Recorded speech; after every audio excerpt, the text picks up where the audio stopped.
Chapter 76 Killer. Ves had never seen so much blood in his entire life. It pooled into a couple of puddles as deep as the carnelian he installed on his first mech. The two bodies of the armored pirates laid still in an undignified heap, as pathetic as the manner in which they died. Meow! Lucky released as he retracted his claws and gently brushed his body against his owner's legs. It was as if the last minute simply didn't happen. Okay. So my pet is a killer assassin. Okay. That's too much crazy for me to process. If Dietrich could see him now, he'd probably slap his back and tell him to man up. The pirates were out to get him, and the only way he could stay free was to rob them of their lives. Over many weeks of interaction with the confident pilot, some of it must have rubbed on Ves, because he recovered after only a couple of minutes. I'm pathetic. This is life in the Age of Mechs. I design and produce massive machines of war, goddammit. I already have a lot more blood on my hands. After all, did he not sell a mech to Vincent Ricklin, who used it to massacre scores of innocent bystanders? It was not as if Ves ignored the consequences. The true impact of his actions were too distant, and he received some training in college to rationalize his actions. Still, coming so close to a death caused by his circumstances made him feel extraordinarily queasy. I've got to snap out of it. The pirates must still be connected to each other.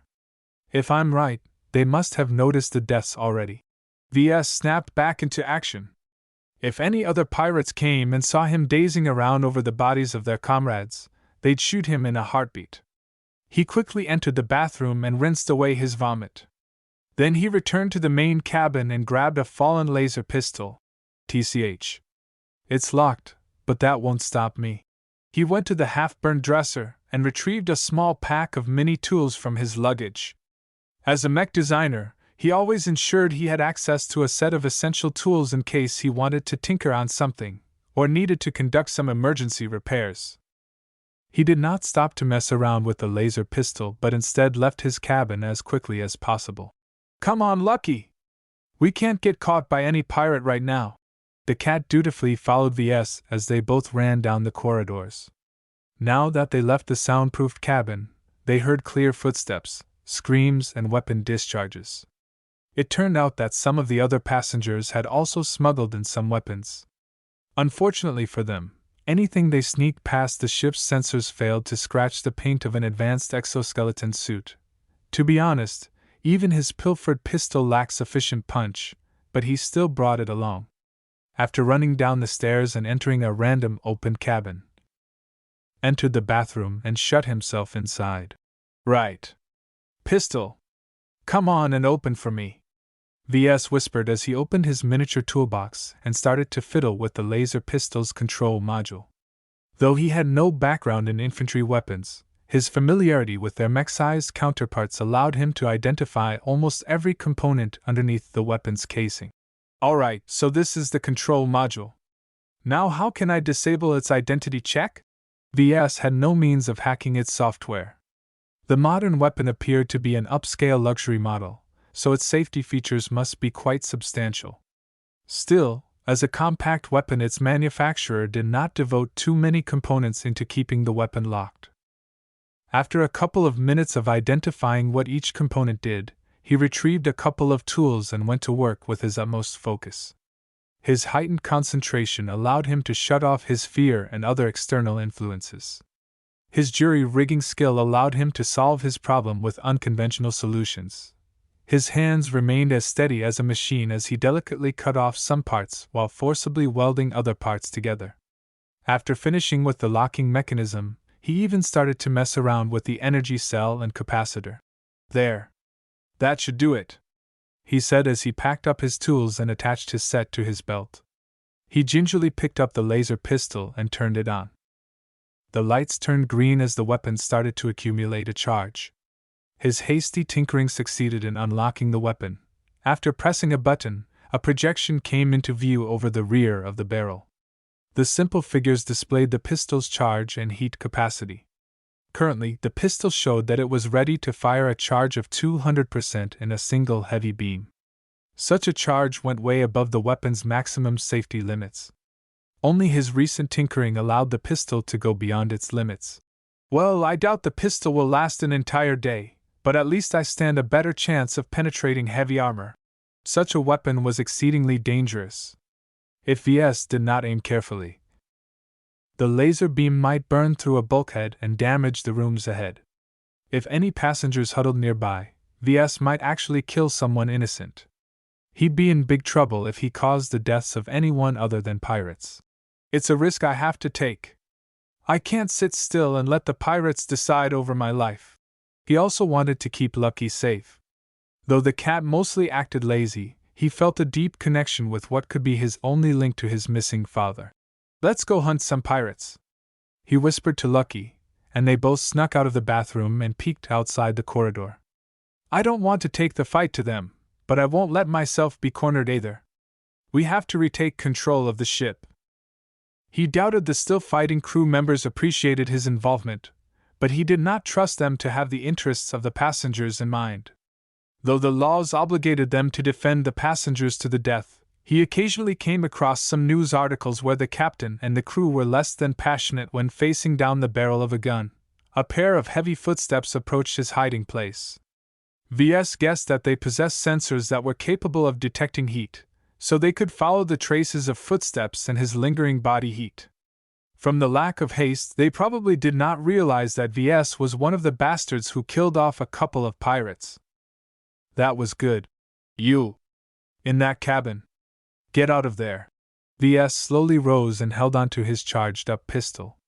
Since exoskeletons possessed all kinds of sensors, he did not bother to hide its substantial heat emissions. Fucker! He's armed! The pirates still remained human. The pair of armored men focused all of their attention to his radiating pistol, ignoring the gem cat sneaking up from behind. As a mechanical pet, Lucky barely released any heat as long as he did not deploy his energy claws.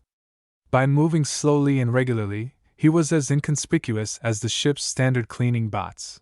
Just as they directed their aim at him through the bulkhead, Ves yelled out, "Lucky!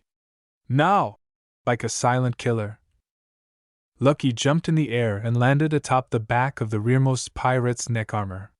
His claws sank deep inside the plating as if it didn't exist and shredded the vulnerable flesh underneath.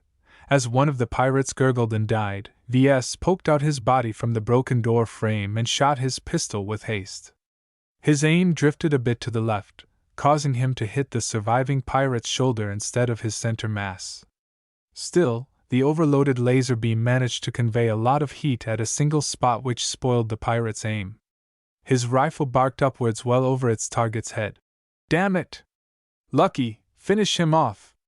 Ves swore as he jumped back inside the empty cabin. His pistol started to smoke and his confidence evaporated. He waited until the screen cut off before taking a peek again. His eyes gazed at another pair of bodies. This time he processed the act of killing without losing control over his stomach. He managed to approach the rear of the St. Hurst with remarkable haste after his latest killings. The boarding parties mainly concentrated their efforts in controlling a few critical compartments along with subduing the passengers. As most of the passengers still huddled inside their rooms, once Ves left the cabin area he encountered a lot less patrols. Huh! I thought so. If these pirates are still fighting with the mechs outside, then that means they can't risk sending out too many boarding shuttles. They sent just enough pirates to subdue the passengers and crew. If they lose a couple of men, then it's no big deal for them as long as they recover their gear. Ves did not envy the life of a pirate grunt. Unless they could pilot mechs, they were treated as no better than a slightly smarter combat bot. At least one merit to the use of living bodies was that they could not be hacked. Just because the big shots don't care about their lives doesn't mean they will obediently roll over. Ves had very little means in repelling the 100-odd or so pirates aboard the St. Hurst. The cheap passenger liner's security contingent obviously lacked exoskeleton armor, as the dead crew members that Ves encountered sported nothing heavier than lightly armored suits. He approached the engineering compartment which hosted the ship's engines and the power reactor. A lot more pirates milled just outside the heavily armored hatch. They installed a portable laser driller that was in the process of dismantling the blockade. Once the pirates had access to engineering, the game was up. The pirate engineers could do a lot of things, from cutting off the connection to the bridge to redirecting the Sainthurst's course. As a last resort, they could also threaten the entire ship by blowing up its vulnerable reactor. Lucky, can you sneak closer and count how many pirates are there? The cat bobbed his cute head and snuck around the corner. A minute passed before he returned. The cat softly scratched a bulkhead with single claw. 24 pirates. Are they all inside an exoskeleton? Okay, so they only have 2 lightly armored engineers. Right. I know what to do now.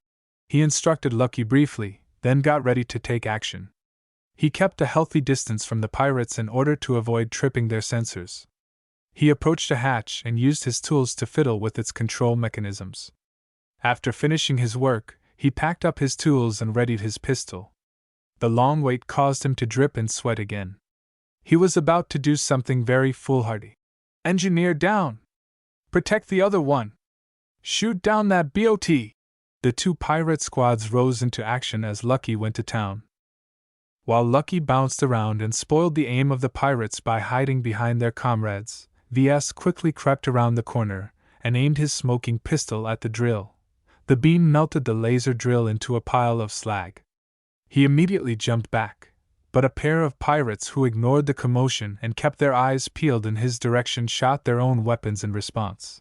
A laser almost hit him before Ves rounded the corner. The bulkhead blocked out the beam long enough for Ves to get away. The other pirate adjusted his light cannon's aim. Its massive size could only be carried by a powered suit of armor.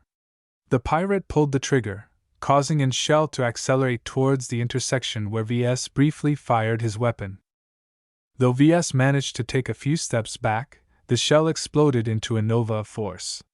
The shockwave pushed him off his feet, while a small fragment clipped the side of his torso. Arg! His vacuum suit automatically sealed up the gap and stemmed the flow of blood as best it could. The suit injected him with a small dose of painkillers in order to suppress his agony. Damn it, I got hit! Lucky!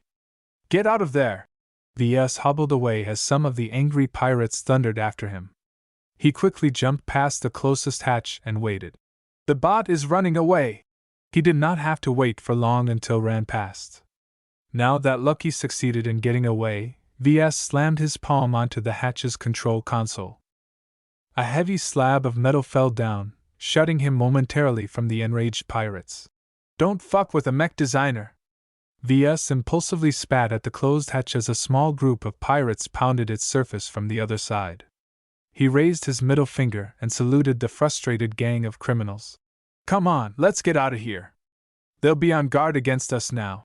With his trusty cat in tow, he smartly made himself scarce. While Lucky possessed unimaginable capabilities, Ves did not want to risk his life against 2 entire squads of heavily armed pirates. Killing the engineers and disabling the drill was the best he could do for the ship. Hopefully he bought enough time. Chapter 77, Disembark. For the next hour, Ves did nothing but hide. He went all the way up the decks and hid himself in the most useless compartment of the ship, the observatory. As distant flashes of light exploded in the darkness of space, Ves remained still as he laid under a couch, holding Lucky in his arms. I'm not an expert on pirate raids, but if the dramas I've seen are somewhat accurate, then they should not take the fight to the death. The pirate business ran on the same principles as any other company. They invested in mechs and pirates to conduct raids on ships and planets. They stayed around long enough to pick off all of the low-hanging fruit before getting away once enemy reinforcements arrived. As the MTA enforced a universal law among humanity to band together and render aid in emergencies, the pirates had a time limit. The clock ticked as the other civilian ships caught in the invasion banded together and grouped up their escorts in a formidable force. They'd slowly sweep forward and pick up any isolated ships, adding to their threat as they neared the distressed ships like the Sainthurst. As long as the pirates can't take control of the Sainthurst, the crisis will end. After all, losing those expensive suits of exoskeleton armor along with the mechs hurt their bottom line. The Sainthurst was just a run-of-the-mill passenger liner. The kind of passengers she carried were not the wealthiest sort of people. The pirates only quickly grabbed the most affluent among them, leaving the rest behind. It wasn't worth their time to shake down a passenger with only tens of thousands of calls and savings. An hour quietly passed as the vibrations downstairs disappeared. The fighting had stopped. Ves did not dare poke his head out or let Lucky scout ahead. Meow. Lucky mewed, his eyes looking dimmer than before. Those energy claws took a lot out of you, right? Meow. Don't worry, buddy, you did good. I'll be sure to buy an energy cell to top you up again. Meow meow. So you also want to munch on some minerals? Alright, I'll be on the lookout for something rare once we reach the Lemar system. A large series of faint vibrations followed. If Ves guessed correctly, the pirates gave up on taking control of the ship. The invaders instead retreated back to their boarding shuttles and lifted off from the ship. The intercom sparked to life as the local jamming receded. The useless captain spoke again. Attention passengers, the pirates have retreated from the Sainthurst, but we cannot guarantee your safety yet. Stay where you are and do not move while my men sweep the decks.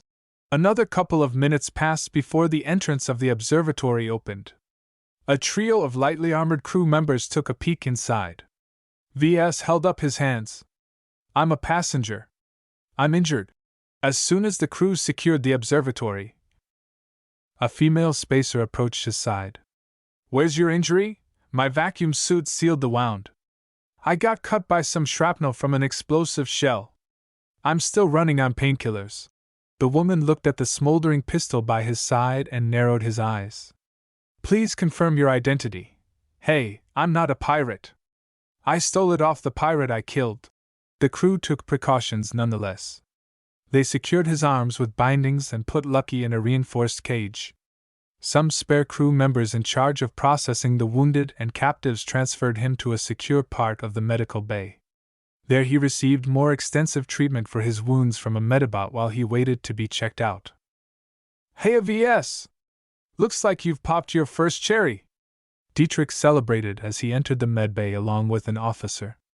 I didn't think you had it in you to slaughter a couple of those pirates. Mr. Larkinson, we have investigated your circumstances. Though it is unfortunate that the pirates have scrambled all of our surveillance equipment, from what we have gathered so far, you have been indispensable in repelling the pirates. Thank the heavens. Can you get me out of these bindings?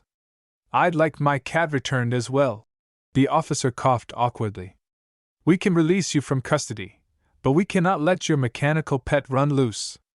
Do not worry, he is safely stowed in our restricted storage compartment. You can visit him at your leisure. It figured that the crew worked out that his pet did most of the killing. Ves did not even hide his tracks, which was a mistake. He turned to Dietrich as the bindings fell off. He rubbed his wrists and left the medical bay along with his guard. Can you tell me what happened outside? I sure miss your presence, you know. Dietrich grimaced a bit as he recalled the fight out in space. I got my ass kicked pretty much. Those pirate mechs are tough as nails and they came kit out for space combat. While my mech can still maneuver in space with its flight system, I did not train a lot in zero-G combat. You're alive at least. That's what matters. What's the damage? Well, I managed to stay functional long enough to annoy the pirates. They had to redirect at least one of their mechs on pinning me down. That crazy bastard kept shooting lasers at my sweet Harrier. Her chassis has a lot of melted holes and I lost an entire leg. Ves imagined the cost of repairing all of that damage. Most of the armor must be damaged beyond redemption, which was not good news since it was often the most expensive component to replace. I know what you're thinking, but the space line is not completely heartless. They promised commendations for the both of us for stepping up against the pirates instead of cowering under a bed or something. I should be receiving a voucher that entitles me to a free repair job for my mech at any Coalition-affiliated base. That's good news. Ves said, surprised the Friday Coalition spared them the COLS. Their status as foreigners did not entitle them to many rights. All in all, the impromptu convoy of ships departed from the edge of the Twin Tigers system in a large group.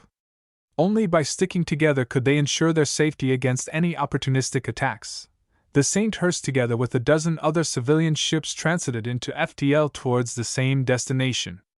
Despite the pirate raid, it was still important for them to arrive at their destination in time. Some sensitive cargo had to be delivered on time in order to avoid any penalties.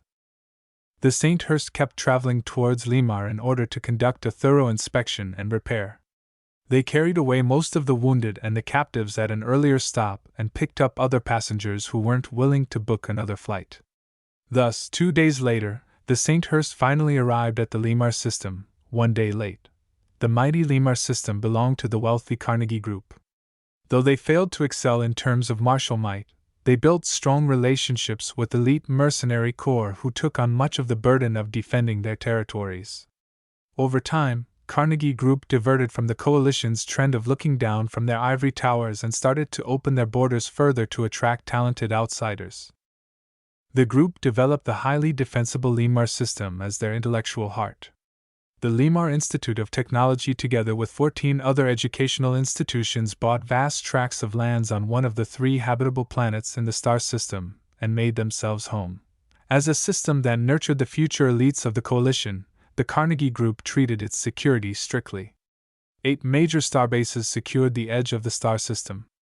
Any ship that flew into the interior without being cleared would encounter immediate retaliation from pursuing ships and hidden weapon emplacements. When the stern-faced security officers boarded the Sainthurst, they interviewed a couple of people involved in the pirate attack. Ves was naturally one of their persons of interest. "So tell me, how did you come to possess a mechanical pet of such prowess? It's a present from my dad, I think. He probably thought I could use some insurance in case trouble finds me." Ves told the truth, knowing that the security personnel possessed all kinds of means to sniff out lies.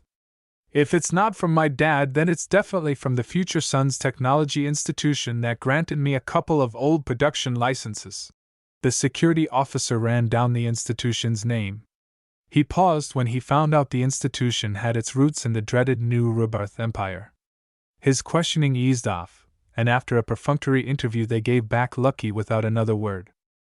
"So that's the convenience of a powerful background," Ves whispered to himself as he appeared a little dumbfounded how easily he got out of trouble.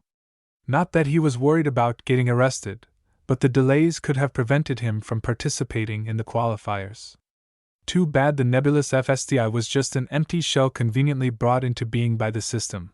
Fortunately, the caretakers in charge of sensitive cargo recharged Lucky's energy, so the cat returned to being his lively and curious self. The cat meowed in relief at being reunited with his owner. "All right, let's meet up with Dietrich and prepare to disembark." Fortunately, the inspections finished quickly, and the ship received permission to enter the inner system. She slowly headed towards Limar 3, the furthest most habitable planet. After delivering its passengers to the planet's space station, the Sainthurst traveled onwards towards Limar 2. When the banged-up vessel finally docked with the planet's orbital space station, Ves left the ship along with Dietrich and his damaged mech. "All right, we can contract one of the many mech workshops at the surface to repair your Harrier," Ves said as they both approached the shuttle terminal where different vehicles constantly flew to the surface of the planet and back. I'm eager to see how these second-rate Ponzies will fix up my baby. I feel naked when she's sitting uselessly in a container." Both of them bonded over the incident and grew a little more closer. At least Dietrich did not treat Ves like he was a wimp anyone. The baptism of combat also subtly changed the mech designer's attitude. For the first time, he felt as if his Larkinson blood came alive. He came from a line of distinguished warriors, and though he did not inherit his father's potential to pilot mechs, he still possessed some teeth on his own. Thinking about how proud his father must be for fighting back against a pirate raid helped process the potential trauma of his first stint of combat. Thus, Ves boarded a shuttle along with Dietrich and traveled to Limar 2 with renewed confidence. He had taken on pirates and survived. The elite, pampered mech designers who he was about to compete against did not look so formidable anymore. Chapter 78, Walker. Limar 2 hosted 4 different educational institutions, all of whom occupied one of the 4 major continents of the planet. The Limar Institute of Technology, or LIT, took up the eastern archipelago dotted with thousands of islands of varying size. Its renowned faculties occupied the major islands, with the mech development faculty taking up the crown jewel at the center. After riding an ordinary shuttle to the Eastern Archipelago's spaceport, Ves and Dietrich looked around with wide eyes. The amount of wealth and technology on display staggered the two natives from the Bright Republic. They had never come face to face with this level of extravagance. First of all, almost half of the people in the spaceport flew in the air. Their feet never touched the ground as tiny anti-gravity modules embedded in their clothes lifted them up and brought them to their destinations with just a moment's thoughts. If Ves didn't know any better, he'd mistake them for celestial fairies. The people weren't the only ones who hovered above the ground. The immense spaceport featured an open design, many floating plans and buildings, many of which offered expensive services reminiscent of those offered by the Torch of the Vanguard. Only with an abundant pocketbook could someone enjoy the plentiful services of these exclusive stores and clubs. However, not everyone was capable of flying. Those with less extravagant clothing merely walked around with their own 2-foot, limiting themselves to the cheaper stores at the ground floor. Only a few workers using anti-gravity platforms or small vehicles could hope to reach the floating structures. Man, it doesn't look very special in the dramas, but seeing it with your own eyes is something else. Dietrich whistled as he envied those wealthy second-rate citizens floating in the air. What's the price of a set of anti-grav clothes? Ves opened his comm and searched the galactic net. The cheapest set is around 10,000 calls, or about 1 million bright credits, and that only referred to a single outfit. A well-off citizen of the Friday Coalition owned dozens of outfits at the very least. Only the immense wealth of the state ensured that most of its citizens possessed the luxury to squander so much money on high-tech clothing. As expensive products, the clothes also offered other systems such as temperature regulation and vacuum sealing. I can't afford an outfit, but what about you, Ves? He shook his head. I'm not going to play this game. If I buy one outfit, I can't keep wearing it each day, or I'll become a laughingstock. It's better to stick to our third-rate identities and keep our expenses minimal. Dietrich looked uncomfortable as a pair of elite coalition citizens passed them by from above their heads. They're already thumbing their noses at us like we're a pair of blood-sucking leeches. We're just another bunch of economic refugees them like the rest of the walkers here. That was how the people of the coalition called the people who left their homes from their third-rate states. The so-called walkers could never in 1,000 years afford a set of anti-grav clothes. They were consigned to a life of walking with their feet and buying from the cheapest stores. If I have to make a choice between money or dignity, I'll choose the former every time, Ves declared. After all, he already sullied his career by selling a mech with a codpiece, so how much lower could he go? I'm certain it won't matter much when it comes to catching the eye of a master. They shouldn't care too much about a mech designer's background, or else they won't call it an open competition. Ves had studied the patterns from the previous times the LIT conducted the open competition. While the masters presiding over the events mostly took in mech designers who came from elsewhere in the coalition, they sometimes shocked the crowd by taking in a pupil from a third-rate state. Still, it happens rare enough that having a good background can improve my chances. He murmured to himself. While the masters were beyond ordinary considerations of wealth and power, it did not mean they ignored it entirely. Oftentimes, taking in a disciple offered them a good opportunity to negotiate a partnership or long-term business deal. As a pair of walkers, Ves and Dietrich were forced to follow the crowd and go through many stringent checkpoints. The LIT not only hosted a number of eminent masters, they employed a great number of professors and researchers. They also taught the coalition's present and future elites. With such a high concentration of human capital, the spaceport's security personnel investigated each arrival thoroughly. A stern-faced security officer shook her head as she studied her data pad in front of Ves. Since your mechanical pet is classified as a Class 2 autonomous combat bot, we can't allow it to enter the LIT without restrictions. If you are not willing to accept our restrictions, then you can let it stay behind in our pet storage. What will it take to bring my pet along? We will have to muzzle your pet for the duration of your stay. The female officer opened a box and retrieved a sophisticated collar. This restrictor can immobilize any Class 2 mechanical pet of a certain size. It won't do anything but track your pet, but it will activate a security screen the moment your pet activates any lethal weapons. The restrictor might not be pleasant to Lucky, but VS was hardly in a condition to argue otherwise.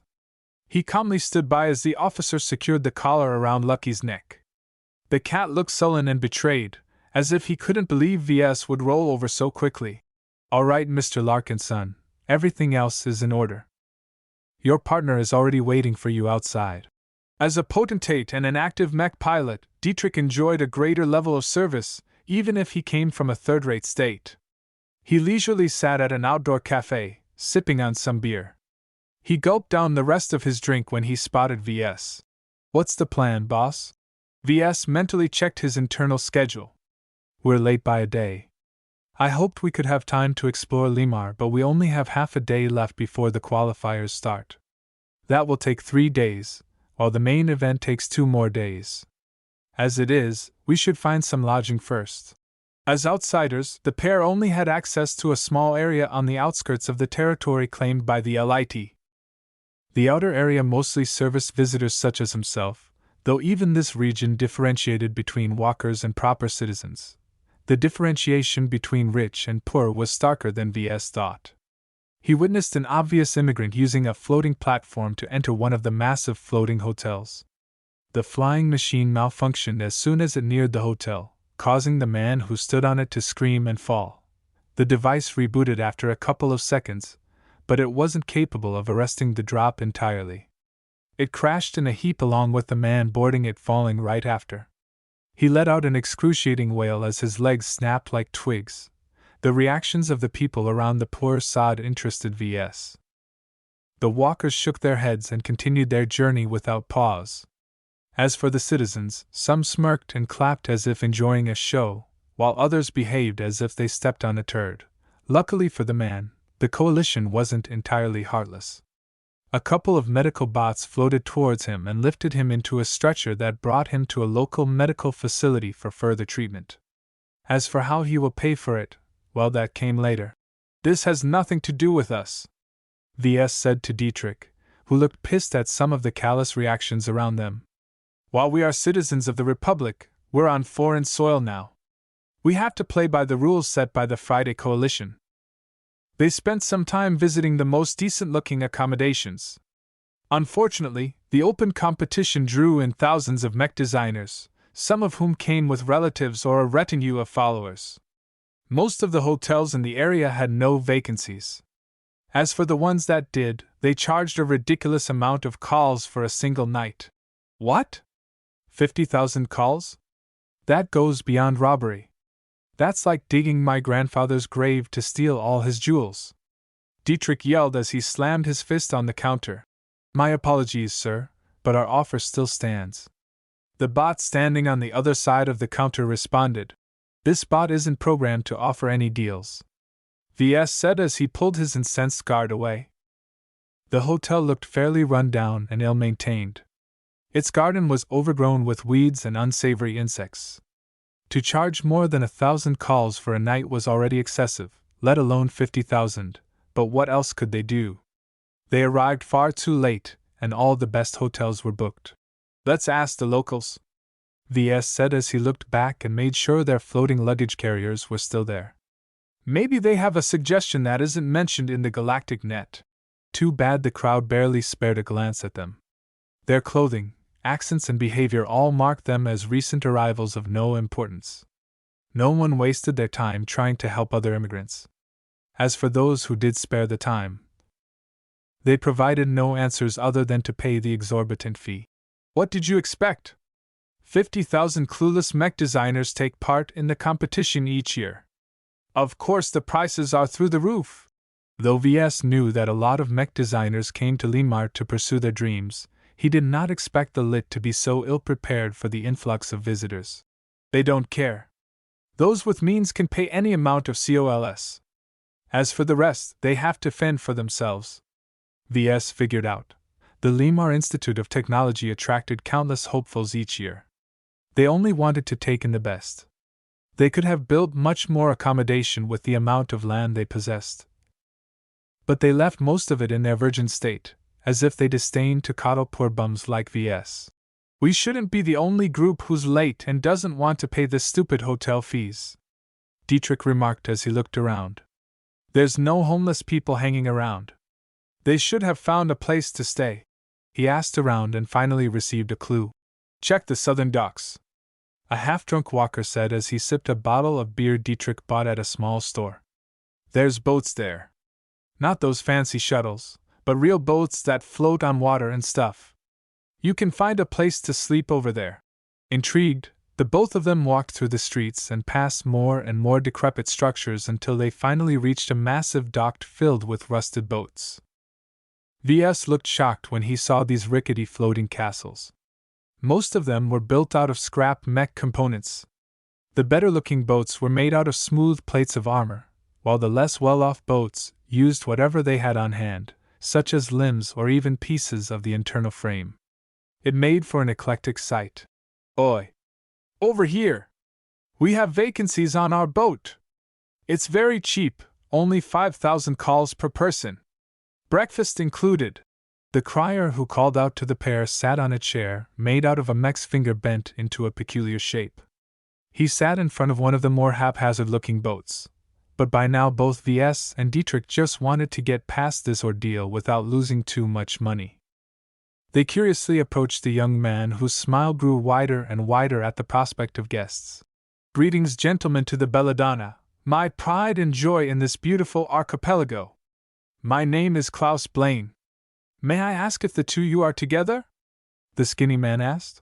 We are. Ves answered as he curiously looked at the misshapen boat. How could it even stay afloat? For a single room with a double bunk, that will be 10,000 calls, please. While Dietrich transferred the credits through his comm, Ves scrunched his face and tried to fathom why a wealthy institution such as the Lit even tolerated these floating scrap wrecks, as he noticed the bafflement of his guests. Klaus smiled ruefully. You are new here, right? That's right. I can't help but wondering, but why the boats? That's how the Limar Institute of Technology works. External students like us don't get to stay in a fancy floating hotel. Nope. The LIT wants us to work for it. Unless we can afford our own anti-grav clothing, we aren't allowed to stay in any accommodation on land. We have to build our own floating homes. This rule sounded cruel and contrived, as if its sole purpose was to demean immigrants from third-rate states. However, what else could these students do? They put all their hopes on studying at Limar, and if they managed to pass its stringent entry requirements, they already had a foot in the door. To turn back without attempting to fight was to disgrace their spirit and the people supporting them. That was why students such as Klaus persisted in building their own rusting floating dorms.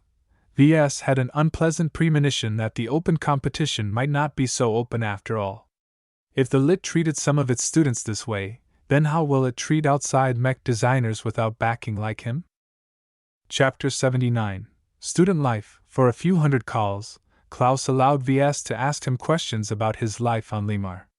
While Dietrich boarded the ship and stared at the horizon while sipping a beer, Ves found a random piece of scrap and sat down next to the owner of the boat. First off, what's up with the boat? Klaus shrugged. As I said, the students have to build their own accommodation that either floats in the water or flies in the sky. The catch is that we have to salvage or fund the process from our earnings in Limar. The LIT practically runs on an internal credit system that everyone calls LEAMS. Without LEAMS, I can't purchase components off the internal market or buy access to the scrapyards where I can salvage broken parts. It turned out the transaction they just made already got logged by the sophisticated AIs that ran and enforced the internal credit system. The 10,000 calls Klaus received automatically got converted into 10,000 LEAMS under his student account. I see. Ves nodded. So the rich guys can't simply buy everything available by using their parents' pocketbooks? Ha! You wish. Anti-grav clothing is an exception. There's exclusive classes and facilities available only to flyers. A walker like me can dream about getting access. Even if I scrape enough LEAMS to buy a suit, I can't afford the fees those places charge anyway. Trust me, the moneybag students have lots of ways of earning easy LEAMS. That sounded remarkably ineffective to Ves. Back on Rittersburg, As long as Ves paid his tuition, he had nothing to worry about, so he put his full efforts into his studies. I know what you're thinking about. You think I'm so busy crawling on the ground picking up scrabbling for tiny amounts of limbs every day, when I could have gotten an easy time back in the Terrak Republic. Busted. Klaus smirked and gestured to his ramshackle ship. I built this boat with my own 2 hands. While I might be groveling and scraping for limbs, I still have my own pride.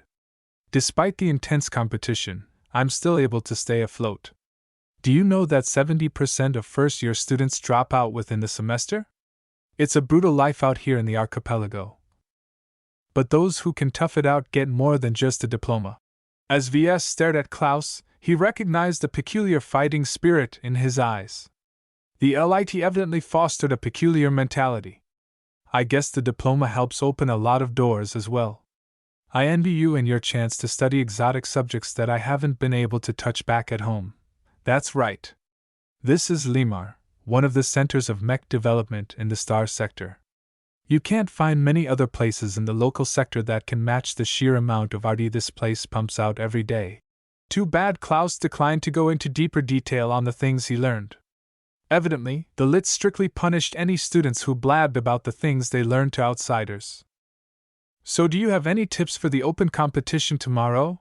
Good luck with that. Klaus smirked. You can't imagine how many people are competing. I don't even think the masters are serious in watching out for a promising disciple. How else can you explain that out of 50,000 hopeful mech designers, the masters only apprentice an average of 3 or 4 out of them all? You think they have ulterior motives? Sure I do. I'm guessing that they want to gauge the overall state of young mech designers from the Komodo Star sector over time. They record everything you do and put it all in a database for further study. I even accessed a part of that database for a research assignment. You can't imagine how much bullshit they put into paper. I bet they even know how many nose hairs you have. Both of them shuddered a little. Though it sounded outlandish, they could not rule it out for an initiative that tried to record as much as possible.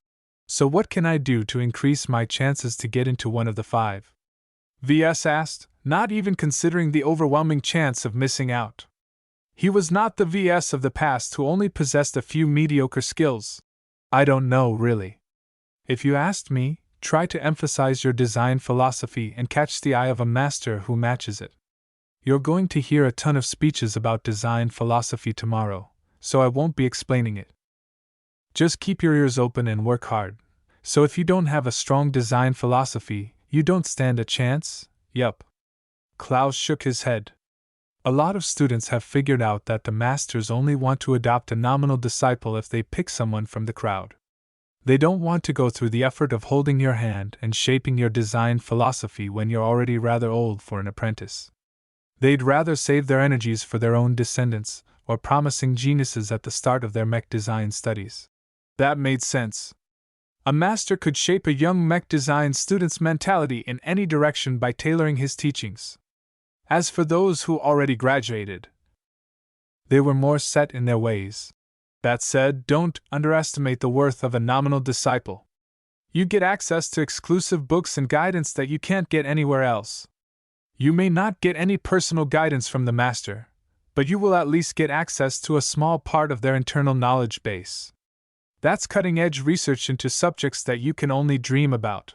To a normal young mech designer, that may sound like a dream. To Ves, that held little attraction to him. How could the power of the system compare against a single master? After finishing their discussion on life as a student at the LIT, Ves and Dietrich went to bed. The boat only had a few cramped cabins that looked more like closets than an actual bedroom. After an uncomfortable night of sleep, they freshened up with a cheap sonic shower and got ready to go to the parade grounds where the opening ceremony was held. Good luck at the competition, Ves. Klaus clapped his back as Ves exited the boat. It's going to be hell out there, so keep persevering. Without willpower, you won't be able to make it to the finals. What about our skills and knowledge? Quick learners are a dime in a dozen. If the Limar Institute of Technology only wants to stuff as much learning into our heads as possible, they won't kick out so many students each year. The galaxy is tough, so you have to fight for what you want. It was a profound view that Limar could afford to hold due to its immense popularity. Ves nodded his head and left to find transportation. Luckily, unlike the students, visitors such as Ves and Dietrich were allowed to board a large passenger shuttle that brought them straight to the parade grounds.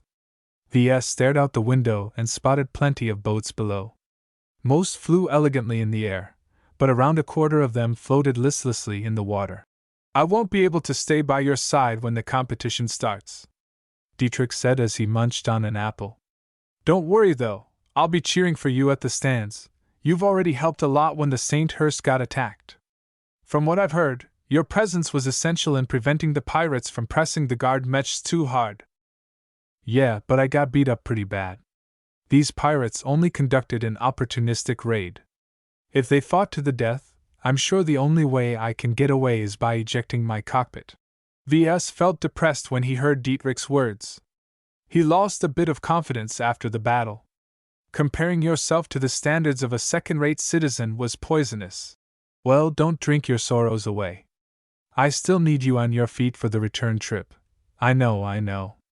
I'm more worried about my mech, frankly. I hope the local technicians don't skimp on the repairs just because I get it for free. As they neared the venue, Ves spotted a lot more shuttles arriving from different directions. Most of them looked as average and utilitarian as the one he rode. A few looked smaller and fancier, evident of that passenger's wealth. Some appeared completely unique and outlandish. One shuttle even mimicked a dragon with wings and all. The thing that impressed him the most were the shuttles dropping straight down from orbit. Evidently, not all of the arrivals were forced to wait at the outskirts first. These privileged sons and daughters comfortably slept in their ships until the day the competition started, where they could leisurely board their private shuttles and descend straight toward the parade grounds without going through security. As soon as they finally reached the massive landing areas, the pair disembarked along with the other passengers. They noticed a young woman wearing a peculiar uniform gesturing at them to leave the shuttle area.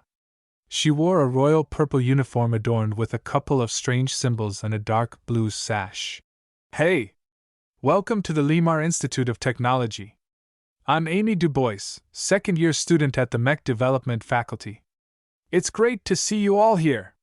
Now if you can follow me, I'll get you to the parade grounds where the whole show will start." The student acted so young and chipper that the visitors hardly believed she was a mech design student. As Amy acted very differently from Klaus, Ves figured that she was one of those rich kids who received plenty of privileges. If she wasn't guiding a group of lower-class arrivals, she'd probably be flying above their heads like some of the other guides and visitors.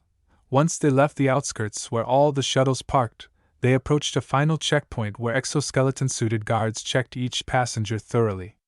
Fortunately, Lucky was still allowed inside as long as he kept wearing his collar. Ves already passed the cat to Dietrich, who held it as if he had never carried a pet before. "Lucky is pretty smart, so you don't have to worry about anything. He knows he can't stick by my side during the competition, right? But if he pisses on me, I'll throw him off the stands." The security around the parade grounds was omnipresent. Ves already spotted hundreds of exoskeleton suits patrolling the grounds. What impressed him the most was that they didn't use any bots at all. It made sense as any bot could be hacked or tampered with. It still ramped up the costs. As a mecca of mechs, the security forces also employed mechs. With his knowledgeable eyes, Ves recognized most of them as advanced current-gen mechs. These were the top-of-the-line frontline models that did not lose out to the Carnegie Group's main mech core. What impressed him the most was that the officer mechs actually looked like next-gen models. No two next-gen mech looked alike. "Those must be the personal works of the masters," a designer from their crowd uttered, causing everyone to admire their exquisite engineering. After passing one final security checkpoint, they walked through a security screen of some sorts that also blocked their view. Once they reached the other side, everyone held their breaths and looked up.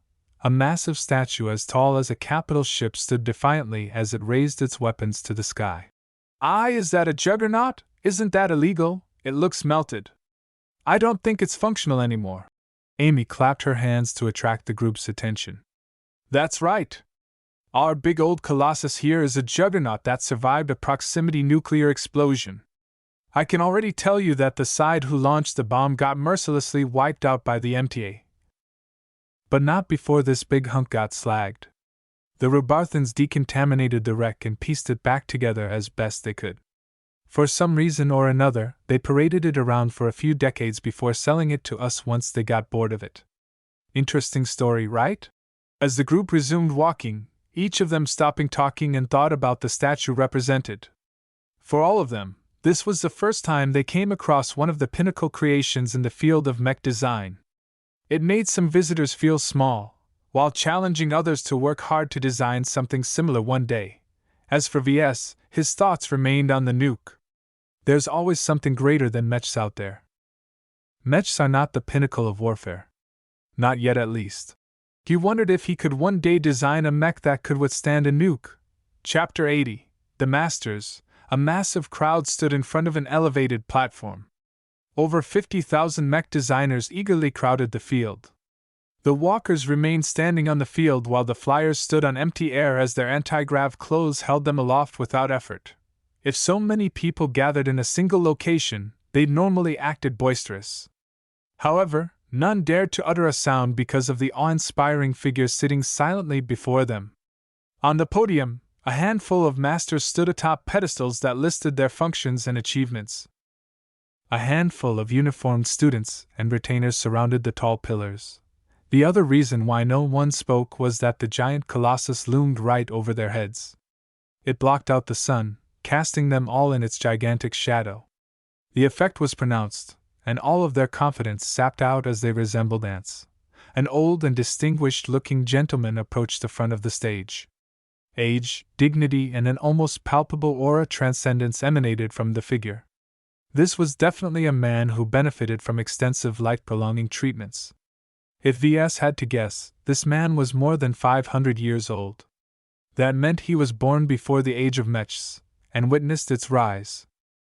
The man gazed his piercing eyes over the crowd, causing every visitor to feel their breaths stolen away. Most did not know who this person was, but the few that did bowed their heads and dared not to meet his eyes. Even Ves had no clue who he was, and that meant something as he had studied the mech development faculty extensively during his travels. "Are you proud?" the old man asked, causing the crowd to fall into confusion. Of course they were proud. They represented the future of mech design in their home planets. They were the best of the best, and judged themselves worthy to compete on a higher stage. "You are young. Pride makes you courageous. That is good. Without enough daring, one will never go far in the world of mechs. The galaxy does not stand still at your leisure. It spins inexorably. Never stand still. Never give up. And above all else, never betray the human race." The people around Ves fell into confusion. Was this old doddering man about to ramble? Humanity is kept safe from alien aggression for centuries now that we have forgotten their ferocity. The major alien threats are still lumbering, building up their strength for a major offensive. As humans, we are doing the same. We have quietly developed deadlier warships, and engaged in horrific research in more devastating weapons of mass destruction. Do not think that you are the guardians of humanity's sovereignty. In our eyes, you are merely children playing with toys. That elicited a murmur of disbelief and discontent. This was the Age of Mechs. Potentates received countless privileges as soon as they turned 10, and mech designers with achievements under their belt were treated like royalty. To hear from someone authoritative that they were worth nothing caused plenty of designers in the crowd to lash out. "Our work has value. We are not a bunch of wastes. Have you forgotten your meds? Go back to your retirement home. Warships isn't as cool as mechs. Ha ha ha ha ha." The old man laughed. His sudden shift caused everyone to fall silent. "That's the spirit. Do not be content with your illusionary pride. Fight for your craft and fight for your mechs. Keep advancing and bring the mech world further to the forefront." The man turned around after finishing his short and bewildering speech. Half of the crowd gave the departing old fellow an applause, while others still grumbled at being belittled so casually. An old woman took the stage this time. Thankfully, Everyone knew her identity. As the Dean of the Mech Development Faculty, Edith Marshall was a renowned professor and a senior mech designer herself. She helmed the faculty for over 50 years, keeping its reputation steady. Welcome, young mech designers, to the Limar Institute of Technology's 73rd Open Competition in Mech Design. As the administrator of one of the centers of mech design in the Komodo Star sector, and I am gratified to see so many hopefuls have arrived to take part in our event. I will go over the rules in a moment, but first, let me introduce the masters overseeing the competition. Somehow, the surrounding area grew darker, to the point where you couldn't see your own finger if you stretched out your arm. Only Professor Marshall remained visible. She gestured towards the leftmost pillar, which lit up slowly, casting the master and everyone around it in a contrasting shadow. First up, let me introduce you to our youngest seat, Master Guillaume Duchamp.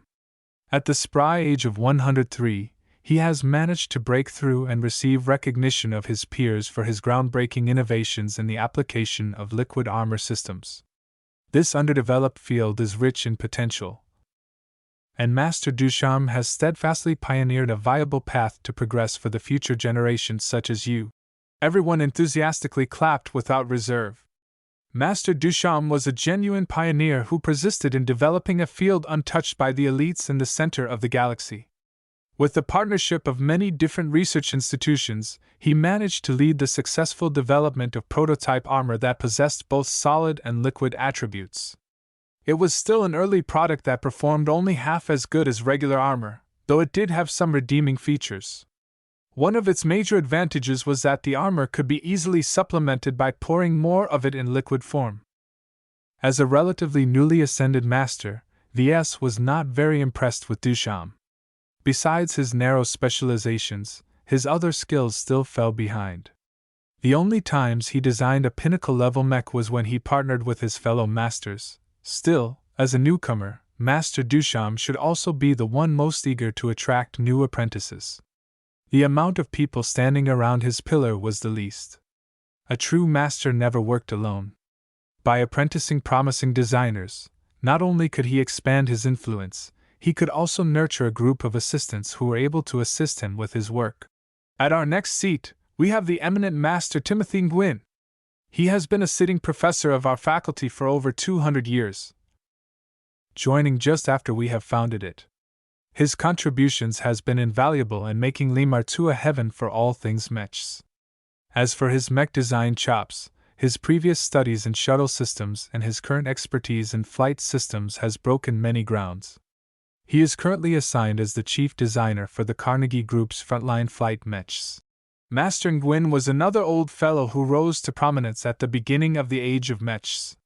He used to study shuttle design, but switched over to mechs once they became all the rage. This 3 centuries-old patriarch ruled over a dynasty of descendants, all of whom he cherishes greatly. All of his core disciples consisted of his most promising offspring. The only problem was that none of his descendants excelled enough to take over his mantle. Though he still put a lot of effort in grooming his grandsons and granddaughters, he started to apprentice outsiders to supplement his peripheral influence. It was a pretty decent deal for those nominal disciples who did not wish to get too involved, as Master Nguyen did not demand much from them except to occasionally give a helping hand to his incompetent descendants. He also remained a genuine master in flight systems, one of the most complex mech components to work with. Flight-capable mechs possessed a lot of mobility, and could be utilized in many ways. Flight systems were also essential in operating in outer space, where there was no surface to speak of for ground mechs to maneuver. Only their immense energy requirements stopped them from being implemented universally. For our third seat, we have our pride and joy, Master Meredith Katzenberg. A lady after my own heart, she is one of the most remarkable minds in the field of exotic materials science. Her Katzenberg Research Institute has been a forefront in partnering with many other research organizations into the field of finding more affordable substitutes to expensive exotics that are scarce in our corner of the galaxy. Without her ceaseless work, our mechs would never possess the might to propel the Friday Coalition to a proper second-rate state. Everyone rose up and gave a thundering cheer to Master Katzenberg. While most designers specializing in materials science tried to incorporate ever more expensive exotics, the gracefully aged woman instead turned that around. It was a matter of resource distribution. The mech designers situated closer to the center of the galaxy were spoiled for exotics, and could afford to incorporate all kinds of rare materials without considering their cost.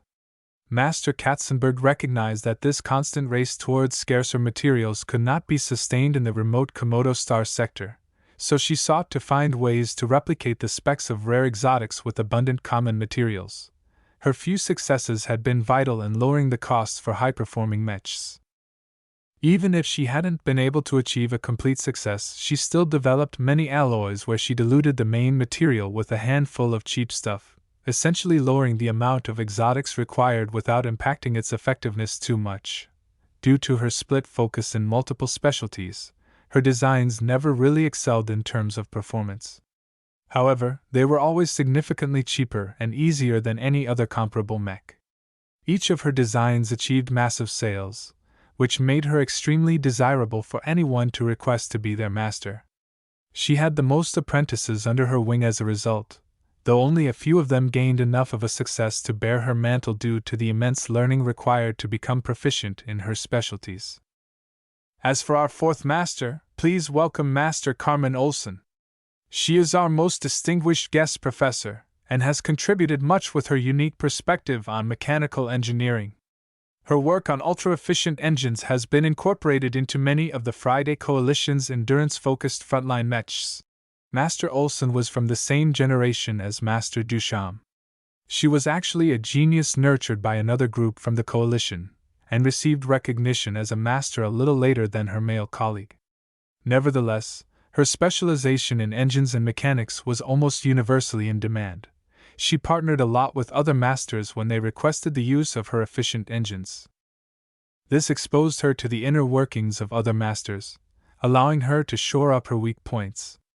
Her recent solo designs gained instant appreciation from her clients due to their excellent endurance and well-roundedness. As a guest professor, she was destined to move on after a couple of years. Thus, she did not involve herself too deeply into Limar's matters and kept a healthy distance from anything too sensitive. One quirk of hers was that she showed very elitist tendencies. Practically all of her disciples and retainers came from the upper portion of Coalition society. "I'd rather eat dog food than become her apprentice," Ves silently muttered to himself. Some of the rumors floating around Master Olsen suggested that she was an entitled bitch in private.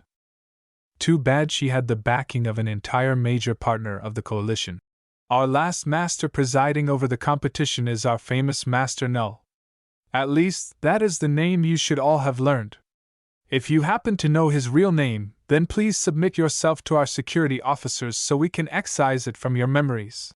Everyone laughed at the little joke, though nobody was genuinely amused. The man sitting atop the last pedestal elegantly waved his smooth and skinny hand that was only possible if he was young or received the best life-prolonging treatment. Of course, his most intriguing feature was that he hid his face underneath a black, expressionless mask. I'm sure you have heard the rumors and conspiracy theories, so it makes little sense for us to deny that he is a fugitive. No matter his origins, Master Null only seeks a quiet home. Thus he is a living treasure to our faculty.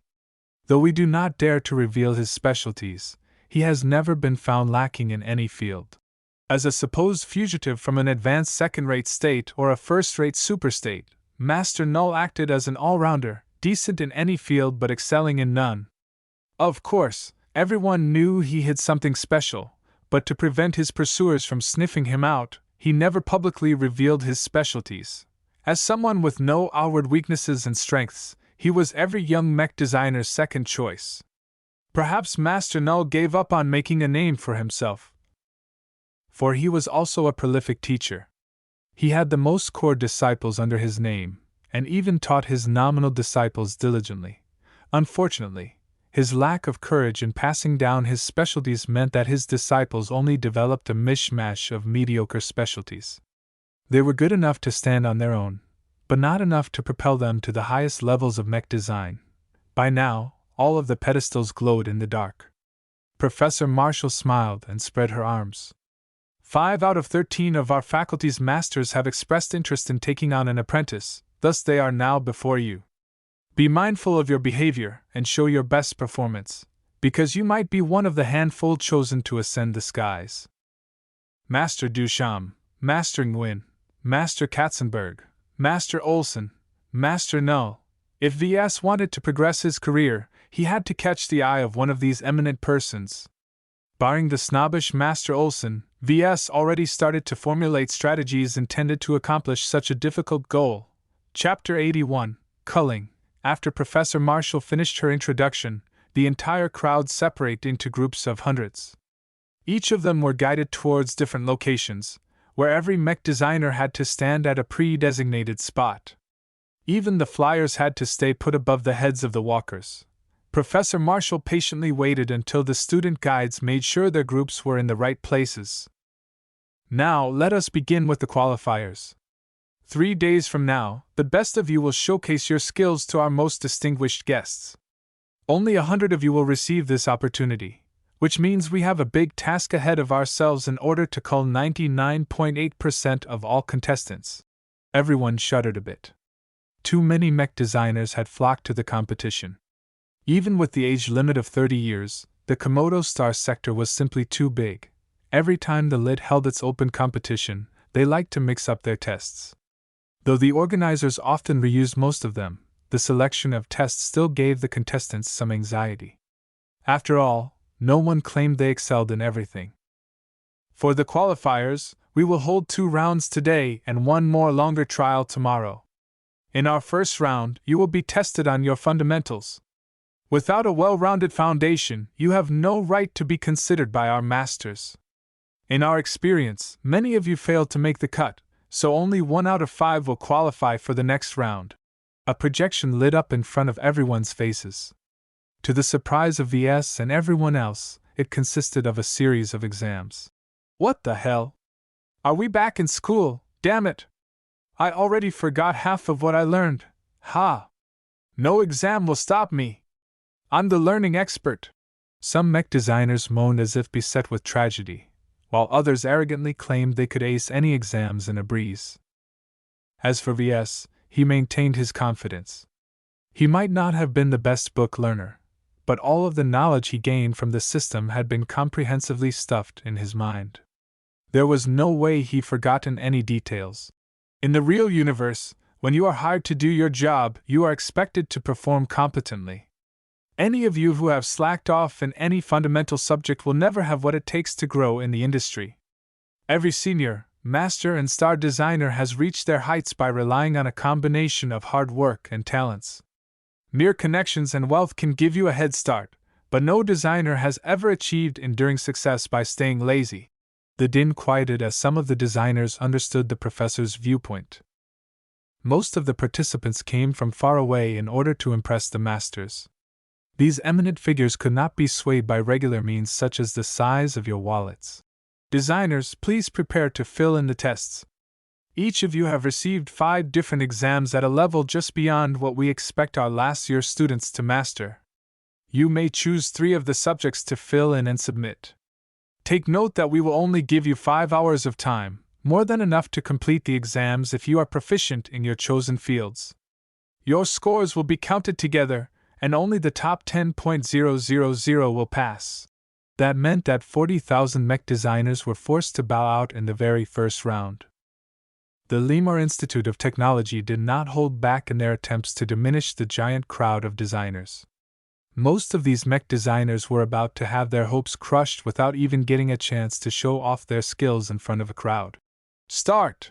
The projections unlocked, allowing each designer to interact with the digital exam files.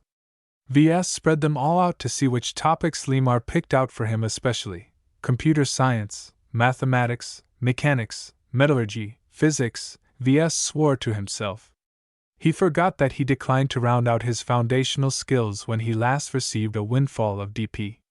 While he considered his mechanics and metallurgy skills to be his best, he neglected to improve his computer science, mathematics, and physics. Well, out of the 3 latter skills, I suck the least at physics. In order to boost his confidence, he chose to start with his best subject, mechanics. He flipped the page of the mechanics exam book and started to tackle the problems within. This is easy. While the old Ves might have crashed onto a cliff, the current him hardly stumbled at the sight of these questions. He leisurely used the correct approach to answer the questions. Some of the problems even concerned how to accomplish greater speeds, which fell right into his alley with his highly developed speed tuning sub-skill. Only at the end did Ves encounter some snags. He vaguely suspected that Master Olsen had personally formulated these problems, because they fell into her specialties. He did not specialize in designing energy-efficient mechs, let alone engines.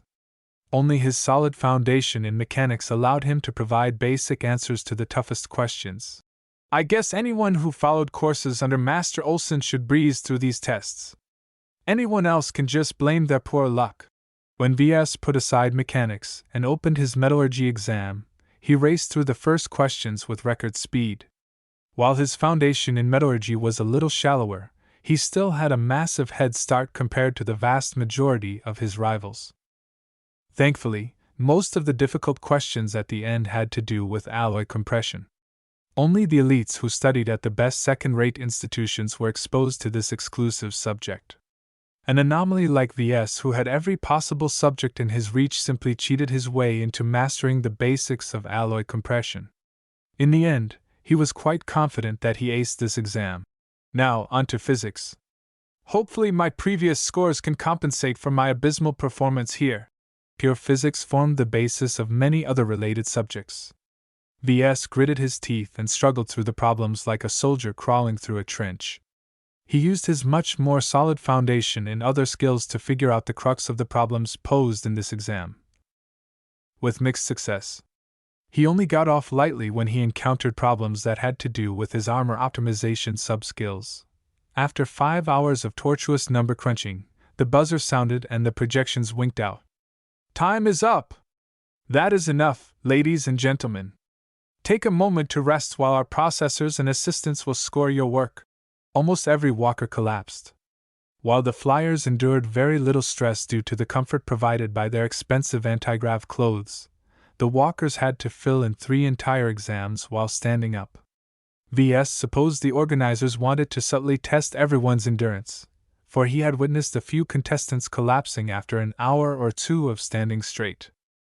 Heh, those guys who can't even stand for a couple of hours are pathetic. This test isn't fair. Why do they test us on math when processors take care of everything nowadays? I have no idea why I'm being tested on assembly. It's not like I intend to pursue a career as a fabricator. Evidently, a lot of people fared worse than Ves. He did not sympathize with them. If you wanted to compete at this level, then you'd better be as good as the students who graduated here. If Ves was still stuck as an average novice mech designer, he'd never have the guts to show up. All of his fellow contestants who overestimated themselves were about to receive a harsh dose of reality, while everyone took a half-hour break. Ves visited one of the bathroom stalls before grabbing a free lunch. Many designers huddled together and squirmed as they awaited their scores. All right. Time's up. We've graded your exam papers and most of you have done a passable job. Yet we do not have any use for average results. Our masters only seek the best, and I am sorry to say that most of you will find your journey ends here. Professor Marshall then pressed a button that caused a lot of people to light up. Anyone who is lit up by a red light, please vacate the area. An uproar ensued as many overconfident designers protested their heartless elimination, while most of the walkers simply shook their heads and stepped away with glum faces. The flyers kept yelling that the evaluation was flawed and mistaken. Silence! The dean yelled, and a large group of guards showed up with their stun rifles charged and ready to fire. We are not your babysitters. Anyone who wishes to view their scores and protest the way we've graded them, you can go backstage. Do not hinder these proceedings. Under the threat of getting stunned, even the most obstinate designers lowered their heads. Ves found it sad that most of the walkers had left the stage. They were simply unable to keep up with the advanced curriculum of a more developed state. He figured that most of the poor bums that are left must have some strengths to rely on to make it past this strict test. To everyone's amusement, not everyone got the picture. "This isn't fair. I'm the son of Dash." The poor fellow got shot by a stun projectile, shutting him up pretty quickly. A handful of his type joined him in his unconscious bliss. Fortunately for all of them, their anti-grav clothes kept them aloft. Through some override, the clothes automatically floated them off the fields. "Now that we have that out of the way, we will proceed to your next challenge. Your task is to see whether you have what it takes to defeat your opponent in a mech design duel. Like all conventional duels, you are given a period of time, in this case 8 hours, to design a mech out of a fairly limited selection of parts. Though you can design your own if you wish. VS already participated in this kind of struggle during the qualifiers where his mech ran a gauntlet. This time, his mech faced another one in a duel, which meant he'd have to pay attention to other aspects. This time we've added a twist. You see, while you are allowed to design your mech in peace, you will do so in full view of your upcoming opponent, who will likewise be able to spy on your every move. Every aspect of your design is exposed to your enemy, from its loadout to its shape and even programming. That was new. VS had never fought a mech duel like that even in practice. This turned out to be a lot trickier than he thought. If I'm designing a flight mech, my enemy can just designing a heavy artillery mech in response. I can counter that by designing a knight, but my opponent can counter that by designing a flying marksman. A headache already started to build within his mind. How could he design a mech in peace when he and his opponent kept spying on each other and changed their designs to incorporate counters?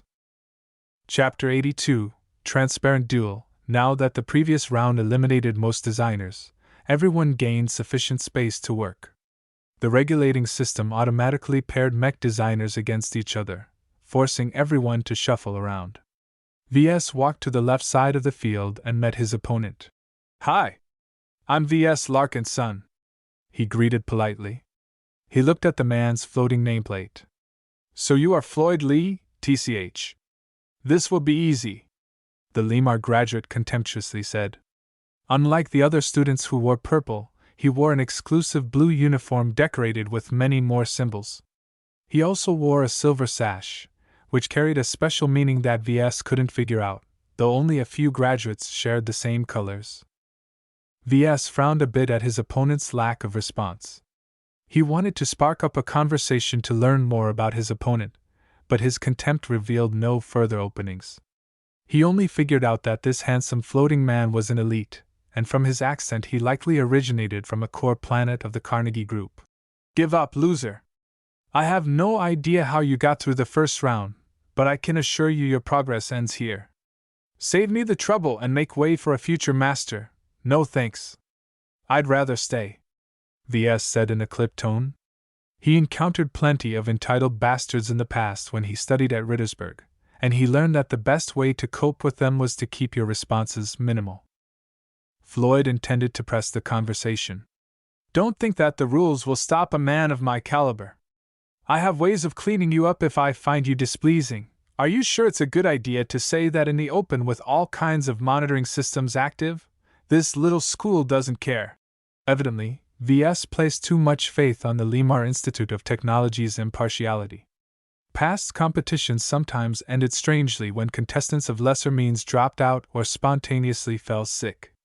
Eventually it grew so bad that the LIT had to make a statement and put a stop to these unsavory actions. His mood sank when VS figured out that mere words could not elicit protective measures. He considered Floyd closer. Though he looked imposing, VS did not find him to be particularly notable. He didn't recognize his face or his name, so he shouldn't be too famous. As someone who recently stared death in the face, VS was not easily cowed. Not anymore. Though he still acted discreet, he recently realized there were times when he had to forge ahead even if he ran into obstacles. "You refer to yourself as a master, but all I hear is bluster. Come back before me with an official master seal from the MTA and then we'll talk. Until then, prepare to go back to your villa, because I'm going to eliminate you in a couple of hours, you." In effect, VS burned his bridges with his opponent. Without any means of reconciliation, Ves backed himself into a corner. If he succeeded in attracting the attention of a master, then clueless blowhards like Floyd were inconsequential. If he failed, then not only did he fail the system's mission, he'd also have to watch his back on the return trip. The duel started soon enough. The noise disappeared when a new projection surrounded everyone.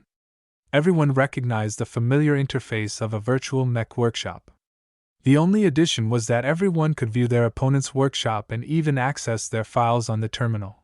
Professor Marshall explained how their designs were tested at the end of the design period. As with all standard duels, your designs will be piloted by our proprietary AIs in 100 different simulations. Whoever designed the mech that wins the most will qualify for the next round. There's only one little change. Everyone waited in anticipation. The piloting AI will remember the previous matches and can improve from its previous experiences. This was a bombshell. Even after several hundred years of development, piloting AIs could never really match up against real pilots. The normal simulations only used the most basic, foolproof AIs for testing. Generally, only high-grade AIs were able to adapt intelligently to prior experience, and required a lot of processing power to do so. The conventional strategy in designing a mech for a duel was to make it as simple as possible. The simpler the mech, the flatter the learning curve. This allowed the piloting AIs to grasp the mech as fast as possible and effectively use its strengths. In a situation where the mech had time to learn from its mistakes and improve its performance over time, the story was different. Higher-performing mechs were usually more complex, featuring a much steeper learning curve. The advantage of more complex mechs were that they usually performed much better in certain situations. If the AI was able to grasp the right technique for the right situation, it could leverage a complex mech's strength to incredible heights. You have 8 hours to complete your design. Now start! Everyone approached their terminals and opened the interface. At their current level, the LIT did not expect everyone to design a functional mech from scratch, so everyone had a choice of standard components. Ves took a look at what kind of parts he had to work with, and estimated that they matched up to 3-star mechs in Iron Spirit. That's a little beyond what I'm used to, but with my recent improvements I should be able to handle them. First, I have to determine the shape and weight classes. He took a look at Floyd, who confidently picked a frame without even bothering to wait for Ves. His empty workshop shimmered and the giant shape of a panther-shaped mech came into view. The floating designer laughed down at Ves. Ha ha ha, I gave you a chance to retreat. But now it's too late. I'm at the top of my class when it comes to feline mechs. Let the Beastmaster show you how it's done. To his regret, Ves was not very familiar with beast mechs. Even if Ves could see everything Floyd was doing, without understanding most of it, he might as well be blind. If Floyd chose to work on a humanoid mech, Ves could easily dissect his every move. Now, he could only guess at his design choices. From what he recalled, beast mechs usually flexibility for superior mobility. With 4 limbs, these wolf or tiger-like mechs possessed unequaled speed and agility, sometimes surpassing humanoid mechs of the same weight class. In exchange, these quadruped mechs had less choices to work with. Wolf-shaped mechs usually relied on their highly sophisticated jaws, while tiger-shaped mechs also used their claws. There were more differences, but these were the main points. From what Ves could gather, Floyd's tiger mech was on the lower end of the medium weight class. Such a mech relies on speed and momentum to pounce on their opponents. In an open terrain, a light mech built for endurance can maintain their distance and chip away at the slower tiger mech. Ves doubted that this was the correct solution. Who knew if Floyd followed some classes under Master Olson and could temporarily boost his mech's speed? He was unwilling to gamble on this front. I have more leeway if I make a more durable mech. It's best if I design a heavy mech, but I don't have any practical experience in designing them. I can only resort to hefty medium mechs. Though he didn't know if the X Factor worked on AI pilots, he still took a few minutes to sharpen his intent. His improved concentration made it easier to fall into the right mood. Even as Floyd occasionally tried to interrupt his thoughts, Ves easily swept aside the words. If Floyd fancies himself a beastmaster, then my mech will become the ultimate hunter. In the end, Ves deferred to his past experience in working with the Caesar Augustus model. He scrolled through the parts section and picked out any legs, arms, and torso that conformed to the Caesar Augustus. All the basic parts of his medium mech eventually appeared in his virtual workshop. With a sturdy torso and legs, the mech he envisioned should be able to withstand a charge if it held a shield. Against beast mechs, the best way to fight them was to shoot them down before they came into melee range. If Ves knew what kind of terrain the duels took place, he could comfortably make his choices.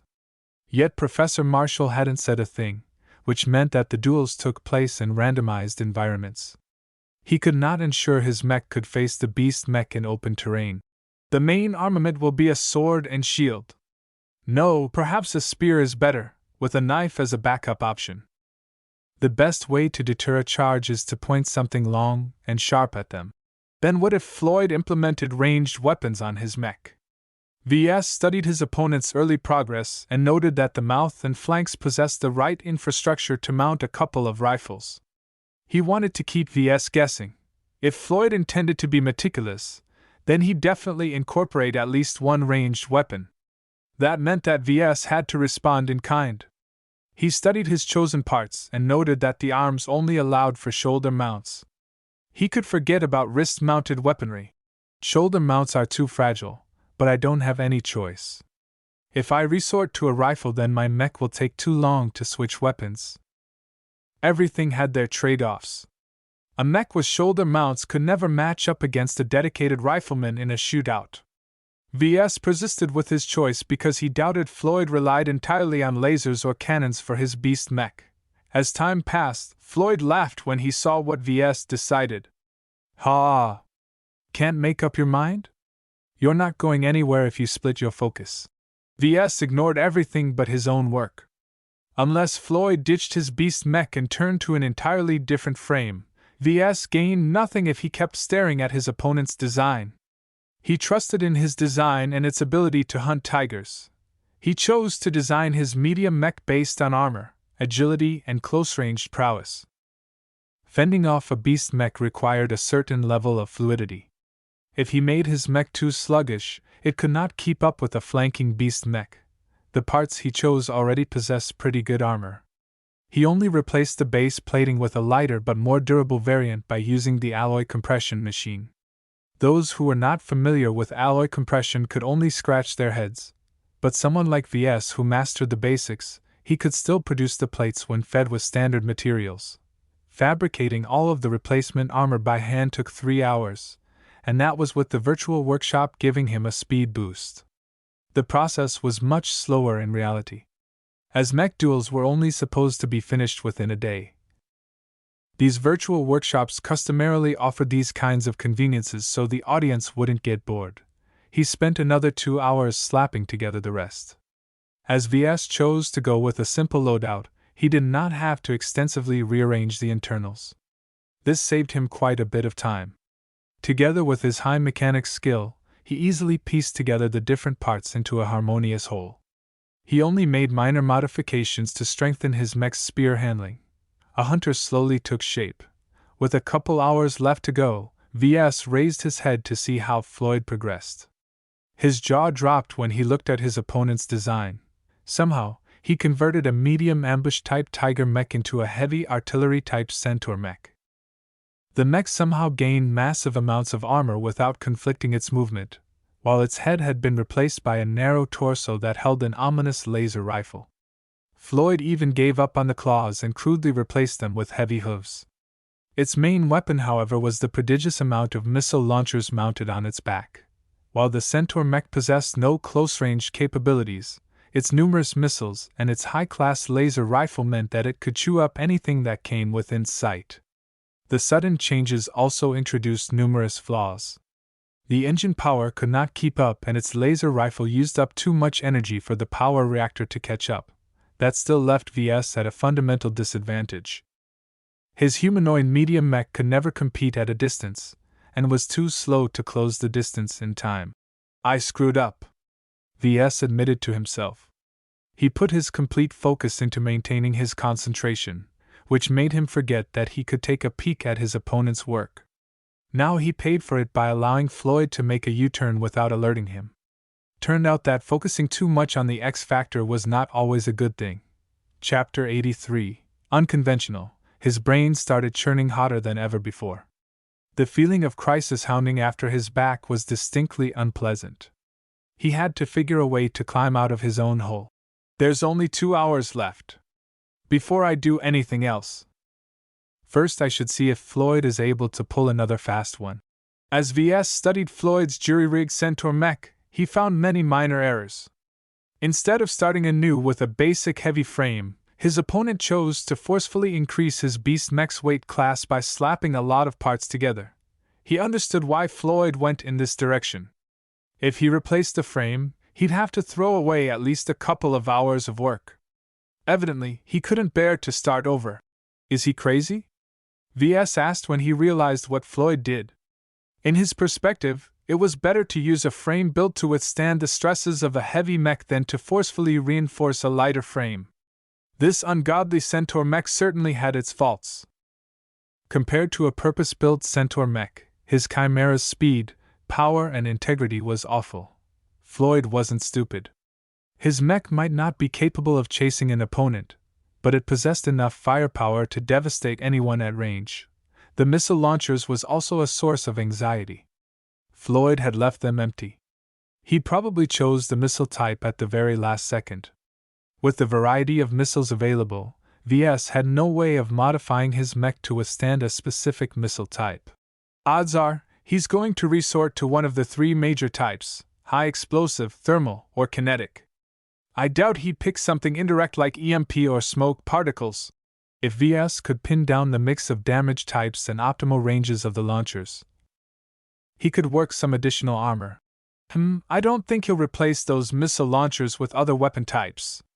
His mech can't withstand the weight or energy consumption of anything bigger. This gave him an idea. He looked at his mech's shoulder lasers and made some optimizations. He enhanced their accuracy and fire rate at the cost of impact. He even went to the trouble of incorporating an enhanced targeting system into the head, allowing it to track fast-moving projectiles. In the end, he turned them into decent anti-missile systems. Ves spied on his opponent again and confirmed he didn't change anything again. Floyd still tried to paper over the worst cracks of his hasty modifications. Besides the missile loadout, everything was set in stone. His design still stands a better chance than mine, he concluded after a minute of consideration, though with a narrow margin. They chose to pursue different extremes. Ves designed a structurally sound mech with the time allotted to him. Floyd embraced the weird dual format and changed his design midway in order to counter his opponent's efforts. While both had their strong points, Floyd took the lead by making his switch at an opportune moment. Ves had no time to change his fundamental design. I've got about an hour left. There should be something I can do. He looked left and right, but unfortunately he couldn't steal anyone else's ideas. The projection systems only made the workshops viewable to their owners and their opponents. Only the audience and the organizers were able to see everything, but they had no way of communicating their observations to participants. I need to think outside the box. I can't just submit this design without taking advantage of the competition format. He thought about his opponent's mech. Its main damage dealer was its missiles. The laser rifle also posed a threat, but not too much due to the Centaur mech's insufficient energy and heat absorption capacities. As the mech gained a pair of humanoid arms, Ves also couldn't rule out that Floyd added a melee weapon such as a spear at the last moment. He considered his options again in light of this information. While a spear might make the Centaur possess some bite at close range, it wasn't enough to fend off a purpose-built melee mech. If his hunter successfully closed the distance, he'd bet his medium mech could beat the Centaur mech 80% of the time. That Centaur is slow as hell, and will probably fall apart if it tries to run. Does my mech even need a lot of speed? His mech already weighed a lot for a medium mech, so he gave up any strategies involving a dash. Instead, he considered the opposite. If he beefed up his mech's armor and shields, then it stood a better chance of fending off the missile barrage. I don't have a lot of leeway in adding more protection. Although, if Ves submitted his design in a blind duel, he'd never overburden his mech. Now that he saw what his opponent was working on, he could avoid the pitfall of choosing an overly specific loadout only to risk stumbling on a direct counter. I don't need to stick to conventional limits. The best way to endure a missile bombardment is to put as much layers in between the missiles and the mech. His memories provided him with some inspiration. He especially revisited the concept of modular armor. Naturally, he had no time to replace his mech's armor with a modular system, nor did he wish to do so in the first place. Instead, he referred to the system's premise. The goal of a modular armor system is to treat armor as a disposable product. When necessary, it's better to discard a spent piece of armor in exchange for a reduction in weight. He could apply this concept to a shield. He wanted to design an incredibly thick shield, one so heavy that it had to be supported by wheels or tracks if possible. Who cared if his mech slowed to a crawl? He'd bet it was still a bit faster than that rickety centaur mech on even terrain. After regaining his spirit, Ves implemented his crazy idea in the hour that remained. Even if Floyd stopped his tinkering and puzzled out his intentions, there was nothing much his opponent could do to respond. Ves obfuscated his work by designing only a small portion of his shield, like a pre-assembled block. If he duplicated its shape, he could easily stack them together, though without alloy compression. Before he did so, his opponent laughed at its small and weak-looking shape. "Ha! That little shield isn't big enough for what I have in store for you. Even if you used alloy compression, it still won't stop my firepower." Again, Ves questioned Floyd's sanity. If he stopped laughing so much, he might notice the camouflaged attachment points at the shield's extremities. Despite his bewilderment, he kept pretending to work on something else. The last minute initiated some frantic changes. Both Ves and Floyd sped up and added a lot of new parts. Ves kept one eye on Floyd's actions while he implemented his own plan. As predicted, Floyd added a melee weapon to his mech. Instead of a spear, he chose to add a halberd instead. As for the missile loadout, he went for an even mix of high explosive and kinetic payloads. The kinetic missiles excelled at damaging shields and slow-moving mechs, while the explosive ones fared better in damaging lighter and more exposed components. Just as Floyd finished his additions, he took a taunting look at his opponent's workshop. His grin vanished. "Impossible! That's impossible!" Ves removed the useless fittings meant to cover up the attachment points on his shield. He scanned the design and duplicated its very basic shape with the most basic materials. The virtual workshop allowed him to duplicate any material as long as it wasn't too complex. The shield barely qualified, but Ves successfully duplicated a handful of identical plates with simpler materials. With the quickest speed, he clicked them all together, forming an oversized rectangular barrier. The main point of the shield was its layered composition. If the front layer became too tattered, the mech could easily detach it by prying off a few locks. With up to 4 different layers, the wide and tall shield provided enough bulk to withstand the Centaur mech's entire missile complement. Naturally, his mech could not even lift a big and heavy shield without cracking its arms. To support the shield's alignment, he hastily added a couple of unpowered wheels to the bottom. They served no function other than to bear the shield's weight and make it easier to push forward on flat terrain. If the mech came across more complex terrain, its pilot could choose to discard some layers in order to carry it like a conventional shield. "This is cheating. Anyone? My opponent is cheating." Sadly, Floyd received no response. The virtual workshop scanned both designs and approved them without comment. Ves ignored his blubbering and sat down on the field. He worked for 8 straight hours. He deserved a rest. "Ladies and gentlemen, now that you have submitted your designs, we will see whether they can vanquish the opposition. In the interest of finishing this round in a prompt fashion, we will speed up the simulations so that we can receive the results before the hour is over. Let the duels commence." The virtual workshop environments vanished into thin air. Instead, a new set of projections appeared. A projection of the automated duels appeared in front of every pairing. As expected, each duel was held in a completely random environment. Some fought in a city, while others fought in a forest. A couple of duels even took place on a low-gravity moon, which threw both AIs off whack.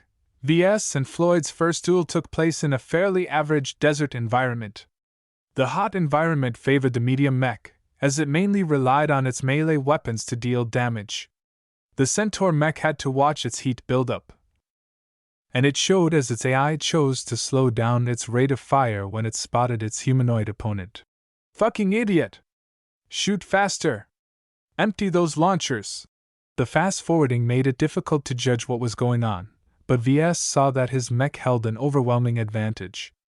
The relatively flat terrain facilitated the jury-rig wheels. His unnamed mech sluggishly advanced, making sure to hide as much of its profile behind the giant shield. What kind of shit for brains did the lit put in my mech? It's not even moving a lot! Even the Centaur's piloting AI thought it was a bad idea to test his mech's speed limits. Floyd underestimated the importance of his mech's integrity. With all the crude additions, it was a wonder his mech didn't fall apart. The medium mech started to speed up. It stoically endured the missile bombardments and discarded the damage layers when they were spent. When the shield lost half of its mass, the mech was able to speed up and cut short the Centaur's lethargic bombardment. The halberd proved to be a little troublesome, but the Centaur AI lacked familiarity with the weapon. In the end, the medium mech discarded the shield and flanked the Centaur from behind.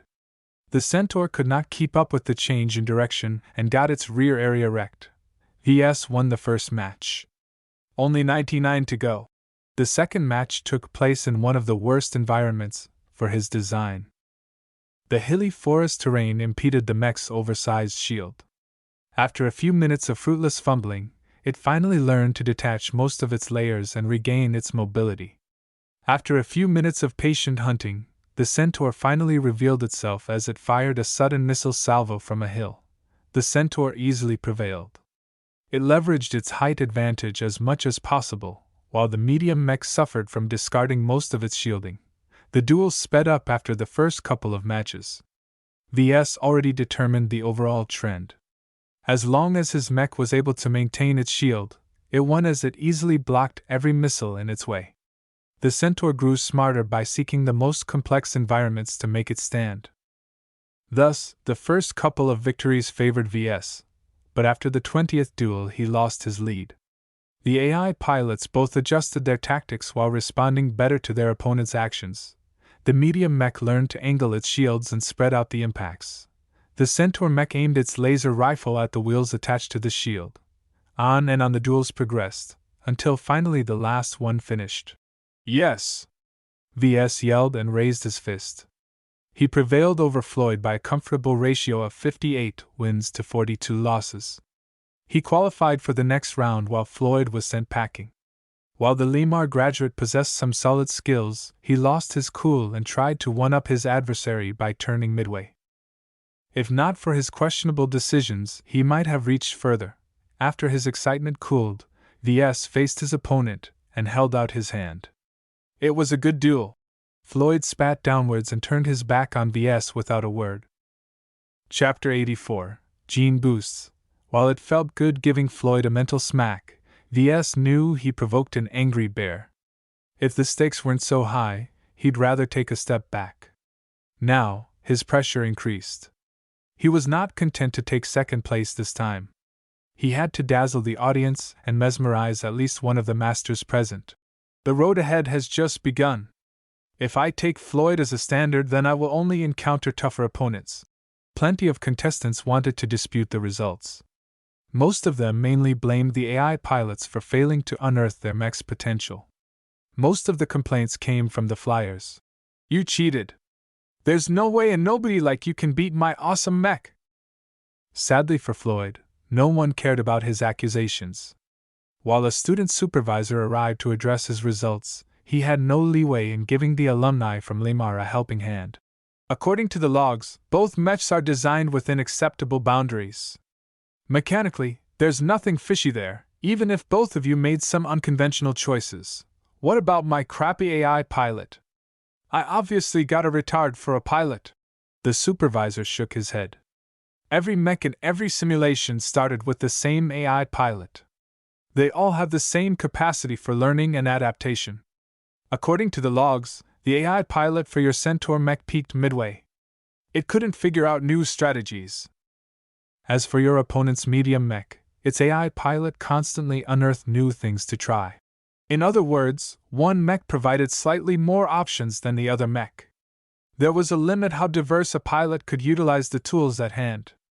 The main factor that limited the Centaur was its crippling slow speed.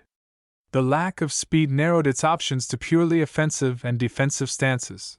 As for the design submitted by VS, the AI pilot was able to take the initiative in most battles due to its freedom of movement. It could charge straight ahead or it could take it slow by flanking its opponent. This was actually the main reason why heavy mechs never achieved dominance. Without sufficient mobility, a mech was nothing different than a sitting duck. After verifying the validity of the results, the supervisor took the devastated Floyd away. Sadly, some of the losers kept making a fuss, though they were easily taken care of with a few stun bolts. VS couldn't believe how many designers broke down and acted like babies. I always thought it took discipline and constant study to become a mech designer. I have no idea how these rich kids managed to graduate with a degree in mech design, PFF. It's genetics, man, a fellow walker supplied. Everyone knows their parents constantly injected their kids with genetic boosts. They take 1 hour to learn a theory that regular people like us take a day to understand. There's different injections available that can strengthen your muscles, make you smarter, or even remove the need for sleep. That was fairly new to VS. I thought those kinds of things are illegal or don't even exist. To commoners, they might as well be fairy tales. It's a conspiracy the upper echelon is happy to keep under wraps. They even banded together in order to suppress any credible mention about these boosts. If you don't believe me, then try and uploading a post. I can guarantee you'll be arrested quicker than you can take a leak. VS almost didn't believe it if not for one thing. Had he already taken some injections himself? When he recalled the few times he ingested the system's attribute candies, he measurably grew stronger in a couple of areas. Was the system messing with his genes each time he ate a candy? The news shook his view of how the galaxy worked. He always treated those rumors about genetic tampering as air, but perhaps he underestimated the progress humanity made over the years in terms of human genetics. Do you have any proof, PFF? Of course not. I'd be dead if I had anything. I've only been able to learn a bit because I have a moneybags for a friend. As today's program came to an end, everyone slowly left the parade ground. As VS tried to keep an eye out on Dietrich and his cat, he reconsidered the matter of upgrading his attributes.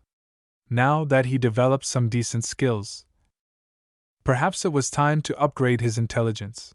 If I had another windfall of DP, I can afford to splurge on a couple of intelligence candies.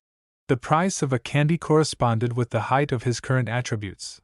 Any attribute between 1.0 and 2.0 could be upgraded by buying a candy worth 1,000 times the desired height. For example, with his current intelligence of 1.2, if he wanted to raise it to 1.3, he'd have to spend 1,200 DP.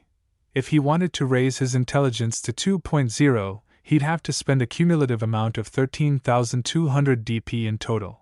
After reaching the threshold of 2.0, the price of the attribute candies multiplied by 10,000, meaning that he'd have to spend 21,000 DP to upgrade his intelligence to 2.1. The price of upgrading an attribute grew to stupendous heights the more it growed. At his current level, VS had no way of earning enough DP to upgrade his intelligence to a meaningful level where it could make a difference. That was why up to now, he always emphasized the acquisition of skills. They provided concrete benefits at reasonable costs. VS always planned to upgrade his intelligence and perhaps some other attributes in the long term. Despite his envy, he maintained his current stance. At most, he'd upgrade his intelligence by a couple of points so that he wouldn't come across as stupid when faced with a master. VS sighed when he thought about his empty DP reserve. All of his plans meant nothing if he didn't gain another source of DP. With both his virtual and real universe sales stalling, he had no way of buying anything from the system to help him out in the competition. He had to rely on himself to reach the top. He only became a little disappointed when the Mech Designer System became less unique. The rich and powerful had their own ways of getting ahead even without a supposed reality-altering software program. Ves finally found Dietrich near the exit. The pilot yawned as he greeted his friend. "Man, this is the most boring competition I've ever watched. There's nothing exciting about watching thousands of nerds geeking out over a couple of stupid exams." The only part that interested me was the duels, but it finished way too quickly for me to enjoy. Haha, it might not be very exciting for you, but for mech designers like me, it's been a thrill. Are you sure you mech designers are still human? I'm not surprised if you've all been replaced by aliens. Without a technical background, pilots like Dietrich could never appreciate these kinds of events. Ves enjoyed the opportunity to cash against his peers. Watching his skills grow better from a boring status was much less tangible than winning an actual match against a living person. It made all of his improvements look real, different from before. The lit erected temporary housing for the remaining visitors. Each modular apartment came with all of the basic necessities, and were fairly secure as well. The temporary housing area became more crowded with the heavy security presence. In order to prevent improper actions such as bribery or sabotage, the entire place turned stiflingly safe. Dietrich whistled in appreciation when he saw how many mechs patrolled the perimeter. Lemar sure takes a lot of effort to secure a simple housing area. I'm glad they take our security seriously. I've already offended one bastard from the coalition. There's no telling what he'll do behind my back. As Dietrich lacked any understanding of mech design, he wasn't really able to follow the mech duel in the second round. When Ves explained how he triumphed over his opponent, he snorted. "Bah, what a git! This guy refuses to admit his loss because he's not as good as you. That should be the end of the matter." Ves truly hoped he had no more encounters with Floyd, but he vaguely suspected he might not be so forgiving. After an uneventful night, the contestants returned to the fields. Out of the 50,000 participants, only 5,000 remained. The final round of the qualifiers aimed to cut down their numbers to a measly 500. The attrition was horrible but necessary in order to make the main event presentable. Just like last time, Professor Marshall addressed the crowd. "Today is the day where we will decide the final 500. Who among you will be lucky enough to perform in front of a crowd of the most eminent figures in the mech industry? Who among you will be projected in the homes of every household in the Komodo Star sector? The chance to gain fame and make your name known to trillions of people is in your grasp. Are you not excited?" Every mech designer cheered. They all fought hard to make themselves more prominent. Even if they failed to catch the interest of a master, the trip was still worth it if they became a household name. Fame was a precious resource that accelerated any mech designer's career. Now, let me begin with the third round. This time, the format revolves around teamwork. As you all know, mech designers often work together with other designers when involved in a major project. The best and most widely used designs are always a collection of each designer's best results. No mech designer in existence claims to be the best at everything, though the polymath comes awfully close. Everyone laughed a little. Claire Gramza was an absolute genius with a terrifying level of intelligence. The amount of fields she specialized in could fill a whole data chip. Ves secretly wondered if the star designer bathed in intelligence gene boosts since birth. This time, we wish to see some cooperation among you. Everyone will be grouped into teams of 10. Your task is to collectively design a single mech, which will be matched against every mech your rival groups have come up with once. This time the AI pilots will not remember their previous results, so all the matches are absolutely consistent.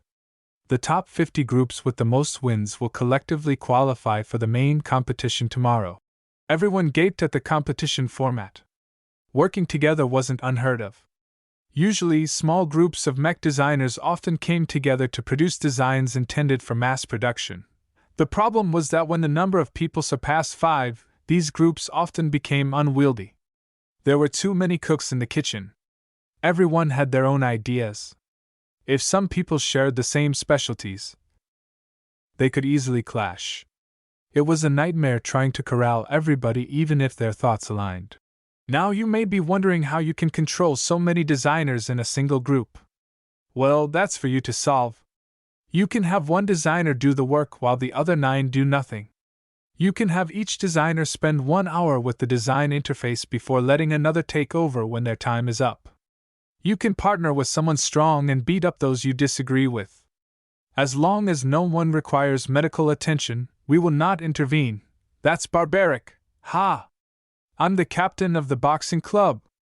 If you don't want a bruise, you better acknowledge who's boss.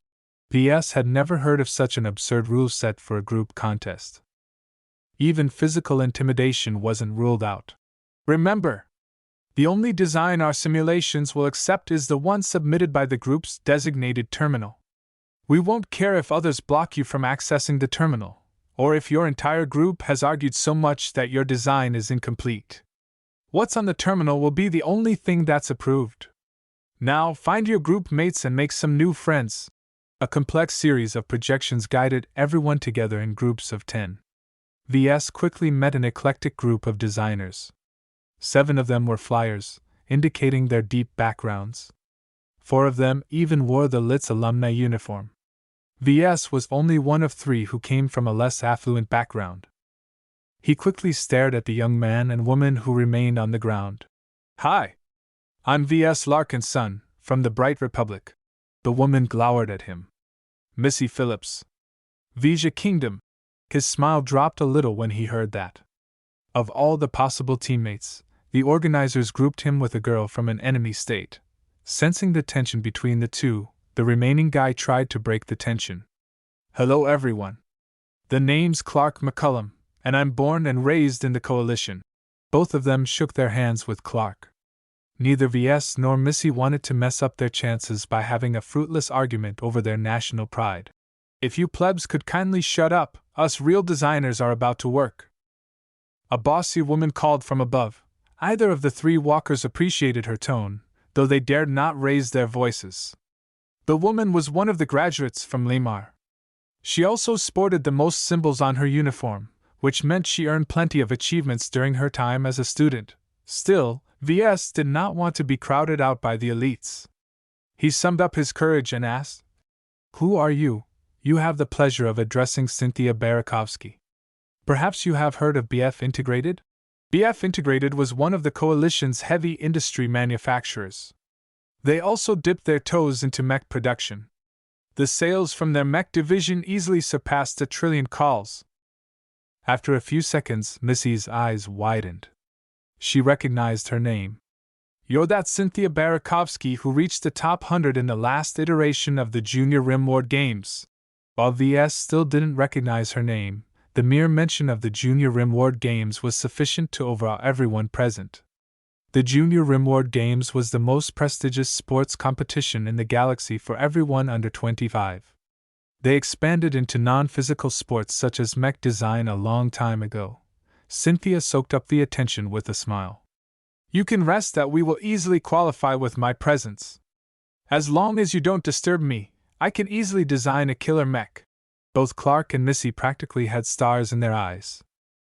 Ves bewilderingly stared at their worshipping gazes. He never really paid much attention to the massive Rimworld Games, let alone the smaller junior edition.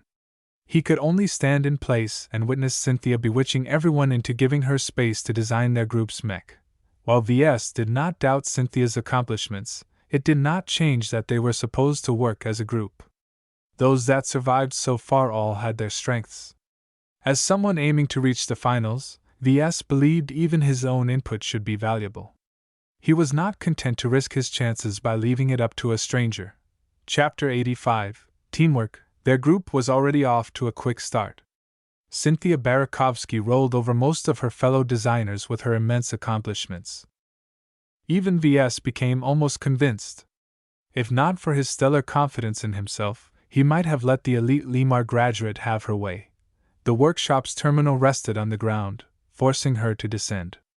Just as she approached the console, Ves stepped forward and held a hand. Please wait a moment, Miss Barakovsky. Her eyes pierced his own with a disgruntled intensity. You are in my way.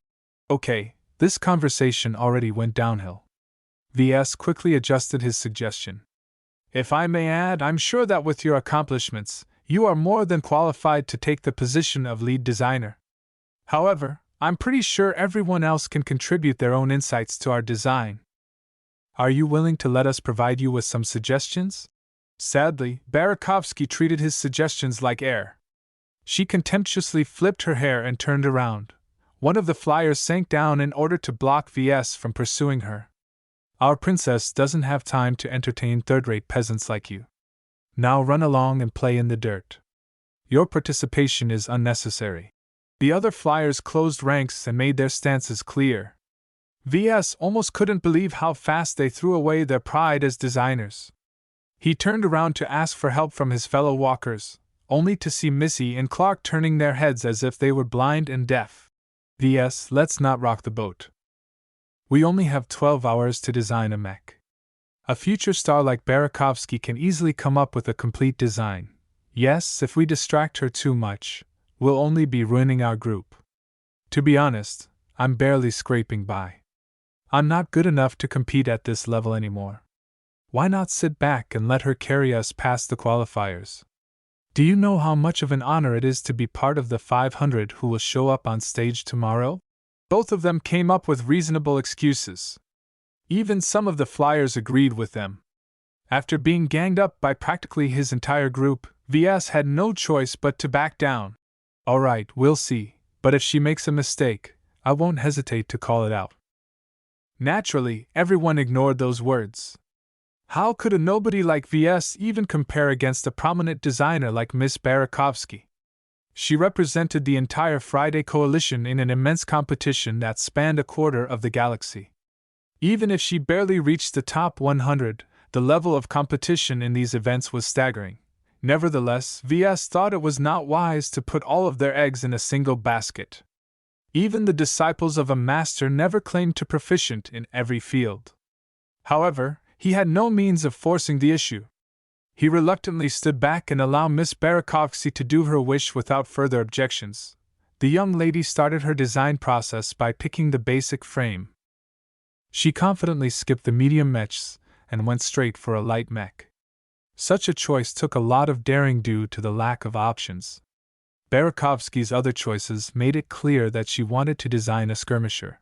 If Ves was in charge, he'd pick a safe and boring medium mech. Sadly, he could only watch as Barakovsky went all in on her build. She intended to design a mech reminiscent of his very old Nomad. Certain types of skirmishers excelled in different situations.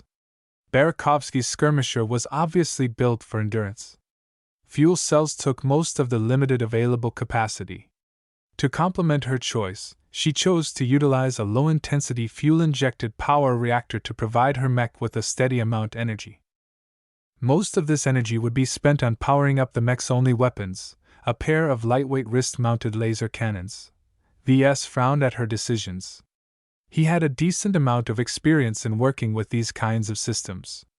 The wrist-mounted laser cannons was especially tricky. A light mech's arms were not supposed to incorporate such an intensive weapons system. One stray shot could disable the entire mechanism. To her credit, Barakovsky knew what she was doing. She revealed her proficiency in metallurgy and physics when she stripped the light mech's armor and painstakingly designed an entirely new compressed armor scheme that even Ves wanted to praise. She personally fabricated all of the compressed armor plating with practiced skill. She's a true prodigy designer, Missy uttered next to him. She practically gazed at the elite Limar graduate like she was a goddess. That armor is truly divine. I could never in a million years fabricate such pieces without slipping up. Barakovsky evidently mastered assembly as well. The way she smoothly interacted with the terminal and the virtual workshop's tools gave Ves the impression that she spent many hours in an actual mech workshop. Even though he was not a slouch, his system-enhanced skills lacked the genuine fluency of actual experience. As the alloy compression took a very long time, Ves started to take a look around. Curiously, his vision of the projections of the other groups was blocked. He had no way of determining their designs. Yet he could still watch and hear what they were doing, as if the organizers wanted to let others see how their rivals tackled the issue of teamwork. "Well, this is a fine mess," a burly designer commented as he spat out some blood. His clothes were disarrayed. 6 other designers were sprawled on the ground, each of them nursing a lot of bruises. "You did good," a handsome prince-like figure said as he clapped his lackey's back. "Now that we've gotten rid of the riffraff, we can get rid of this trash design and start over with something competent." At another side, a group that happened to consist of 7 walkers bravely tried to fend off the 3 flyers who disagreed with their actions. Their anti-grav clothes gave them an advantage in the air, but their numbers were too feeble to reserve the situation.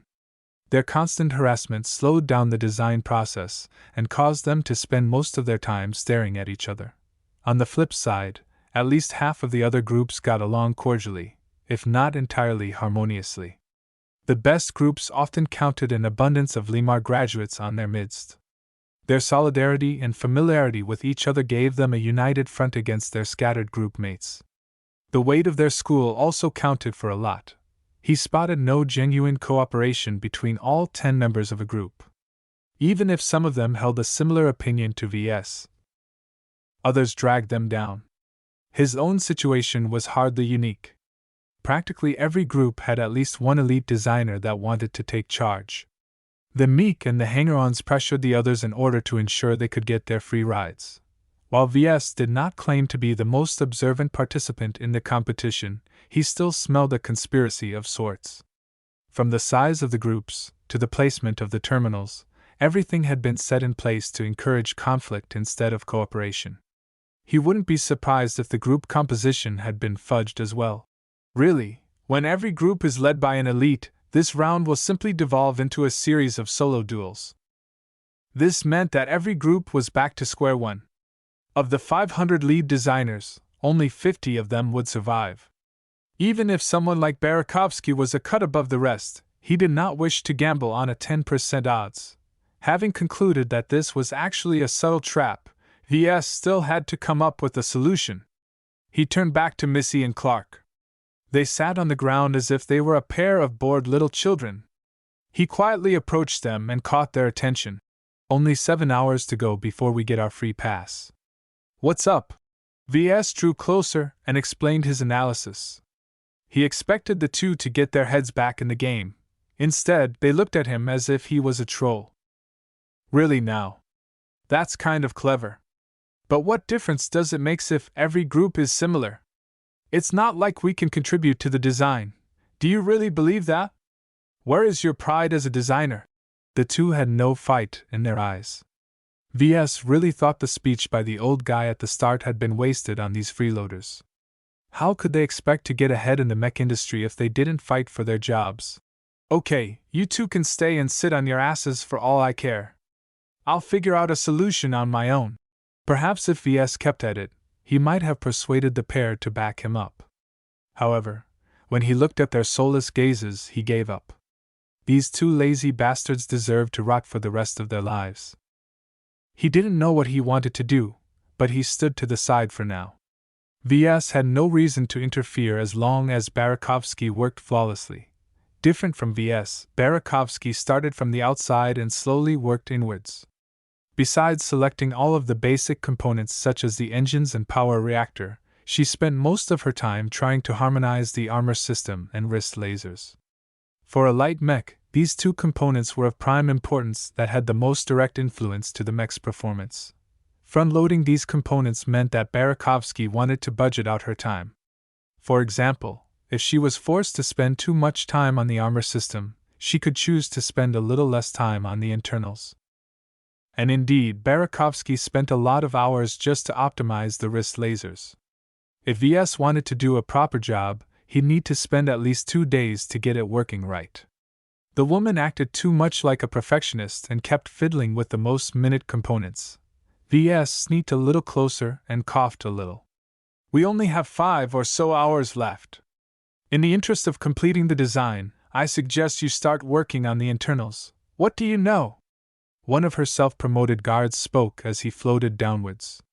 "Those laser cannons are our only weapons. If Our Lady's time is cut short, Who knows if they'll malfunction? Yeah, and who cares about optimizing the internals anyway? It's just a bunch of cables and muscles. There's hardly any complexity involved in uncrossing a couple of wires. The comment from the second goon made it clear to VS that he had no idea what he was talking about. Having worked with the awful mess that was the Caesar Augustus, he knew more than anyone else in the group the fragility of a crowded and unoptimized internal structure.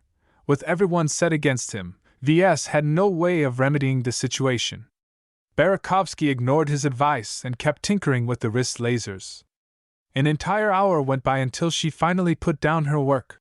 I'm finally done with these laser cannons. The hard part is over.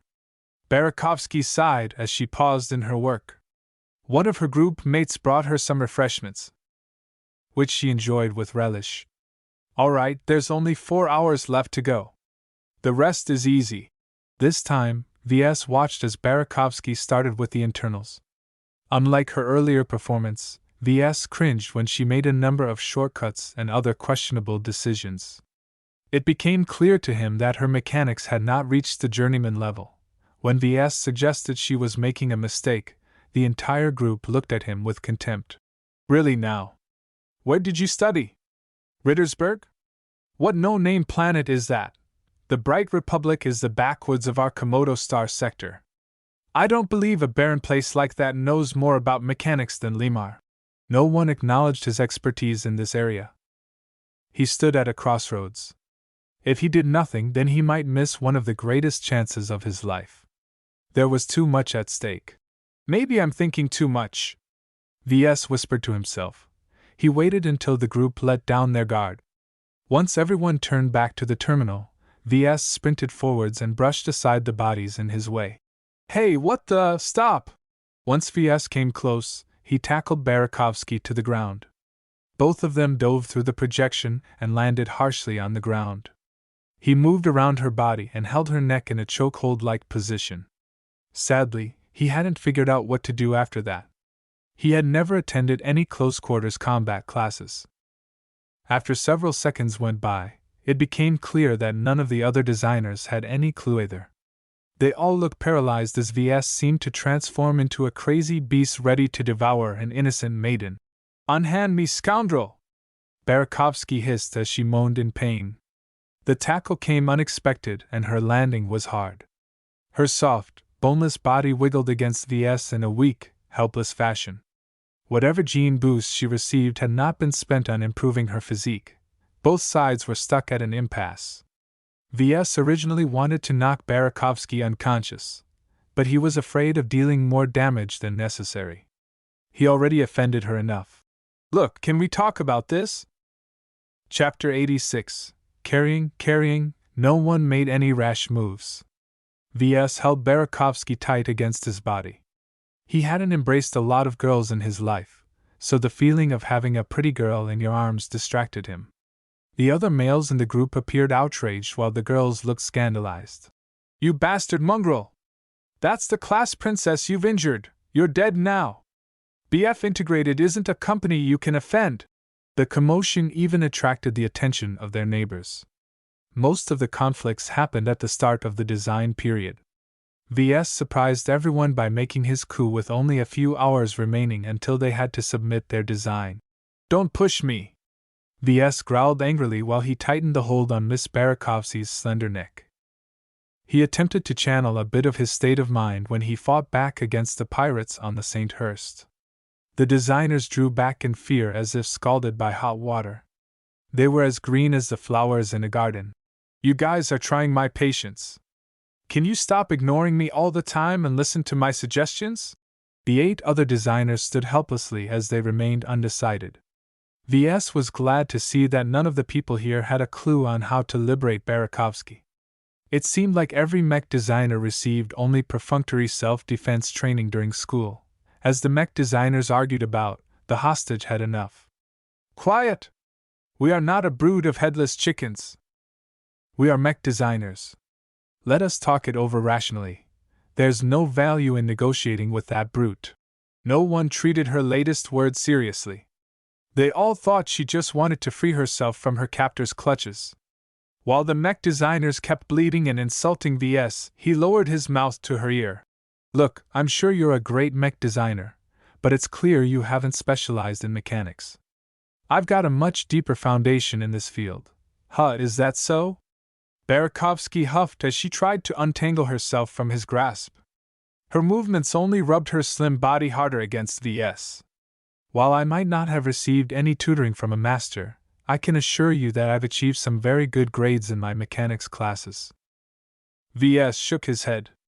This is the big leagues. We're not in class anymore. Have you attempted to develop your mechanics since your graduation? Humph. It's only a few months.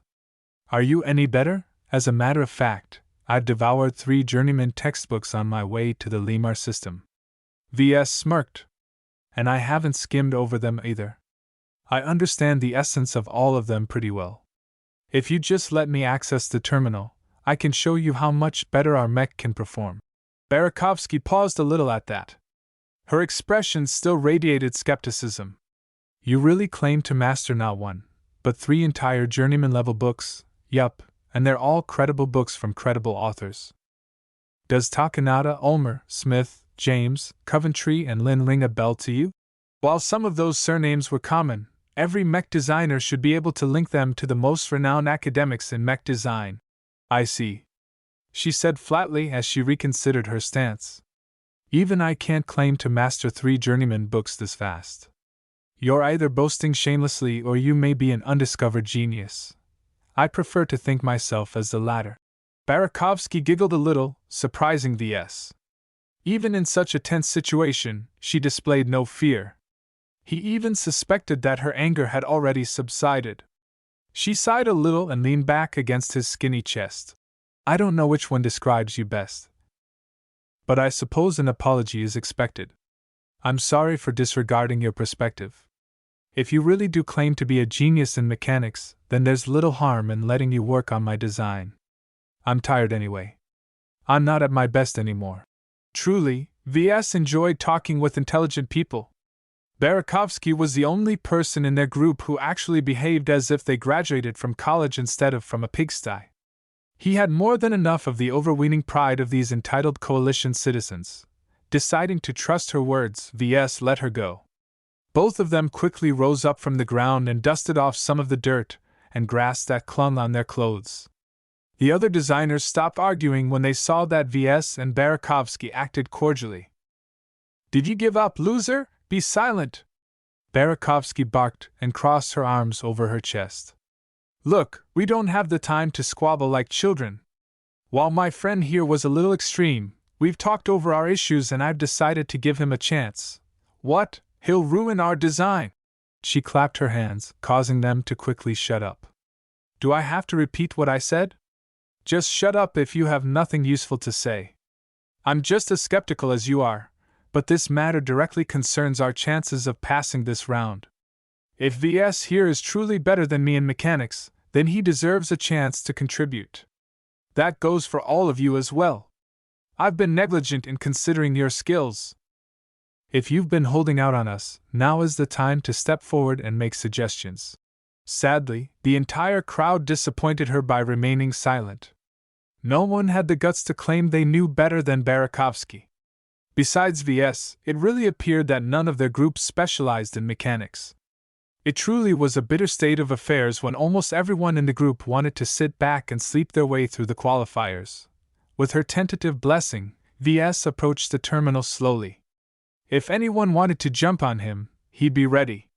Fortunately, no one had the spine to contest their intentions, so Ves reached the controls without hindrance. There are a number of things that can be improved that I can point out immediately. Ves began to explain in the hope of getting everyone's acceptance. First, the engines. While Barakovsky chose to go with a conventional high-efficiency engine model, our mech's loadout is a bit light due to the inclusion of compressed armor. This gives us a bit more leeway with regards to capacity, which in my opinion is best spent on a more powerful engine model. That will make our design less efficient. A powerful engine burns more fuel. Barakovsky pointed out. That's true, but remember what kind of battles our mech will face. We're sending our design off to a series of one-on-one duels. Do we really need to stuff so much endurance in our design when it's only expected to last one single encounter? Our mech is built to outlast any opponent. There's no such thing as too much endurance. That's true, but I also think that there's a point where sacrificing power in favor of endurance isn't worth it anymore. Our light mech's top speed is below average for an endurance-focused design. When Barakovsky stopped arguing, Ves took that as permission to replace the engines. He chose to install a slightly more powerful engine model from the list of available components. Naturally, the new engines also added more weight, but the additional power was worth it as its top speed gained a substantial boost. What else do you want to change? Ves started reversing some of her decisions and worked methodically on areas that haven't been touched. Though Barakovsky never admitted defeat, she tacitly allowed Ves to implement his own decisions. With his intervention, the integrity of their design gained a massive increase. The mech's performance slowly stabilized. The chance of suffering critical damage decreased due to his skillful work. In the end, Ves monopolized the remaining hours of the clock. Even when Barakovsky showed some discontent at some of his decisions, she kept letting his run amok. He appreciated her inaction. Somehow, he even suspected she only maintained a negative attitude in order to placate the other group members. The others still did not trust Ves even if he implemented better solutions than anything they could come up with themselves. 5 minutes remaining. Please finalize your designs. Ves already finished his design. After checking over the entire mech once again, he stepped back and gestured at Barakovsky. I'm done now. You can check over our entire design if you want. She shook her head. I've followed your every move. Nothing you've done is egregious enough for me to intervene. Besides, even if I want to change something, there's hardly any time left on the clock. Indeed, as the counter ticked down, many groups had laid down their work. Not all of them were as relaxed. Some groups that suffered from extensive infighting kept fiddling with the terminal. Even now, Ves could see that a handful of groups hadn't even completed their designs. They were the abject failures in this round. He admired the Lit for coming up with such a deep and challenging test. While working together as 10 to come up with a single design sounded simple, the reality proved much different. The audience had a field day when arguments and fistfights broke out. All of the mech pilots and bodyguards sitting on the stands painfully looked away when these nerdy engineer types showed off their pathetic skills. Only a few designers had a passable proficiency in self-defense and martial arts. Those who paid attention to their physical training dominated their groups, though whether their design skills was just as good as their fighting prowess was another matter. If any groups understood the essence of this round and genuinely worked together as 10, Ves had no clue. At least he hadn't seen any enlightened teamwork among the groups surrounding his own. His heart pumped faster as the duels commenced. Just like the last round, the projections sped up the simulations in order to save time. As Ves had worked intensively for a couple of hours straight, he had no energy left to concentrate on the action. The duels fast-forwarded so quickly that Ves hardly registered each win and loss. Impressive work, Barakovsky praised as she sat down next to him. It looks like we're winning most of our matches. Is that so? His anticipation grew as he tried to register their mech's performance. It did manage to dance around almost all of the opponents it encountered. It only ran into a wall when it faced a flying opponent. That's great! We're winning! In actual fact, their mech performed so well that it constantly climbed higher in the giant ranking projection. Half of the designers were too scared to watch the duels. Instead, they kept their eyes peeled on the ranking list. Every time some groups changed positions, the designers groaned or cheered. The third round finally ended in a crushing victory for Ves and Barakovsky's mech. While their light mech might be lacking in firepower and armor, its prodigious mobility and impressive endurance allowed it to keep teasing around any opponents it encountered. It only lost when matched against its hard counters, such as sprinters, flyers, and marksmen. Any other mechs proved too sluggish to match the nimble mech. Yes! We've ranked 16 out of 500! We've qualified! Ves cheered as he saw the final results. Their group only had to reach the top 50 to pass. Reaching the 16th rank meant they possessed ample strength to compete in the main event that started in the following day. Barakovsky suddenly glomped him in order to give him a quick hug. "Thank you. Without your help, our mech couldn't have lasted this long. No problem. I'm glad you gave me a chance." Both of them quickly separated. VS coughed a little. He hardly ever got close to a woman. Her closeness made him a bit uncomfortable. "I guess we might encounter each other again in the days ahead." Her smile disappeared. "You're right. I won't show any mercy if I end up on the opposite side. The same goes for me. Best of luck then." They shook hands before parting the group. Now that the qualifiers came to a close, the designers had no reason to stick together with those they despised. Of their entire group, only Clark had the decency to thank him for pulling their group ahead.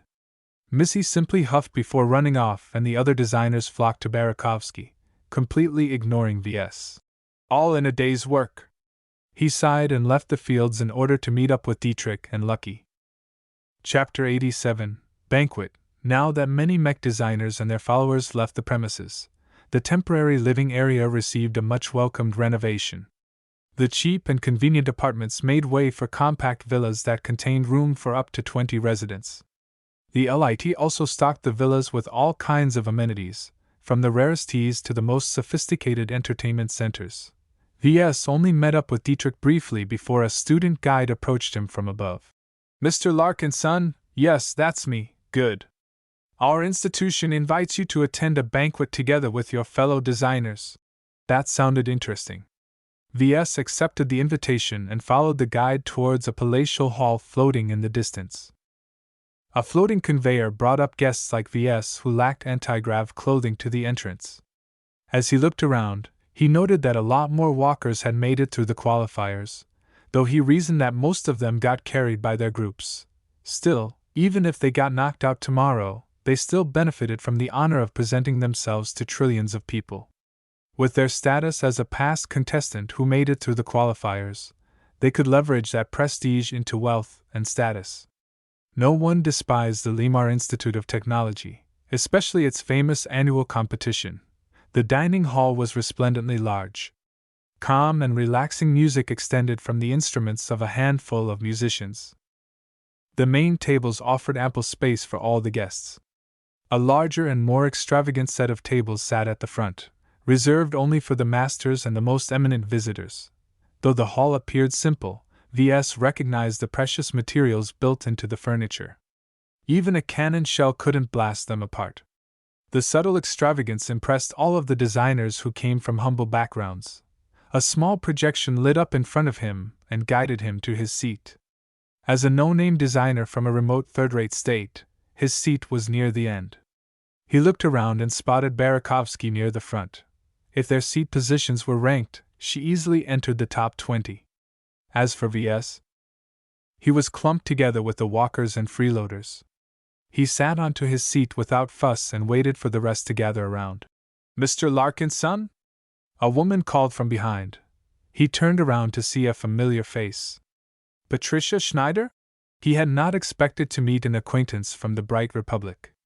Patricia had always been an enigmatic figure back when he studied at Rittersberg. She was a genius who excelled in every field.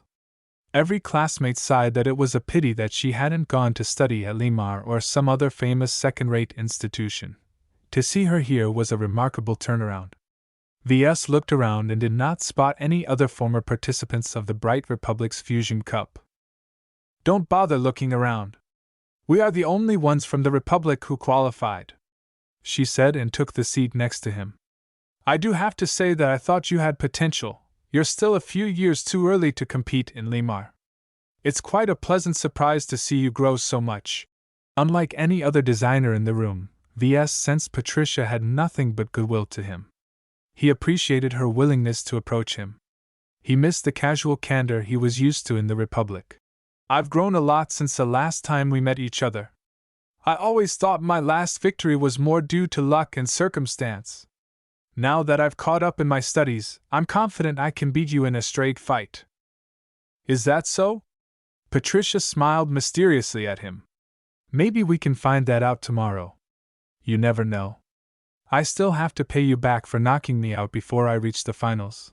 Haha, I had no choice really. My career was at stake. Somehow, Ves acted a lot more confident around Patricia. Before, he always saw her as an inviolable goddess, whose talent in mech design outmatched anyone else at the Rittersberg University of Technology. With the help of the system, Ves improved so much that his confidence gained a massive boost. He no longer regarded himself on a lower level to the former class princess. Patricia raised her eyebrow. I've heard you've started up a new mech workshop on a rural planet. That takes remarkable courage. Without a large investment, it's very difficult to start an independent business. Thankfully, the MTA provides independents like me some space to do business. Without the licenses, I have to do everything from scratch. Licensing became a popular way to earn income from technology in the mech industry upon the establishment of the MTA. The behemoth organization practically coerced every tech company into releasing their non-cutting-edge developments to the market. Also, industrial espionage was widespread at that time, so the inventors decided to legalize and monetize the acquisition of their technology. The distribution of technology eventually benefited the entire industry. Everyone had access to a uniform minimum standards. No one was forced to reinvent the wheel anymore. It also lowered the barrier of entry to startups like Ves Workshop and restrained larger companies from dominating the industry. After a few minutes of chit-chat, they quieted down when the masters entered the hall. Everyone stared with hopeful eyes at these eminent masters. Of the 5 masters who expressed interest in taking a new apprentice, only 4 were present. Master Null had declined to attend, probably in order to avoid letting spies record his gestures. Even the most hidden fugitives can be identified if they showed up in public too many times. Professor Edith Marshall stood up from her seat and addressed the crowd. Congratulations for making it through the qualifiers. In the last 2 days, the masters and I have witnessed some remarkable performances. You may be thinking that the qualifying rounds appear too arbitrary and whimsical. A few designers groaned when they remembered the hellish ordeal of the past 2 days. The transparent duel and the group duel rounds were especially infuriating for some. The truth is, a real designer has to cope with many different circumstances. The strongest mech designer isn't necessarily the one who can output the best designs. As far as we at Lima are concerned, the ideal mech designer is one who is adaptable. Only by thriving under the most difficult circumstances can you survive the coming storm. Those ominous words sparked a murmur of concern among the crowd. Maybe some of you are already aware of the unrest that is growing in our star sector. We are not alone. The unrest has spread in our neighboring star sectors, and will soon engulf all of human-occupied space. Armies will be mobilized and entire mech corps will be thrown into battle. The blood that is about to be spilled will dye many planets red. A handsome designer sitting near the front of the table stood up, courageously interrupting the dean. There's a famous saying among designers. The time of war is the time of our lives. A lot of people smiled at that, though Ves and Patricia kept a stern face. Well said. We develop instruments of war. And only during wartime will we see the most demand for our services. A design is not a static, timeless product. Many times we receive requests to modify designs in order to cope with a specific planetary environment, or to counter a popular model utilized by the enemy. The simulation mech duels you've experienced so far is but a simplification of the great game that is played among the greatest designers. A few of the masters nodded, giving weight to Professor Marshall's words. With a sophisticated industrial base, any state gained the capability mass-produce or mass-modify a substantial amount of mechs. If an enemy happened to favor lasers, you could respond by designing a mech that was resilient to directed energy. Such a change could be done in days if the scale was small. At a larger scale, even a massive entity like the Friday Coalition was able to replace and refurbish its entire mech complement in a couple of months. The capabilities of an industry supported by the full might of an entire state was terrifying. Even the Bright Republic had built up a formidable reserve in order to cope with the coming aggression by the Vesia Kingdom. If war eventually broke out, Ves expected to be drafted in order to put his capabilities to use in supervising such superfactories. Before we begin to serve the masterpieces prepared by our cooks, I have one more thing to say. When I look at all of you, I am astounded by the variety of your origins. Some of you have proudly graduated from this school. Others have studied elsewhere in the coalition, while a smaller portion of you have even climbed your way up from more humbler origins. As one of the few designers from a third-rate state, Ves and Patricia certainly knew the others outnumbered them.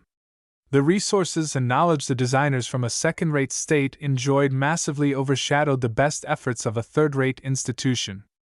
The two could not even come close. Ves only gained the qualifications to attend the banquet due to his cheat of a system. He wondered how someone who attended the same university as him managed to keep up with him. Patricia surely had her own secrets in her pocket. That was one of the reasons why Ves tried to strike a friendship with her. As equals of the same strength, they might cooperate someday. Professor Marshall pressed a button on her comm, causing a projection to light up above the tables. It projected the name of a famous society, underneath of which spelled out numerous benefits. The Clifford Society is the Carnegie Group's most exclusive club for mech designers. Our rules allow any designer who passed the qualifiers to join our most esteemed ranks. Many of those present already knew about the Clifford Society. Anyone present here could apply, though practically only those who were not attached to any major influences actually joined. The real elites already signed exclusive contracts with their backing. No matter your origins, affiliations, or home state, we are a neutral group that serves the coalition on behalf of the Carnegie Group. Certainly the other partners of the coalition have their societies, but we have the most welcoming attitude. As we have attracted numerous influential designers over the years, our reach extends to the entire Komodo star sector. No matter where you reside, our society is able to provide support at any time. The professor enumerated the many advantages a member enjoyed. They provided an open platform could discuss freely with other members. They offered a small sample of exclusive learning material, some of which could not be found on the galactic net no matter how many calls you were willing to spend. The society even held many gatherings where different designers met frequently with new faces. Are you going to join? Patricia whispered quietly at his side. Yes. This is one of the reasons why I spent all the trouble of traveling to the coalition. The Clifford Society has an illustrious name in the sector. I don't have a lot of sources I can rely on to advance my design skills. The society is a viable alternative to the MTA in terms of their library alone. She shook her head at his words. Joining the society isn't free. Officially, you'll be prohibited from helping any influence that is hostile to the Friday Coalition. Unofficially, you'll become a man of the Carnegie Group. The other partners of the coalition will close their doors to you, not to mention you'll be stared at by the hexadric hegemony. As someone who has tried to go it alone, I quickly learned how vulnerable I am. Any casual conglomerate can wipe me out if they think I'm an irritant. The only way I can get some job security is to attach myself to a greater influence. Once Professor Marshall finished her speech, everyone's comm units beeped. They all received an extensive package that contained a brochure and a contract for the Clifford Society. They could sign the contract at any time, though they only had a month before it expired. Some of the people present signed the contract immediately. Others, like VS, planned to go over the contract in detail later. Right now, he reserved his energy for the competition that started tomorrow. Enough talking. Let's dig in. Chapter 88, Spectacle. The day of the main event arrived. As a prestigious event witnessed by everyone in the star sector, the LIT did not hold the competition on a plain grassy field. Instead, every participant was brought to a huge and extensive arena complex.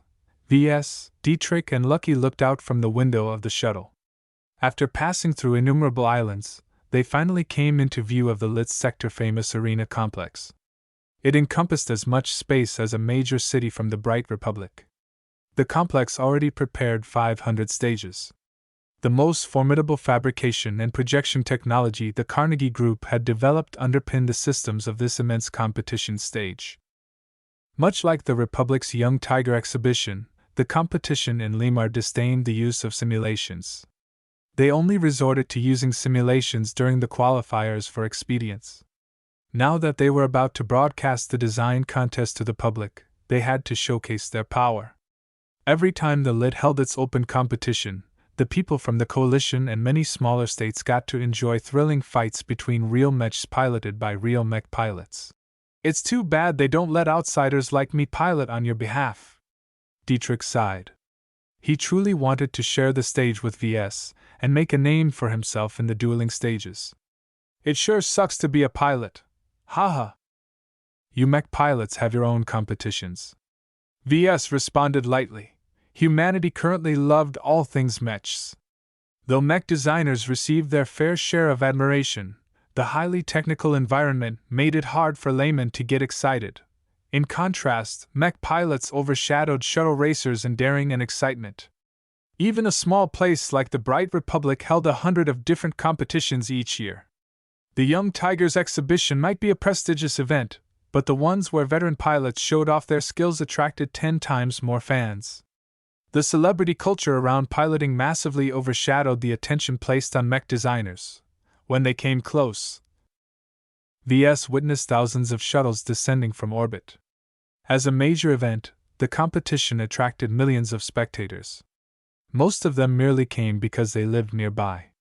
Most likely, only 10% truly understood what was going on.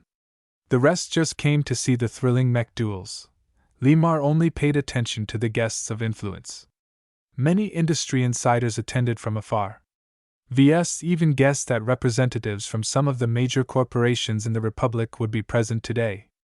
The competition not only gave the foreign talents a chance to shine, it also brought a lot of powerful men and women together from across the sector. Many deals and trades were made under the table during each event. All right, please disembark, follow me. It's very crowded today, so watch your step. A guide called out once their shuttle landed. A massive amount of people converged to the arenas. Dietrich and Lucky had to separate from Ves again. They followed the majority of the crowd to the spectator entrance. As for Ves, he boarded a smaller shuttle that brought him and his fellow designers to a resting area backstage. Up on the main stages, a grand spectacle unfolded. The show preceding the competition featured music and dances from the most popular entertainers in the employ of the Carnegie Group. In between, different executives entered the stage to introduce various high-tech innovations such as a new engine model or a renewal of a popular consumer electronics device. The group never fails to milk the publicity dry, a designer sitting next to him remarked. Each year they go through the same process. Ves nodded in agreement. It's a good way to distract the audience when we're still in the design phase. A pure mech design competition is pretty boring to the average viewer. Watching someone design a mech in real time was like watching a sculptor chisel a statue. While the end product might look impressive, no one wanted to go through all the boring parts for hours on end. The other partners of the coalition have their own pageants. This is nothing unusual. Now that we're facing tumultuous times, every power is going all out in attracting talents. Even the notoriously close-minded Kansa clan have opened their doors. You'd have to be insane to hire yourself to the Kansa clan.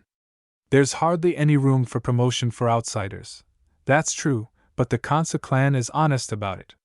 You'll only have to sign a 12-year contract. After that, you're free to go. That sounded like a pretty good deal. If Ves failed to qualify for today's event, he'd probably be forced to crawl in front of their doors and beg them to take him in. Thankfully, he fought well enough to avoid such a miserable fate. After half an hour of advertisement, the mech designers finally entered the stage. They bowed before the millions of people present and the trillions more who watched from their homes. The entire star sector took notice. An executive from the Carnegie Group introduced the rules for the first round. Today is the day where we will hold our famous free-for-all. 500 mech designers are given access to our proprietary Quick Forge instant fabrication systems. These designers can choose to rush out their design or take it slow in order to perfect their work. However, the speed in which they finish their design decides the ranking of their allocated pilot. The faster they finish a design, the better their pilot. Limar's renowned free-for-all format had a lot of strategy behind its simple rules. The round lasted for 12 hours. A mech designer was free to submit his design at any point. But if he took too long, then he will only receive a mediocre pilot. The fastest submission always received the best pilot from a batch of 500 cadet pilots from an affiliated mech pilot academy. The Quick Forge fabricator was able to produce or modify many simple mech components, giving the illusion that it worked just as fast as a virtual workshop. Naturally, this only applied to obsolete technology. This was the reason why Limar used the equivalent of 3-star mech components in the qualifiers. The time and cost to fabricate more advanced components grew massively at that point. These renowned cadet pilots fought on behalf of their mech designers in an enormous space consisting of many temporarily fused arenas. In this random forest environment, giant coins occasionally spawned at random locations. Mech pilots had to search for these coins and bring them to a random location, though they had to look out for ambushes. Regardless who possessed the coins, the pilot who delivered the coins successfully gained a score. To keep it all fair, the 500 pilots were completely isolated. They piloted the mechs remotely through advanced transmission technology. In a real war, there were millions of ways for an enemy to interfere with these signals. In a venue completely controlled by the Carnegie Group, the risk was deemed acceptable. The group did not want to risk the lives of their future pilot officers. After all, the key issue of this round was that a mech only had one life. Once it received fatal damage, the mech did not have any opportunity to collect more coins. The designers who submitted their designs early had more time to collect coins.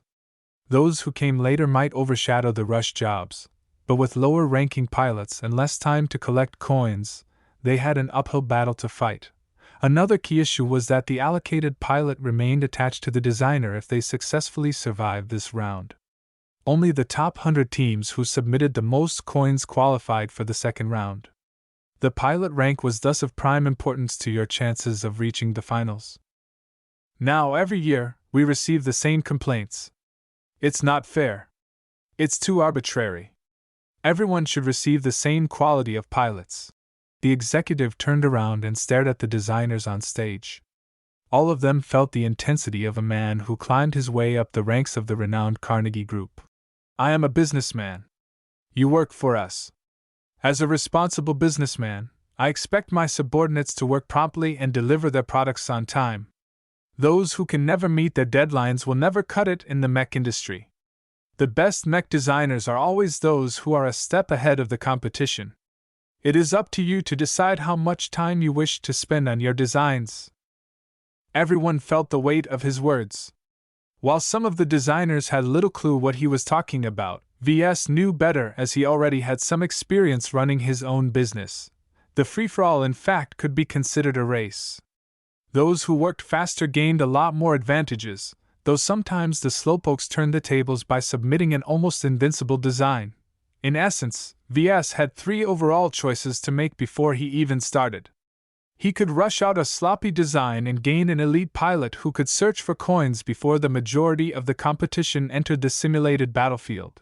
This was the highest risk a designer could make and had enormous influence to their future course.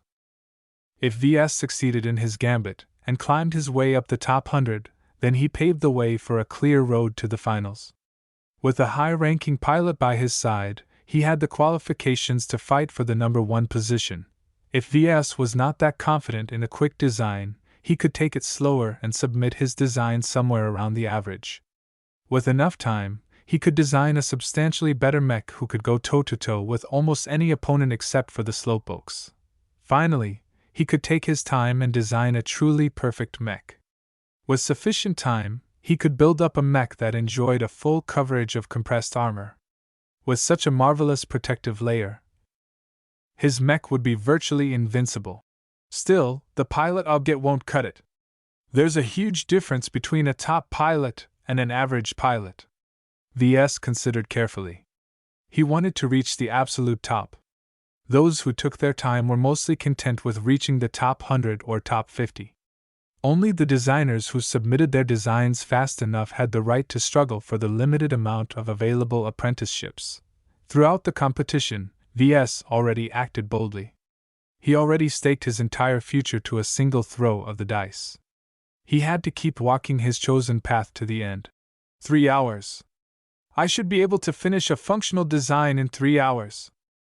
Ves whispered to himself. The average submission time in past competitions usually hovered around 5 to 6 hours. Cutting that in half meant his mech inevitably retained some serious flaws. The key was to minimize or mitigate these flaws. Chapter 89, Steed. After explaining the rules, the executive retreated and allowed others to direct the first round. A guide brought every designer to their allocated quickforge system. A marvel of engineering, every quickforge cost as much as 100 mech workshops. Its impressive capabilities allowed for almost instant fabrication of any device as long as its complexity did not exceed a certain standard. Though insufficient to mass-produce any current-gen mechs, it had no trouble in pumping out 200-year-old designs. These are the toys that the students of Limar can polish their design skills, Ves guessed. The Carnegie Group didn't design these quickforge units for a simple competition. How I envy those who gained the chance to study here. Designers who spent a lot of time with these miraculous systems could gain a lot of proficiency in working with real mechs.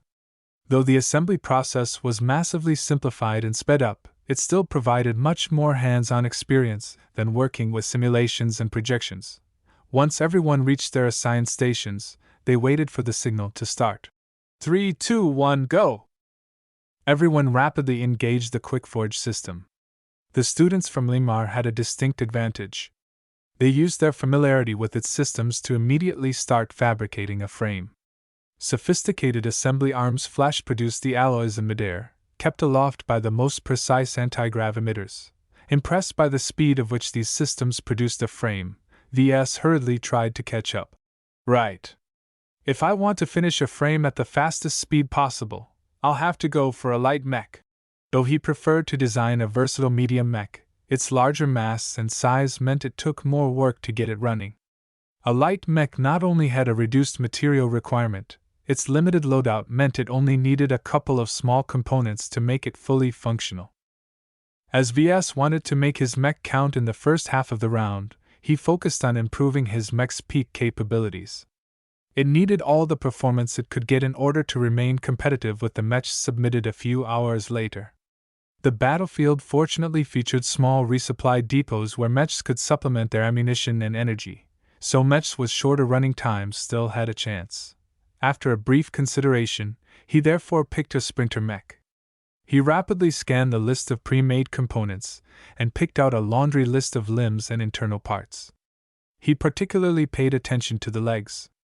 Drawing from his experience with the Octagon series, he focused on prioritizing agility instead of top speed.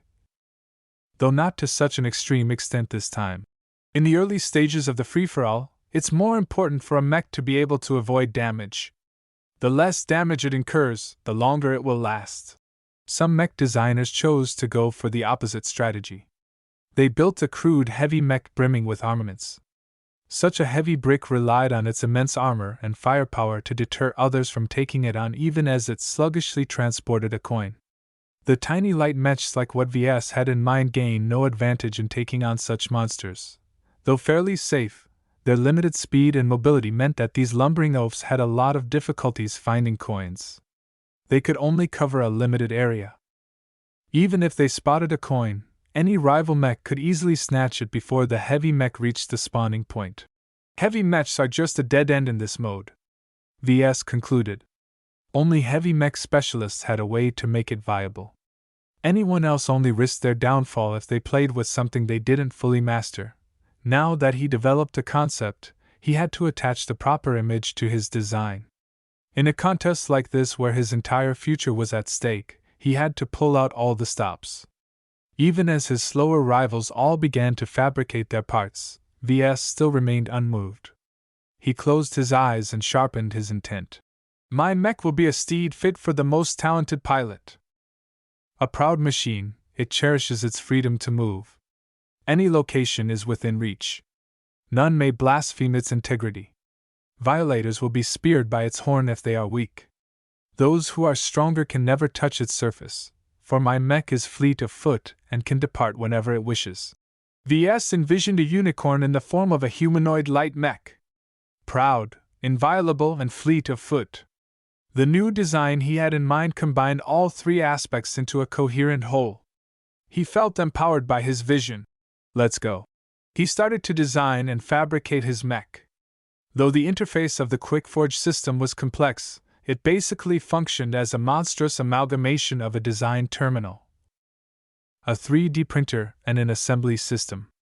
As VS was quite familiar with each system, he had little trouble adjusting to the combined controls. He put his full attention into getting his light mech assembled properly. Though the QuickForge system accelerated the fabrication and assembly process to a ludicrous speed, it also risked the amplification of any unaddressed faults. A tiny misalignment between components could snowball into a massive cascade of structural instability. VS had to keep his eyes peeled and work with utmost precision in order to maintain control.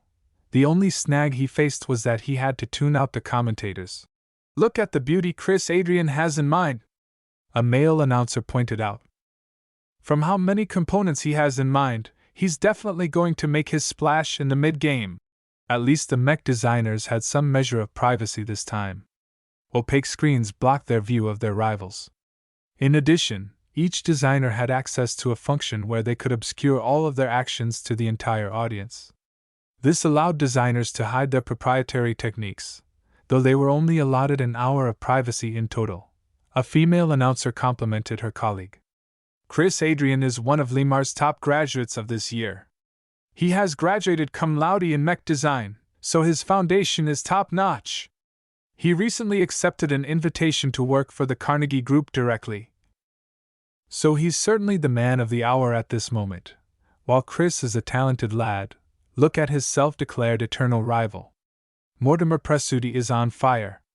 Having climbed from a life from the slums in a dusty planet at the edge of the Carnegie Group's sphere of influence, he quickly gained appreciation from everyone due to his remarkable intelligence. Now that he's reached this stage, I'm certain this one-in-a-century talent will dazzle us all with his nimble design." That caused VS to stutter a bit, which almost screwed up his work on fusing a leg to a torso. If not for his quick reaction, he might have wasted a lot of time. This Mortimer sounds like trouble. If he's going for a light mech, then he'll be releasing his mech in the same time frame as mine. I can't let him get the better pilot. With this new information in mind, VS began to work more recklessly. Though he started to slip up now and then, most of the errors were too inconsequential to bother addressing. He pushed his assembly skills to the limit by speeding up as fast as possible while maintaining control. He felt as if he was balancing on a knife edge. Instead of slowing down to catch his balance, he instead moved faster, causing him to wobble harder. We've tallied all 500 in-progress designs and put our brightest minds to work. The preliminary results are in. About 93 are light mechs, 320 are medium mechs, and the remaining 87 are heavy mechs. That sounds about right. There's always an even proportion of light and heavy mechs every year. How many of them are aerial mechs? A staggering 78 designs show openings for flight systems. It seems like a significant amount of them are built to hunt for coins. The cowards! Don't these designers have any confidence in their work? I want to see some action. VS slowed down when he reached the arms and legs. In order to preserve his design's offensive power, he had to pay particular attention to the musculature in the limbs. The default scheme of the limbs were sorely outdated. With the advantage of 200 years of progress, he radically tore out the old layout and began to swiftly implement a crude but modern musculature. Though not as good as a proper scheme, his improvised work still raised the specs of all four limbs by a significant amount. He optimized his mech for wielding spears, though he also added in a laser pistol to deter any flyers. While the pistol did not amount to much of a threat, it was sufficient in holding off opportunists who wanted to pick off an easy target. Though the rules did not reward a kill, one of the viable strategies in this mode was to eliminate as much competition as possible before they accumulated a lot of coins. The best targets were those who were in the middle of transporting their own coins. Enough about the boys. Let's check out how the girls are doing. Just look at Cynthia Barakovsky's fearsome light mech. It's only partially, but it already looks like a man-eater. It certainly possesses the most bite out of all the light mechs. Oh, I don't dispute that, but she could certainly speed up a little. By the time she finishes this monster, the battle will already progress to the middle stages. Ves idly noted Barakovsky's mention. Despite her average skill in mechanics, her mech should still be a formidable machine in terms of armor and weapons. If she intended to take her time, then she was certainly designing a light mech killer. That was bad news for him. Looks like our mechs might clash, he muttered. If he allocated more time on his mech, he could close the gap, but that meant he'd miss out on the best pilots in the pool. In order to reach the finals, he had to give up a lot of toys and settle for something fast and cheap. Chapter 90. Talents. Ves towed a dangerous line. He worked faster than ever before using a machine he never touched. If he tripped up even once, he'd fall down the precipice. He made risky maneuvers left and right, all in the name of maximizing performance in the least amount of time. I can feel my skills are integrating. There's no better way for me to master my new gains than to push them to the limit. Despite being one step away from ruination, Ves felt truly alive at that moment. He was made for this. His performance went past 100% as he reached a peculiar state of zen. Only his massively empowered concentration allowed him to enter this special state.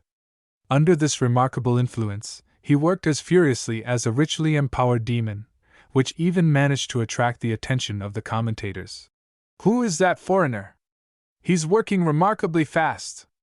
While he's a little sloppier than the talents from Lemar, he's crushing them in terms of decisiveness. Some of the audience even started to divert their attention to Ves.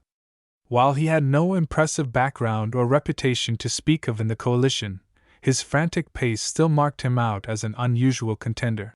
According to my files, this dark horse here is Ves Larkinson, a native from the Bright Republic. He doesn't have any achievements to speak of. He graduated from a third-rate university from a third-rate state with average grades. The only two things to note is that he founded an independent mech workshop without outside investment, and that a mysterious charity from the new Rubarth Empire has gifted him a couple of last-gen production licenses. Everything the spectators heard so far failed to impress them at all. Only the involvement of the new Rubarth Empire took them aback. Even if only a tiny and obscure influence from the massive first-rate superstate took interest in Ves, the news was still sufficient to shock the crowd. Under the rule of the ruthless emperor, those who lived and thrived under his rule had to possess a certain amount of strength. If not, their wealth and possessions would have been snatched a long time ago. It had to be said that even the most banal powers from the new Rubarth Empire possessed enough might to crush the Komodo star sector a dozen times over. Elsewhere on the stage, Barakovsky's smile turned intrigued. Interesting. Seems like my meeting with him was fortuitous. I always knew there was something fishy about him. The Bright Republic can't possibly nurture a mech designer like him. If there's the shadow of New Rubarth behind him, it all makes sense. Meanwhile, Patricia's eyes remained tranquil as she steadily built up her design. She took no special note of her former classmate from the Republic. The only thing she had in mind was her design.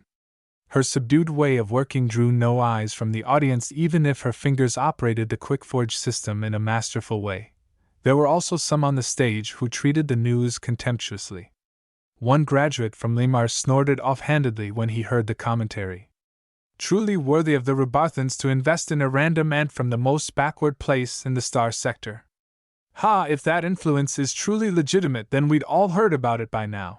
Though Ves attracted a brief spike of attention, the short-lived excitement died down quickly. In the eyes of the insiders, he was merely a talent who got a lucky break. Whether he could transform the gifts he received into his own strength was another matter. Many dazzling talents who graduated from the Lit and the other elite schools of the Coalition possessed much more substantial track records. Their many accomplishments awed the people present. The heritage of the various partners in the Friday Coalition could not be belittled. Despite their intense rivalry, they unceasingly produced successful talents year after year. Only a comprehensive education system could pump out an unceasing amount of talents. The Coalition also nurtured them properly by putting them under the wings of more experienced designers. Speaking of remarkable designers, who do you favor? Is that even a valid question? There's only one person on stage who deserves to be called an emperor of their generation. If you lived under a rock for the past couple of years, then lo and behold the radiance of Carter Gage. No one disputed the commentator's assertion. Even the illustrious household names such as Mortimer Presutti and Cynthia Barakovsky had to bend the knee in front of a genuine powerhouse like Carter Gage.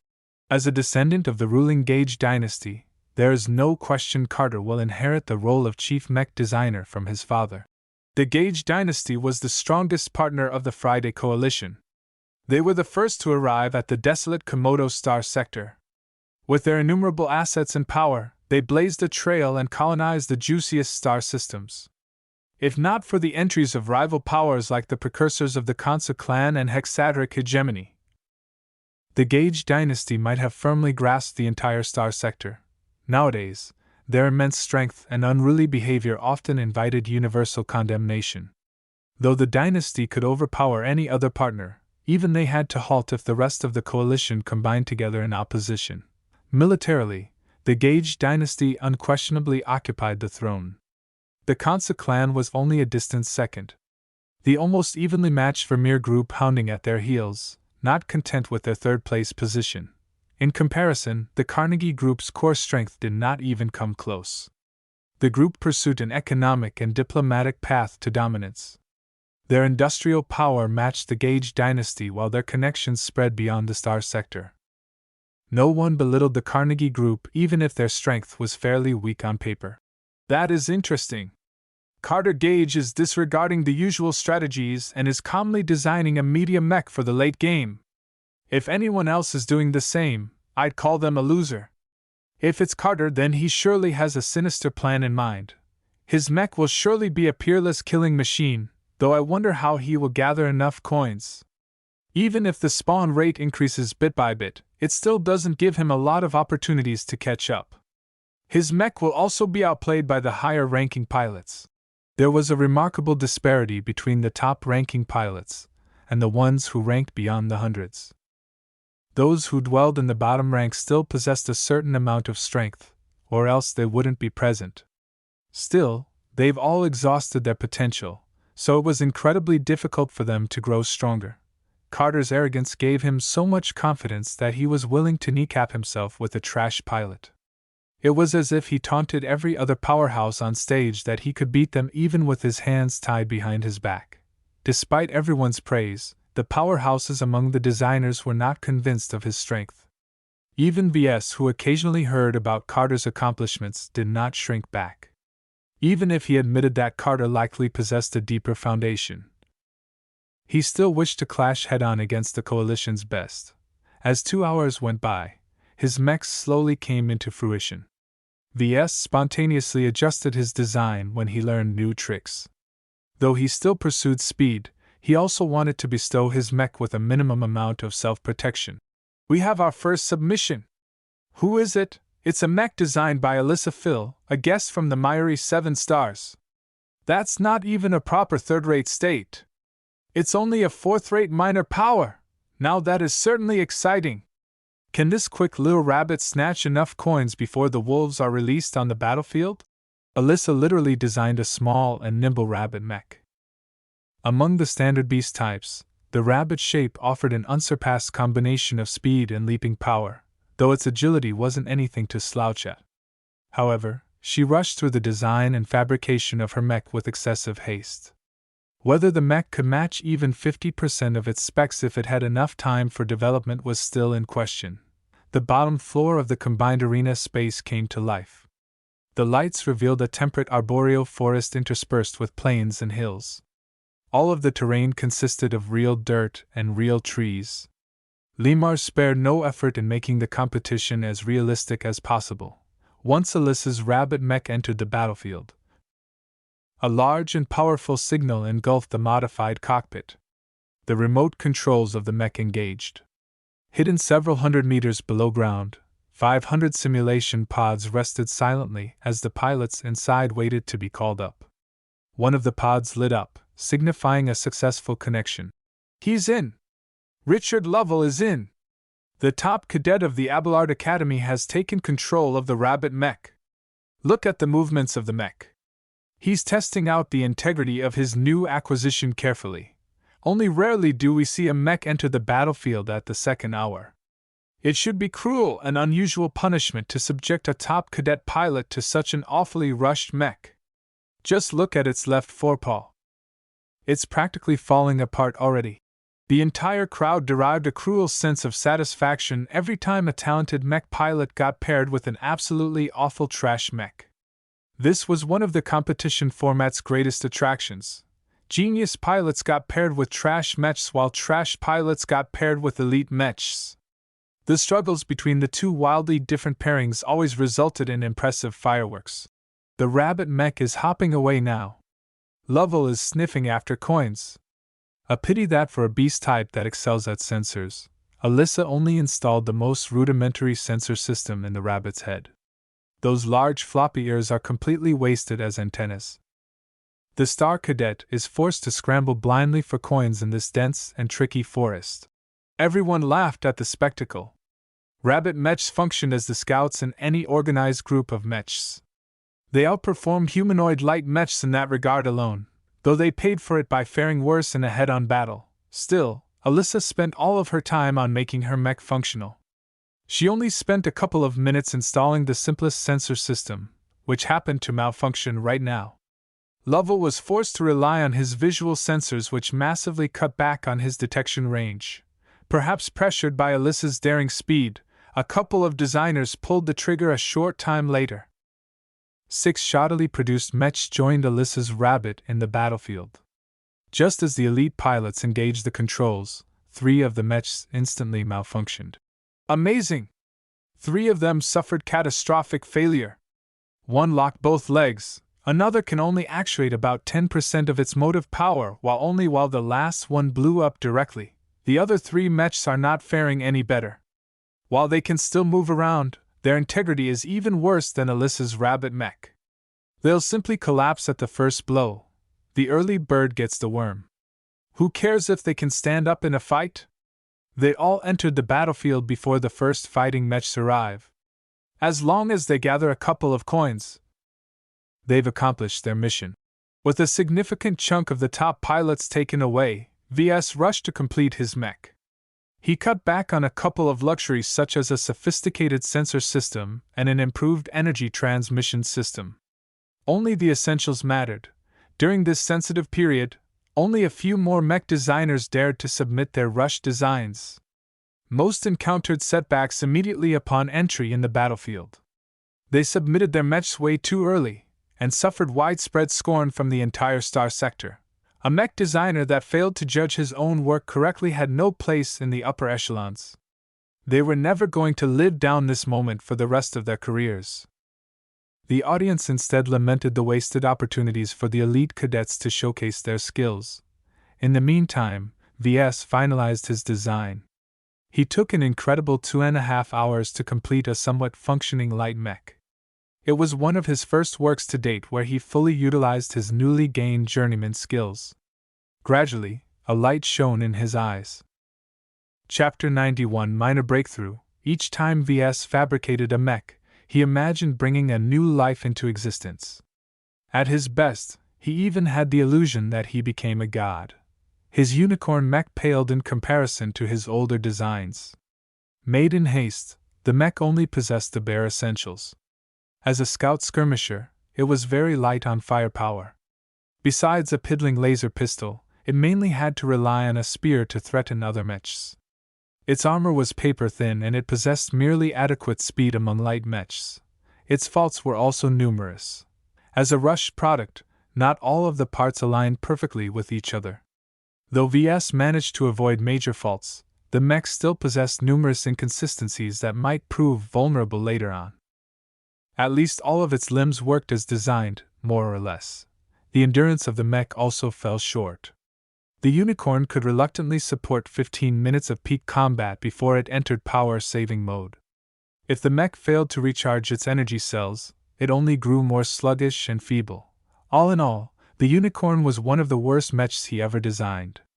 Yet it was also his best work to date. Ves incorporated many nuances in its design, some of which he spontaneously generated on the spot. In just 2.5 hours, Ves was confident that few could match his efforts. What Ves particularly cared about was the X factor.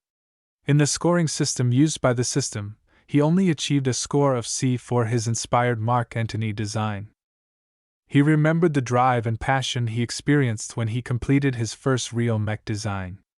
The feeling he had when he completed the unicorn faintly surmounted his previous experience by a small but noticeable margin. It's unlikely I pushed my score up to AB. The best I can hope for is AC or C. That still represented a long-awaited breakthrough. Ves harvested many clues about how to progress his implementation of the X factor. If he firmly grasped this step, he could surmount his current limits and be one step closer in achieving his dream of designing a completely original mech. Now, it's all up to the pilot. When Ves handed over the unicorn, he exited the stage and entered a waiting room for designers. He quickly counted the number of people present. 15 designers. That means I've snatched the 16th ranked pilot. I'm still a bit too slow. Ves shook his head. He missed an opportunity to snatch someone better. There was a big difference between the top 10 and the top 20. At least my mech is decently built. It shouldn't fall apart like the other rushed machines. The commentators also noted his submission and pulled up the specs of his design. That's interesting. Mr. Larkinson's design is the first one so far that's holding up rather decently. Its limbs aren't locked out and its internals are working somewhat according to their factory specs.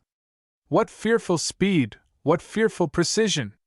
Larkinson managed to complete his mech successfully even when he was playing with fire. The amount of control that's required to keep this mech together is quite fearsome. I think whoever is assigned to pilot this machine will cry tears of joy. He surely lucked out by piloting something other than a walking scrap heap. Cadet Reddy Lovejoy here sure has a colorful history. Besides his obsessive love for pickles, he's also a trained swordsman. Oh, that's a bummer for him. His mech is equipped with a spear. Well, it's not like swords are rare. If he can scavenge a sword from another mech, he'll be good to go. Good luck out there, Lovejoy. A few hundred meters below ground, another simulation pod turned active. The pilot inside woke up from his lethargy. The time had come for him to go into action. He patiently waited for his simulation pod to go through its checks. Once it finished testing the connection, the pilot opened his mind and let his psyche expand in the cavernous emptiness that represented his new mech's mind space. As the 15th ranked pilot from the Abelard Academy, Cadet Lovejoy had piloted numerous training mechs. Many of them were used to being piloted by many people, so they all gave him a worn and familiar feeling. This time was different. He encountered something different this time during his submersion into the unicorn. A faint radiant energy brushed his mental thoughts. Lovejoy instantly raised his vigilance. During his training, he learned to recognize the numerous anomalies pilots might encounter if the neural interface had any issues. Fortunately, aside from that initial brush, he sensed no further strangeness. His mind successfully made a connection with the unicorn, causing the mech to blaze to life. Its systems came online, and aside from a few bumps, his mech was ready to go. Let's hunt. Lovejoy smirked as he guided his mech forward. He tested each of the unicorn's limbs and made a few contortions. Haha! This mech is good enough for me to display 80% of my strength. It was worth lowering my rank. Mech designers weren't the only group of people who benefited from the open competition. The cadets from the Abelard Academy all sought to win a chance to demonstrate their skills and build a name for themselves. Plenty of pilots who performed magnificently in the past received life-changing offers from major powers. Lovejoy was no exception. Still, he wasn't the only one who intentionally depressed his ranking. Though the benefits of holding the top position was great, no one wanted to end up in a rickety bucket of a mech that collapsed at the first blow. The shrewder and more strategic pilots held back some of their strength in order to maintain a decent but not too exceptional rank. This time I won the grand prize. There's nothing I can't do with this mech. As Lovejoy acclimated to his mech, he engaged his sensors and searched the forest with confidence. Even if he encountered a rival mech, he bet his mech outmatched the majority submitted during this time. For some reason, he felt as if his mech echoed his confidence. The subtle loop that formed between the two caused him to feel as if he could take on the entire galaxy. He held his spear with pride. A coin! With sparkling eyes, Lovejoy enthusiastically dove forward. Just as his mech neared the coin, a ballistic shell shot him from the flank. Ha! As if I'd fall for an ambush! Your marks are all over the place! Lovejoy taunted over the speakers as he used his mech's superior agility to dance around the projectile. Now that you've exposed your position, get ready to pay! The opposite mech turned out to be a medium cannoneer. As it was piloted by someone with a higher rank than Lovejoy, the mech did not panic or retreat. Instead, it committed to battle and fired off a volley of shells from his ballistic cannon. Each time it fired off a heavy shell, its entire frame rattled loudly. With the kind of racket your armor is making, I'm surprised it's still on its feet. Lovejoy made a judgment call after he saw the state of his opponent. Instead of trying to rush into his opponent's face, he stopped going forward once he got close and started strafing sideways. Though the cannoneer was still able to keep up, its accuracy was horrible due to the faults integrated in its arms. You bastard! I know it's you. Lovejoy. Face me like a man, gladly. The cannoneer already missed its best shot when it failed to take out the unicorn during its initial ambush. Its designer had panicked and rushed the mech to the battlefield under the pressure of hearing others getting a step ahead. There was no suspense once the unicorn got close. Lovejoy easily utilized his mech's agility to jump to the side and cut the cannoneer from the flank. Though the initial thrust dealt only glancing damage, the opening it afforded allowed the unicorn take the initiative and relentlessly push the medium mech into a dead end. After a final spark, the medium mech dropped onto its back. Too bad there's no rewards for a kill. The objective of the match remained gathering coins. As there were too many mechs and too little coins, conflict was inevitable, though not always desirable. The more fragile mechs had to choose their battles carefully, lest they incur crippling damage that took them out of contention. After grabbing the shiny, cartoonish coin, Lovejoy quickly departed from the site. The noise might have attracted scoundrels, and he didn't want to be the mantis who stalked the cicada, only to be preyed by the oriole behind. He quickly relaxed once he sensed no other mechs nearby. It's still rather early. The battlefield should be sparse. It's prime time for me to hunt for coins. Once he reached the random delivery point, he let loose the coin and allowed it to float to the skies. His systems beeped, acknowledging the completion of the delivery. He gained a score. This is far from enough. If I want to reach the top 100, I have to gather at least half a dozen more coins. The average cutoff varied over the years. In some past contests, the pilots frenziedly sought to destroy each other. In such fraught circumstances, a team could easily qualify by successfully delivering about 4 or 5 coins. Normally, pilots behaved tamer. They had to rationally choose their battles. Unless provoked by the possession of coins, they'd normally choose to brush aside when meeting a match. Naturally, there were always a couple of people who proactively sought to destroy the opposition in order to show off their skills and lower the average cutoff margin. As long as these battle maniacs survived long enough, they'd easily swagger past this round. After 15 minutes of fruitless searching, Lovejoy stumbled upon a flyer racing to deliver his coin.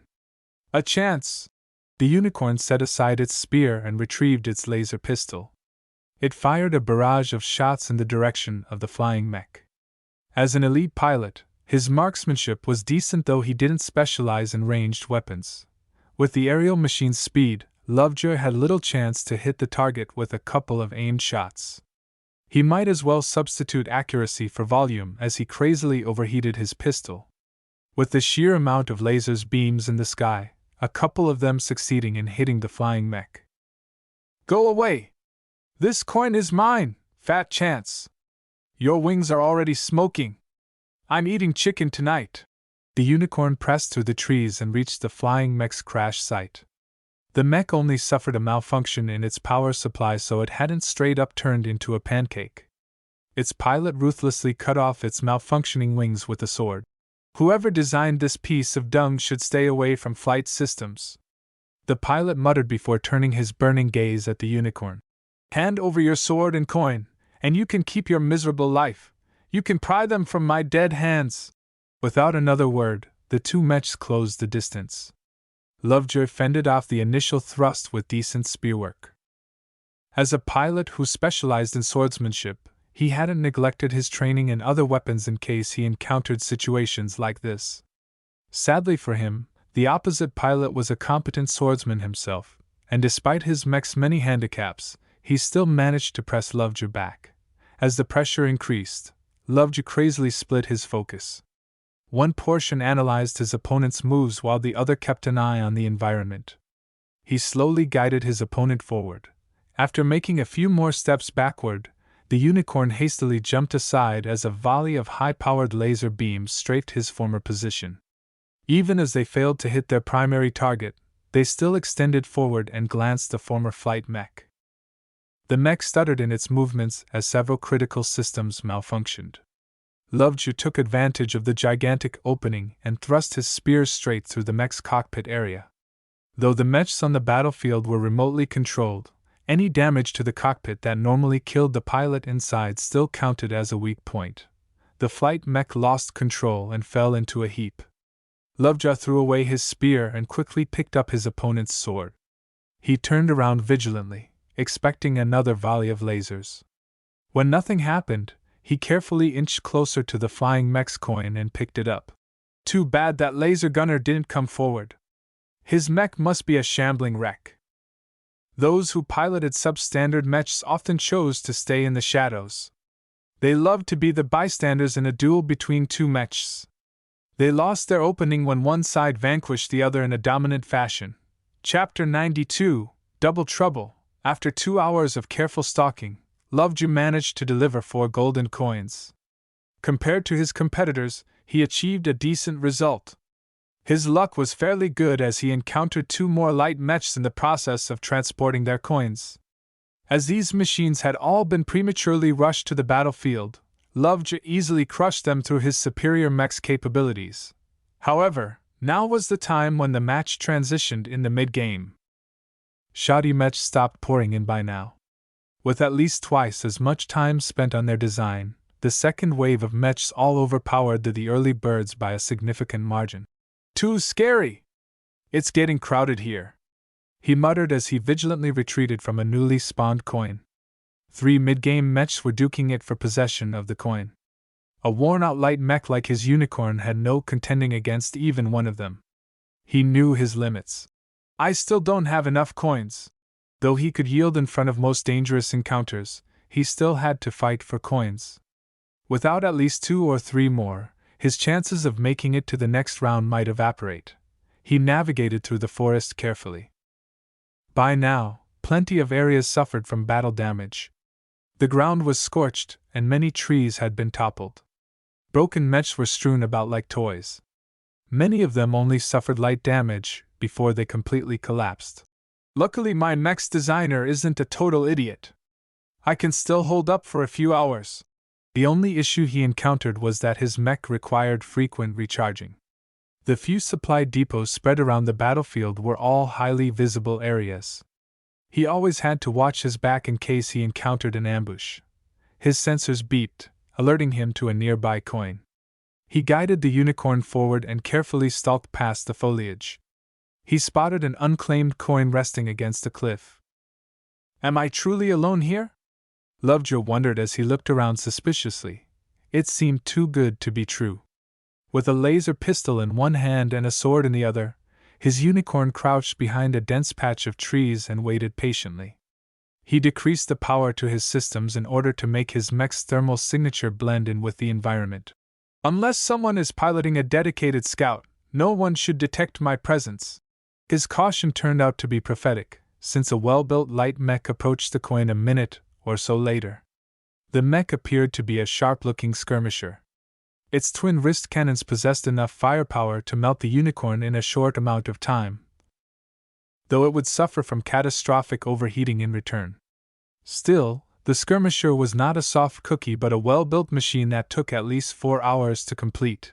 After scanning the area, the skirmisher evidently failed to detect the unicorn. It conveniently picked up the coin and jogged away. Should I or should I not? Lovejoy considered carefully. If he jumped the skirmisher, he had a decent chance of making a crippling blow. On the other hand, a light skirmisher was one of the worst types of mechs for his unicorn to come to blows. He decided to call off his ambush. What rotten luck! I found a coin only to let someone else take it away. Lovejoy felt as if he did his mech a disservice. He should be fighting it out against his competitors in a frank and upright manner. All this sneaking around only to take a step back when he encountered a formidable opponent only rankled him further. When had he ever acted so cowardly? His sensors picked up a commotion down a riverbank. His mech turned around swiftly and approached the noise. From the amount of noise he heard, he realized the fight turned especially intense. Only a battle over coins could lead to such a frigid battle. 2 coins! Lovejoy exclaimed as he approached the edge of a tangled battle between 5 different mechs. He guessed that 2 pairs of runners and pursuers had bumped into each other, with another mech joining in afterwards.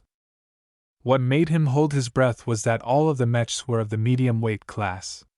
They excelled at head-on fights, but their speed was nothing remarkable.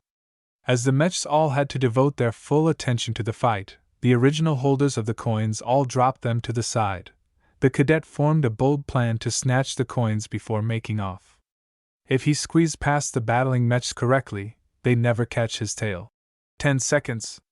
If I can avoid getting hit in that time frame, I can get away scotch-free. He was confident he could avoid getting hit by melee weapons, but had less faith in his ability to dodge projectiles.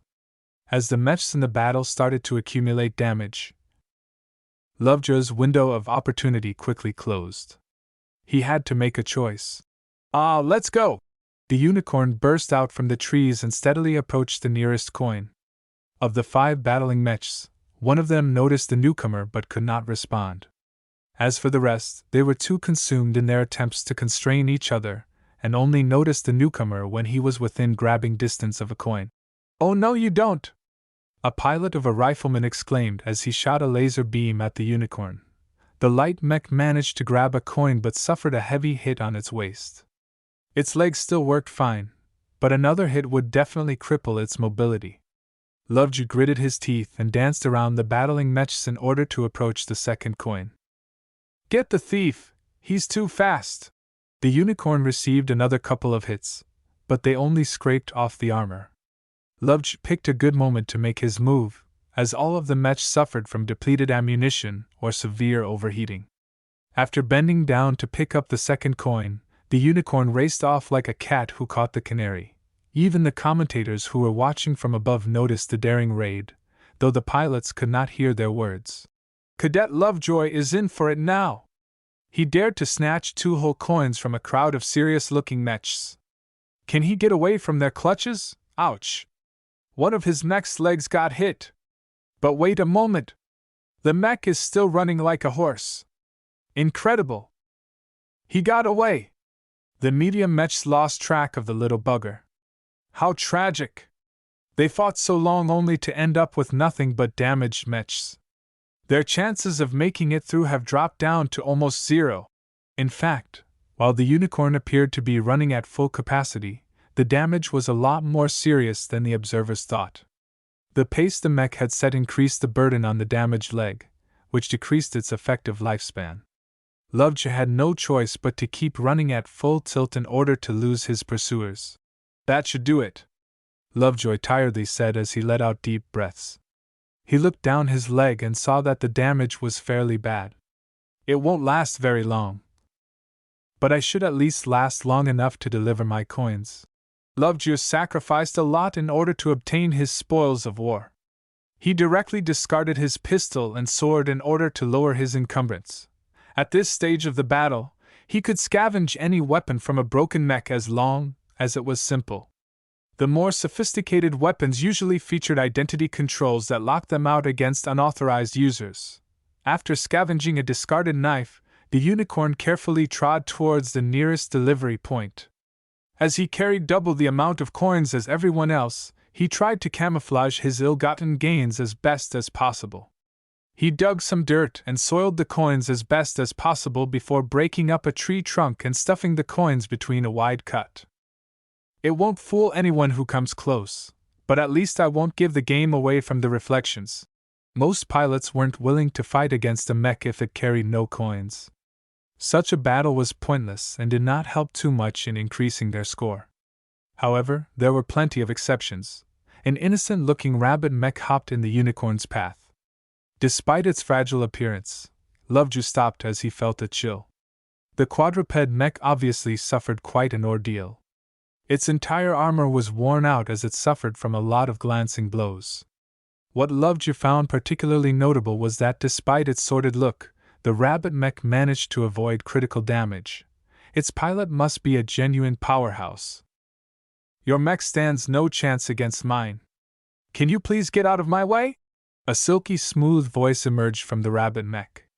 Not until you show me what you're carrying in your hands. It's just a piece of what I conveniently picked up. It's a nice distraction if I throw it at obnoxious bastards like you. Very funny. Feel free to throw it at me then. You can practice your aim. Lovejoy would never relinquish his hidden coins. Go away. This is your last warning.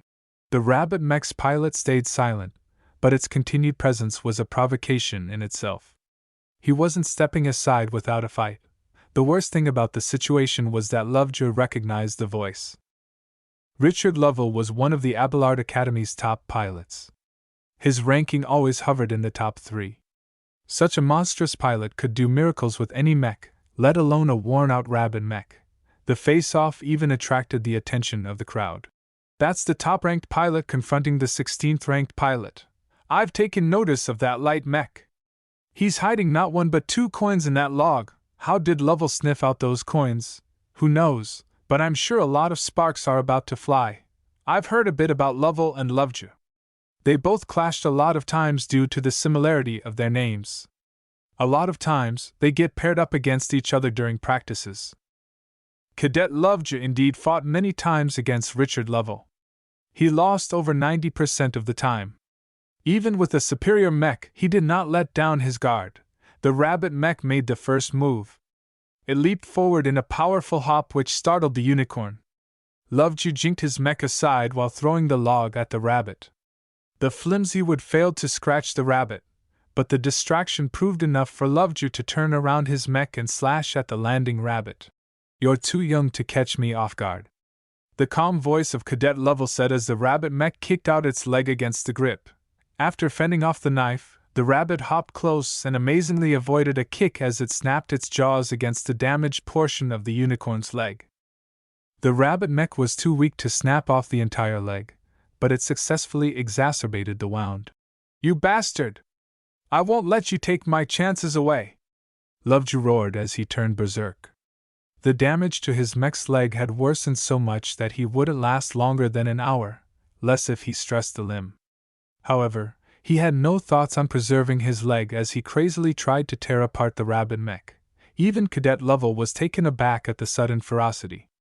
He tried to pilot his rabbit out of reach as best as possible, but the mech still suffered from the limitations of its hasty introduction to the battlefield.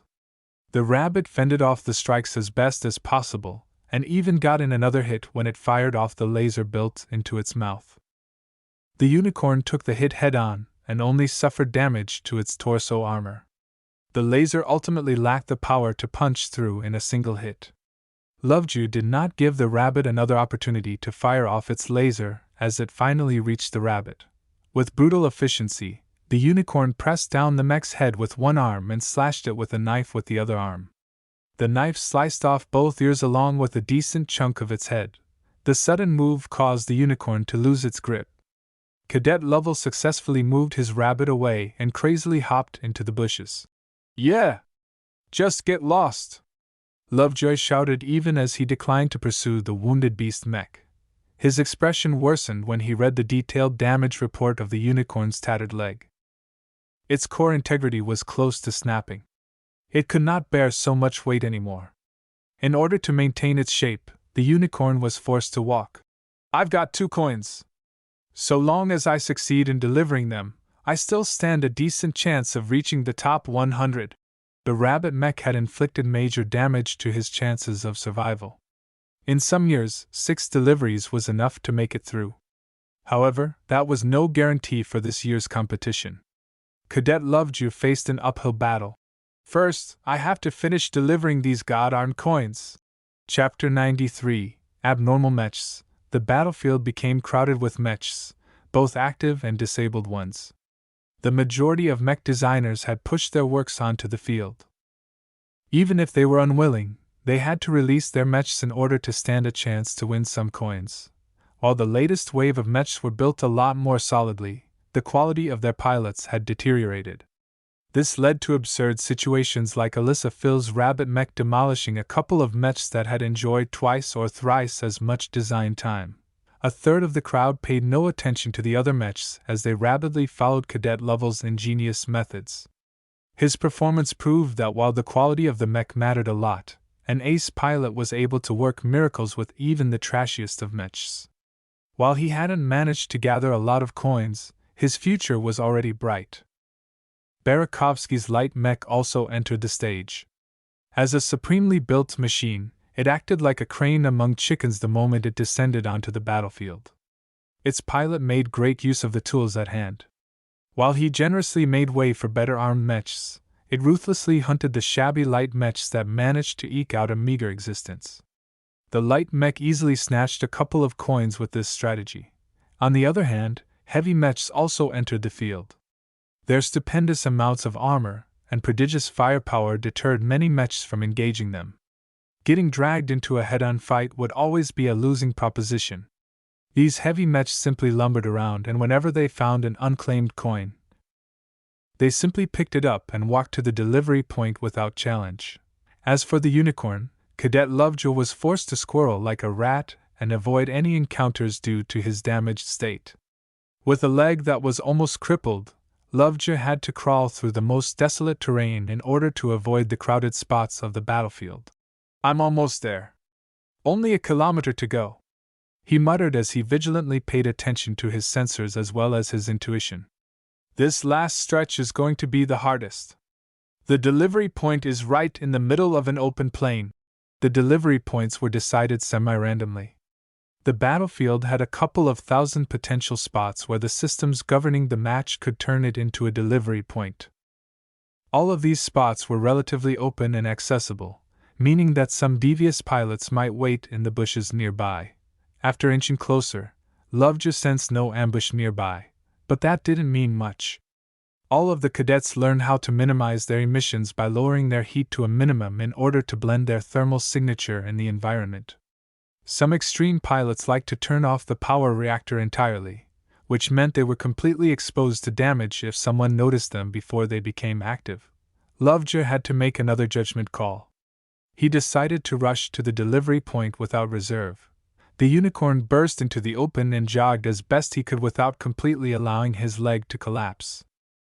The stresses on the damaged leg increased, but his actions proved his worth as he managed to skim away from a small kinetic projectile. "Haha, is that pistol shot supposed to stop me?"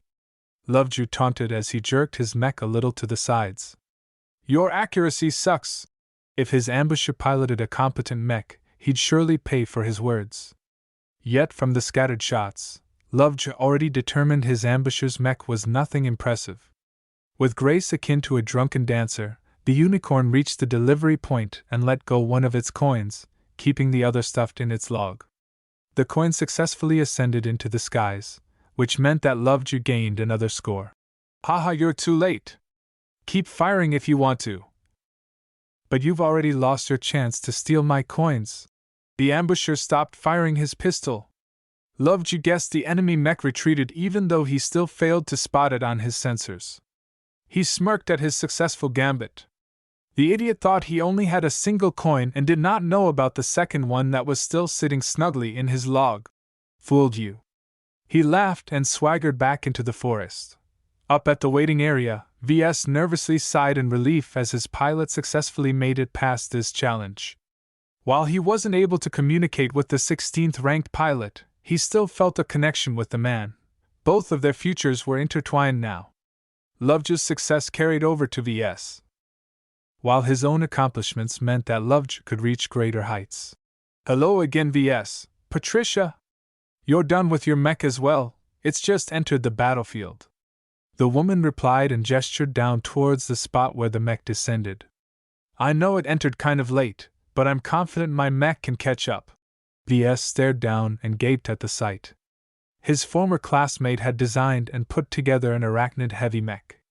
Not only was it very heavy and thus very slow, it also carried a ton of missile launchers. He had no idea why she'd resort to such an extreme artillery loadout. The massive spider mech armed its missiles while extending a powerful set of antennas. After turning on its powerful active scanners, it locked onto a series of mechs and fired off half of its missile tubes in one go. A biblical torrent of guided projectiles rose up in the skies before raining down onto their designated targets. 7 nearby mechs instantly disintegrated. 2 of them carried coins, which dropped upon the destruction of their carriers. A further 11 mechs suffered substantial damage. The sudden strike instantly crushed the fighting spirits of their pilots. All they had in mind was to put as much distance from the launch site as possible. None of the mechs dared to approach the spider mech and confront it even though it was far from invincible at a closer range. What a strike! That's the most deadly move I've seen so far in this match, the commentator praised as he put the replay of the attack on display. Look at those mechs who survived.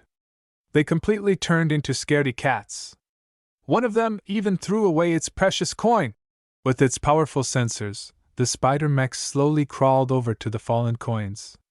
Though it took some time to nab all 3 of them, no one ever thought to steal its bountiful prizes. Only a single flight mech tried to inch close, only to receive a swarm of anti-air missiles to its face. The mech quickly fell from the sky like a bird who lost its feathers. All of the other pilots who lurked nearby shuddered and slinked away. That's an incredibly domineering mech you've built. I know. Patricia modestly smiled, as if she was a mother watching her son performing on a stage. I've spent over half a year on its design. Though it will have some trouble trying to resupply its spent magazines, as long as it still has missiles it should deter any challengers. Many designers came prepared with a well-developed design for the free-for-all. Perhaps they spent months calculating every single detail in order to maximize its efficiency. However, many of these over-prepared designers grew nervous or made mistakes once they got on stage. Many of them ultimately released a bunch of mechs that fell short of their theoretical capabilities.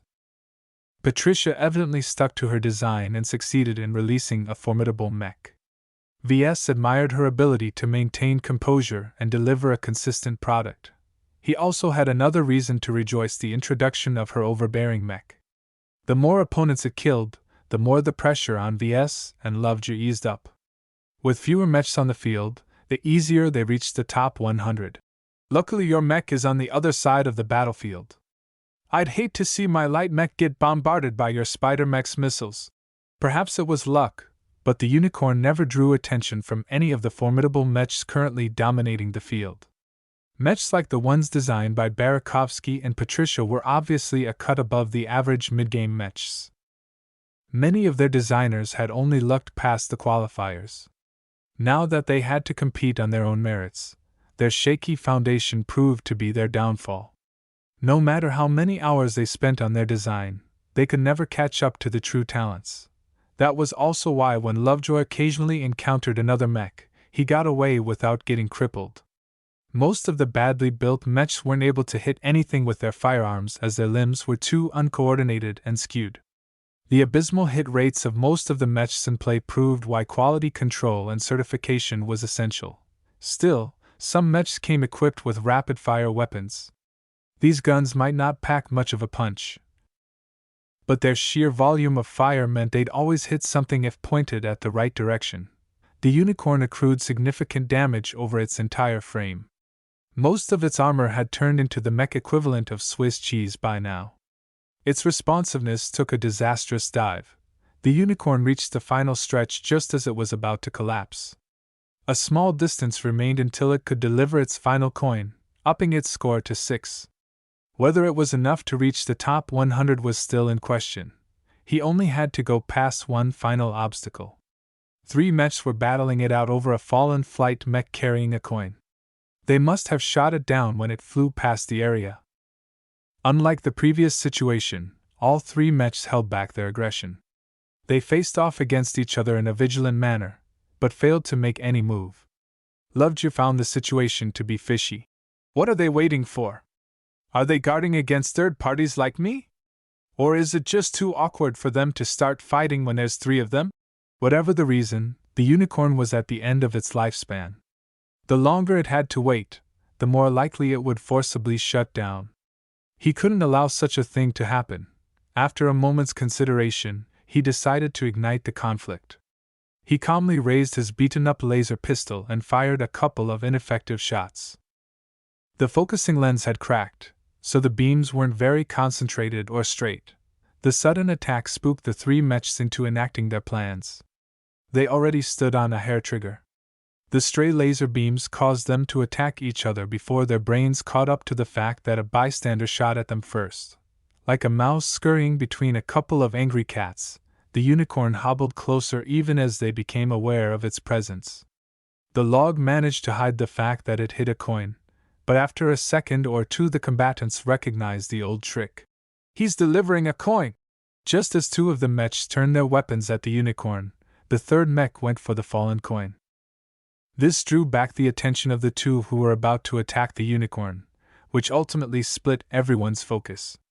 The serendipitous circumstance bought the unicorn enough time to get close to the delivery point. Just as a solid kinetic slug hit its torso, it managed to toss the coin just enough to land on the delivery point. As the mech finally deactivated due to incurring catastrophic damage to its exposed power reactor, the coin started to glow and fly in the air. I did it!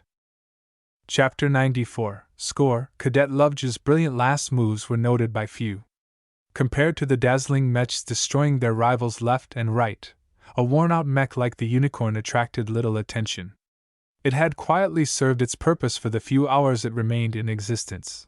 Ves almost dropped to his knees when he saw his pilot's ploy come into fruition. You're lucky that worked, Patricia noted calmly, as if the move was nothing more than child's play. The quality of your pilot and your mech gave the plan a very low chance to succeed. It only worked due to the enemy pilots screwing up. He knew she had a point. While his pilot clearly knew his business, he wasn't as exceptional as the ones from the top 10. The first-ranked level still hopped around the battlefield with a half-wrecked rabbit mech, ambushing unsuspecting mechs right where it hurted. He managed to gather an incredible amount of 8 coins through sheer skill. While I missed out on the best, I'm quite satisfied with my current pilot. Ves smiled. He already noted down the characteristics of Cadet Lovejoy and even had access to a brief profile. Next time he'd add a sword instead of a spear to his mech. What about your own pilot? He's ranked somewhere in the mid-300s. The difference between a pilot from the top 20 and the top 300 was a very large moat. A lower-ranked pilot performed much worse in many different aspects. In the current round, what mattered most was judgment and battle intuition. Those who picked and chose their battles wisely fared better than those who blindly blundered into unnecessary fights. Surprisingly, Patricia stayed unconcerned. Do you believe a mech's performance is determined by the skill of the pilot? Of course it is. A pilot is the brain of a mech. If that is what you believe, then that is how your mech is built. The sentence was short and simple, but contained profound implications. If a designer believed the skill of a pilot mattered the most, he'd consciously or unconsciously designed a mech that allowed a skillful pilot to play it to its full strengths. While this might work great if you expected your mech to be piloted by an excellent pilot, in the hands of a more average one the mech would never perform to its full potential. I see what you mean. You expected your mech to be piloted by an average pilot, so you designed your mech in a way that is simpler to operate and can be mastered easily. No wonder Patricia dared to design a heavy artillery mech for the battlefield. Any dummy pilot with a brain could operate a slow, heavy mech with simple fire-and-forget missiles. It posed no requirements to finesse and reflexes. A pilot only required decent judgment and a familiarity with missiles in order to operate the Spider mech competently. As cadets from a renowned academy, all of the pilots mastered the basics, including those who ranked in the top 300. However, there should be a limit to how far a dummy-proof mech could go. Ves asked a pertinent question. Will you be able to reach the finals with such a philosophy? Have the masters always apprenticed a designer who reached the finals? Ah, not always. In the history of the Limar Open competition, the masters usually picked up a couple of disciples from the finalists. Usually did not mean always. While the masters usually liked to pick winners, they placed more importance in compatibility. As long as a mech designer had a minimum amount of competencies, they could be picked by a master even if they did not make it through the first round. This was also why plenty of designers valued the opportunity to make it past the qualifiers. Though extremely rare, a couple of masters had once selected apprentices from those who stalled at the start of the main event in the past. It gave everyone the tiniest bit of hope, which kept the competition vibrant. The battlefield kept raging even after the unicorn bowed out. After all of the excitement during the mid-game, the final hours arrived with the introduction of a couple of exceptional mechs. The majority of them were either heavy mechs or well-built medium mechs. Even Barakovsky's light mech killer and Patricia's spider artillery mech had to make way for these alpha mechs. The medium mech designed by Carter Gage attracted everyone's attention. As the top seed of the competition, he boldly spent an inordinate amount of time on his mech. It was built like a hybrid knight. Its excellent sword and shield made it a menace at close range, while its accurate shoulder-mounted ballistic guns ate up anything at range. For all the anticipation, it did not disappoint. Even with a pilot ranked in the top 500, the medium mech moved faster and hit harder than almost any other mech out there. As its pilot became more accustomed to the awe-inspiring capabilities of his mech, he practically turned into a wild beast. His mech savaged anyone in its way, and stole coins left and right. Even the commentators got pulled into the action. "Look at that mechanical wonder! He's at it again! This makes it the 12th time it destroyed a mech, and it hardly received a scratch in return. How tough must its armor be in order to deflect such a powerful kinetic round? I don't know, but besides artillery, there's hardly any mech that could deter this killing machine." Besides Gage's invincible medium mech, some of the other latecomers also rolled over the early birds. While some designers simply delivered disappointing mechs, others made full use of the time to submit well-armored and well-armed mechs that was worth as much as 4 mid-game mechs. Most of the late-game mechs utilized advanced compressed armor that went beyond the basic procedure Ves mastered. He only mastered the shallowest layer of alloy compression. More advanced methods could work with a wider variety of alloys and provide a more effective result in much less time. Ves also learned from the designers in the waiting room that the best armor also underwent highly classified chemical treatment. Certain chemicals added before or after the compression process interacted strangely with some of the exotic materials incorporated in the alloys. These reactions increased the effectiveness of the compression procedure, resulting in thinner, lighter but much stronger armor. The chemical formulas are highly prized secrets. They are one of the core possessions of a mech design company. Some even build an entire dynasty around their formulas. Patricia noted succinctly. Entire research departments might spend decades in order to come up with a single formula. The decent ones have a market value of trillions of COLS. This was on an entirely different level. These kinds of core technologies were highly prized assets that only the most formidable organizations were able to possess. Someone like Ves could only ever purchase a license for the outdated formulas that have long been leaked. Even then, the prices were harsh. The first round finally finished at the end of the day. This time, the amount of destruction exceeded last year's result. Many mechs hadn't been able to gather a sufficient amount of coins. The threshold for passing turned out to be around 6 deliveries. The only problem was that a bit more than 100 mechs had delivered at least 6 coins. This meant that some might pass and some might fail. Ves bit his lip as he anxiously waited for the score counters to tally the final results. Finally, the sorting finished. Ves Larkinson ready loved your 89th. Yes! He raised his fists. He passed the first round due to having delivered the coins faster than many others who gathered the same amount. This was another minor rule that gave preferential treatment to those who risked submitting their mechs early. He looked at the scores for the few people he knew. Surprisingly, The combination Alyssa Lynch and Richard Lovell earned an impressive rank of 32nd. Considering that Cadet Lovell piloted one of the worst mechs on the battlefield, that was an incredibly heroic feat. As for Patricia, her domineering artillery mech blasted its way into the 70s. While her spider mech easily demolished any opposition, its traversal speed was as slow as a snail's, so it barely gathered 7 coins. He checked the names of anyone else he knew. He finally spotted Barakovsky's name way up at the 19th rank.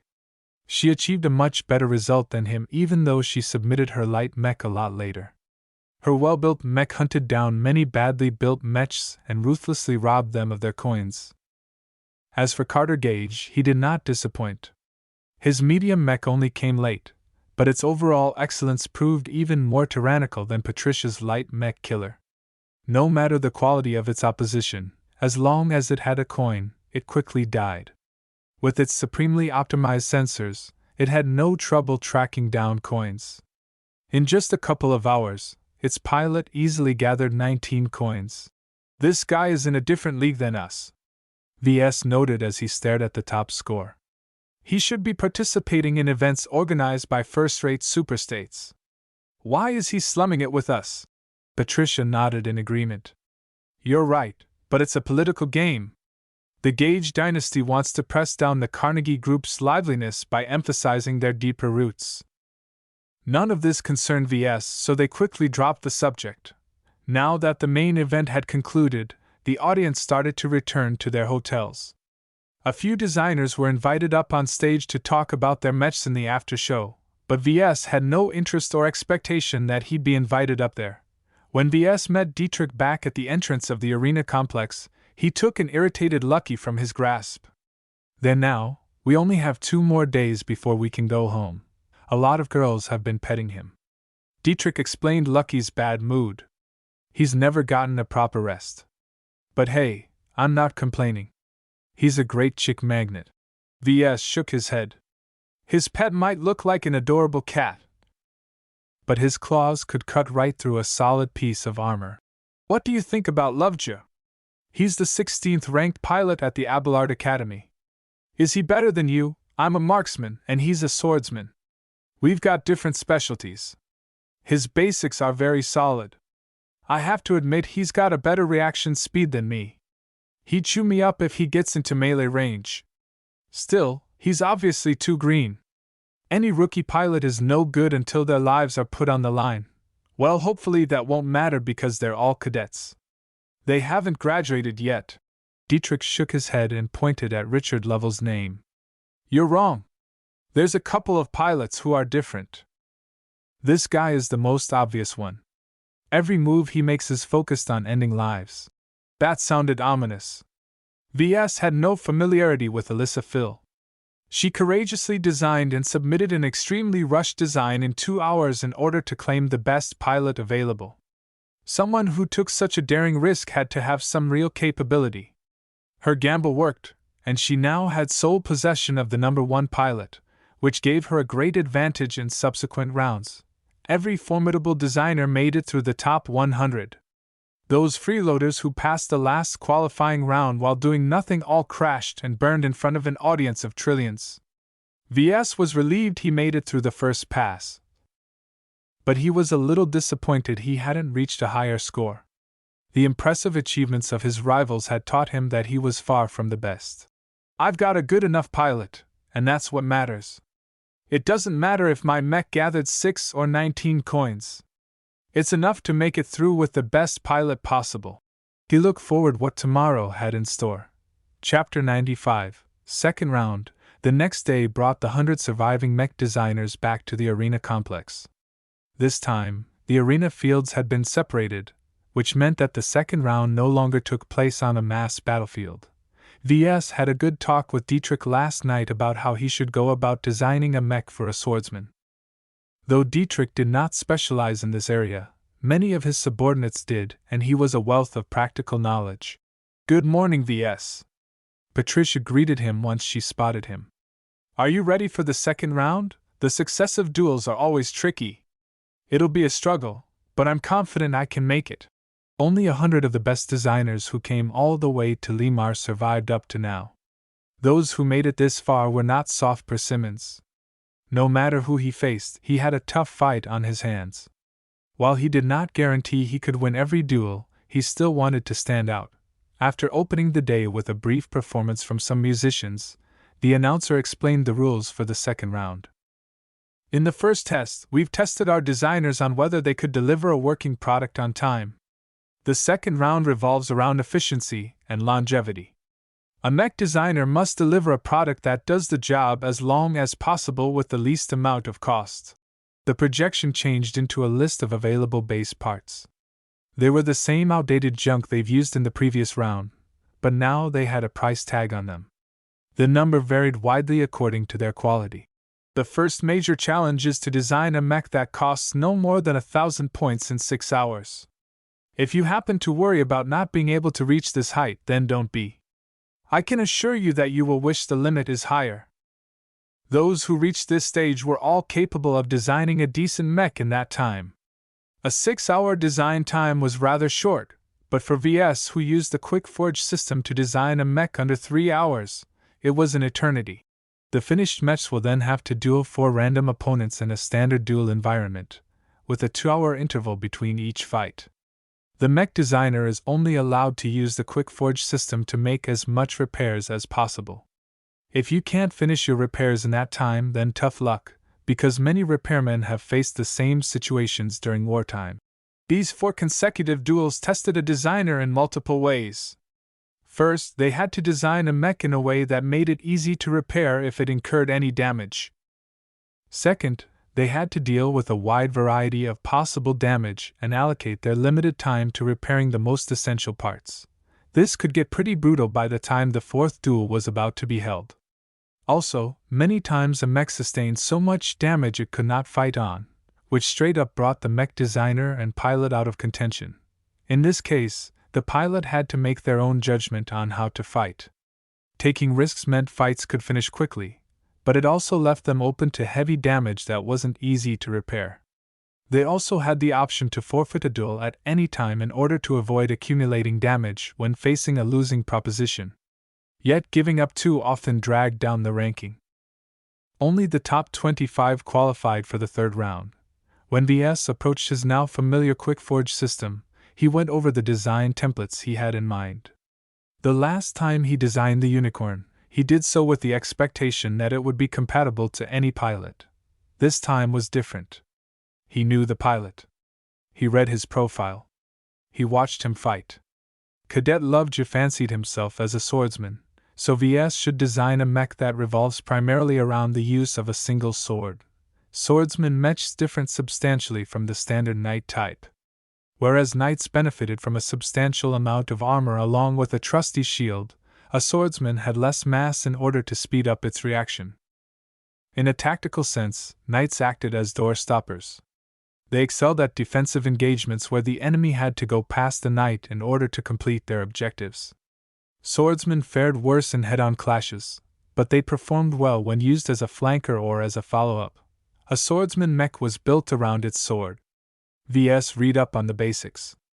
A swordsman mech relied on a combination of mechanical power along with momentum in order to deliver fast or heavy strikes. The mech needed to be heavy enough to add a lot of mass to a committed strike, but it also had to be flexible enough to maneuver like a duelist trying to get the upper hand. There's too many things to take note of when trying to design a swordsman mech. Ves concluded as he started to get a headache on how many balls he had to juggle. I can't design a mech as heavy as a Caesar Augustus, and neither can I make it as light as an octagon. He had to leave familiar territory and design a new mech from a different mold. It had to be another rush design, though the generous margin of 6 hours should leave him with a decent mech this time. First, he constructed a mental image again. With his frequent practice, he became more proficient in getting in the right mood. He hardly needed more than a minute to reach a state of sharpened mental focus. The profile Ves received painted Lovejoy as a talkative but diligent cadet. He practiced a lot but became frustrated when his climb up the ranking stagnated. He reached a ceiling where he could not progress fast enough. He probably bumped against the people who benefited from genetic boosts. Ves guessed to himself. If he ended up in a situation like that, he'd tear his hair out until he became bald. While the pilot could not improve, the mech could make all the difference. Ves thought back on the conversation he had with Patricia yesterday. Either the mech had to accommodate the pilot, or the pilot had to adjust to the mech. Well, I'm not designing a mass production model. I have specific information about the pilot, so I don't have to dumb down my mech. He envisioned a fairly advanced and mechanically complex mech. A whirling dancer with a sword. One that was swift and agile, but also one that benefited from strategically placed armor. Not enough to weigh it down too much, but enough to add some heft to each sword strike. The model should be nimble enough to facilitate heavy strikes where the entire weight of the mech was added to the attack.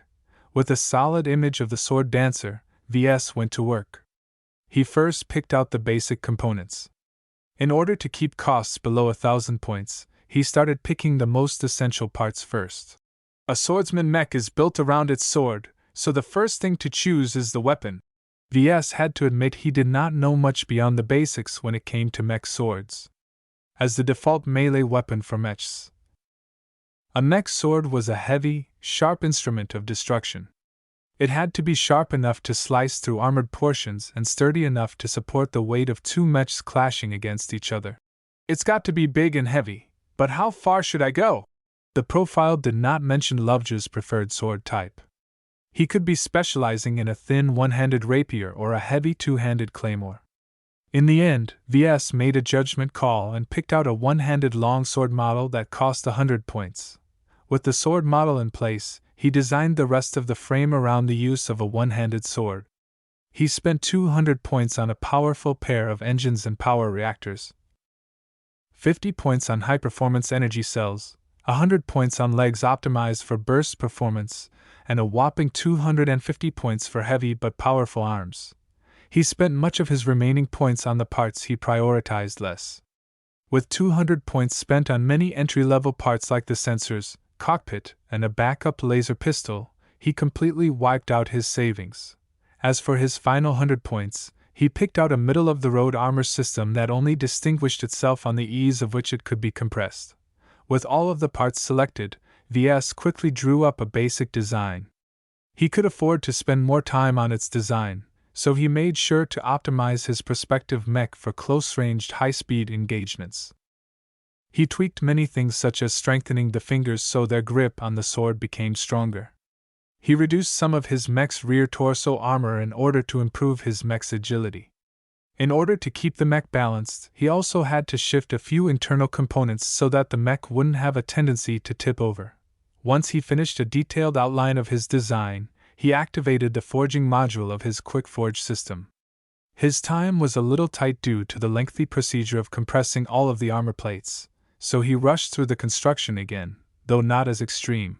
Unlike Barakovsky, he started from the inside and worked his way outward. This way, the mech's integrity could be ensured while he could cut back on the alloy compression if he ran out of time. Fortunately, it never came to that point.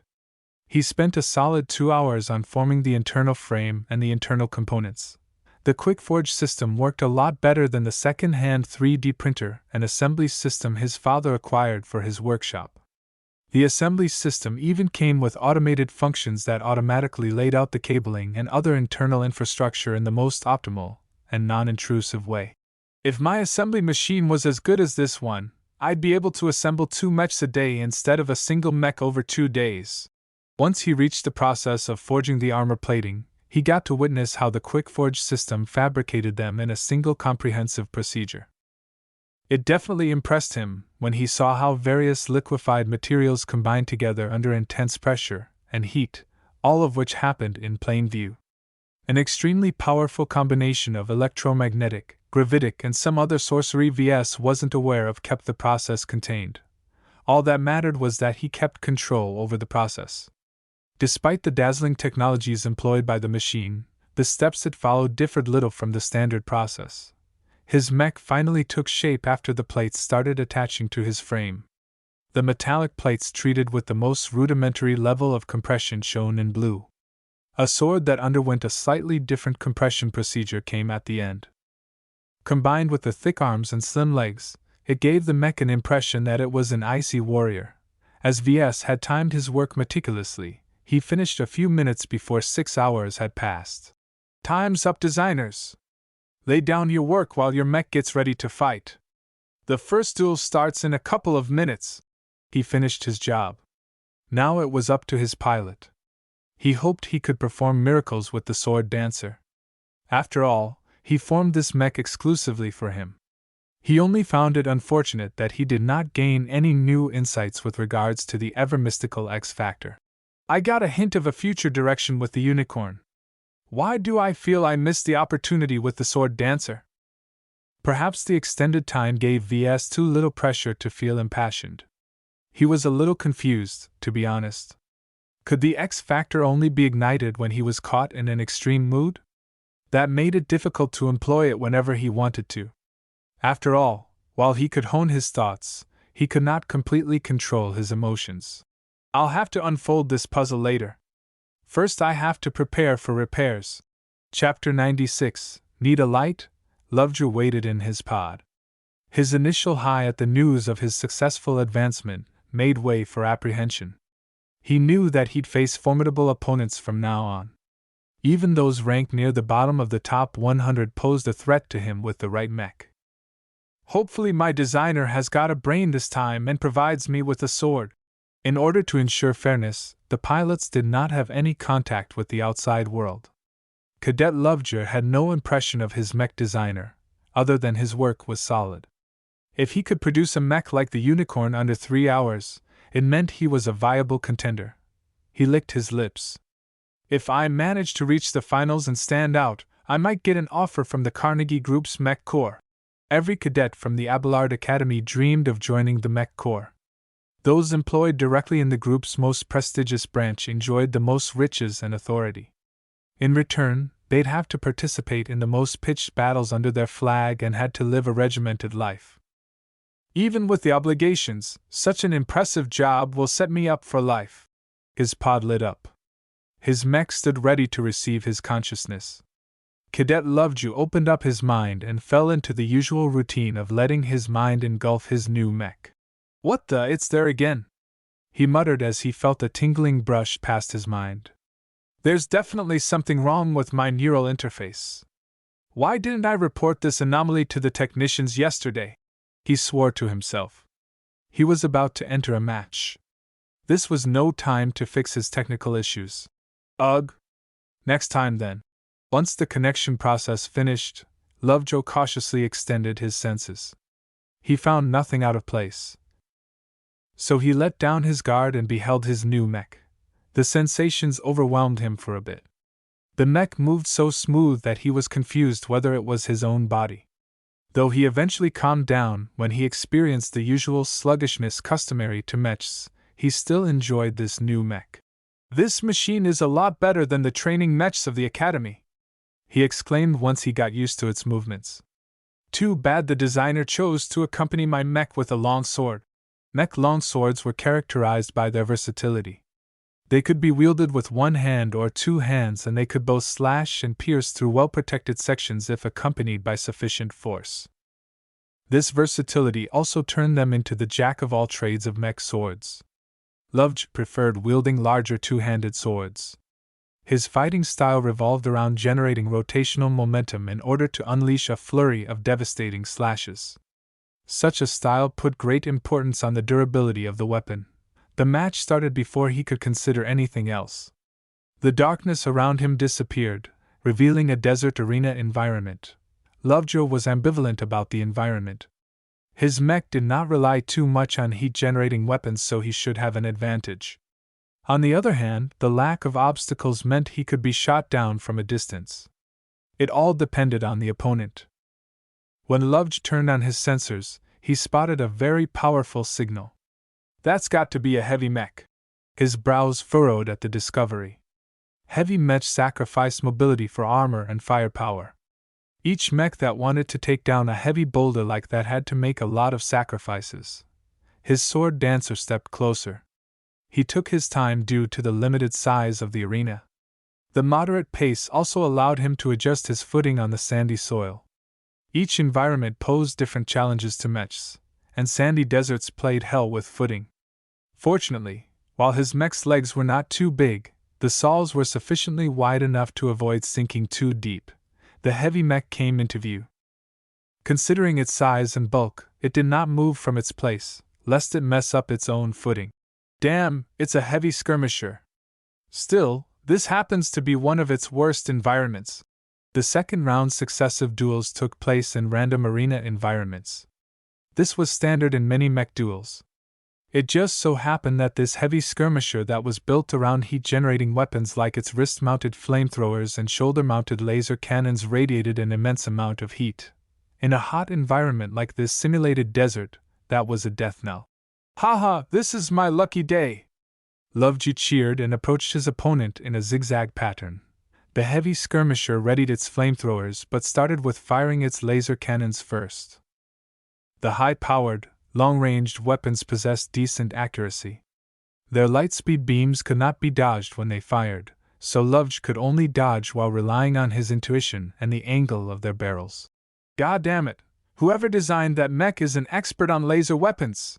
The targeting systems of the heavy mech seemed to excel in locking onto his twirling sword dancer. Without a shield, Lovejoy had no choice but allow his mech to get hit a couple of times. His sword dancer tried to mitigate as much damage as possible by spreading out the hits. Still, he suffered a devastating strike when his mech's left arm melted into uselessness. "You'll pay for that!"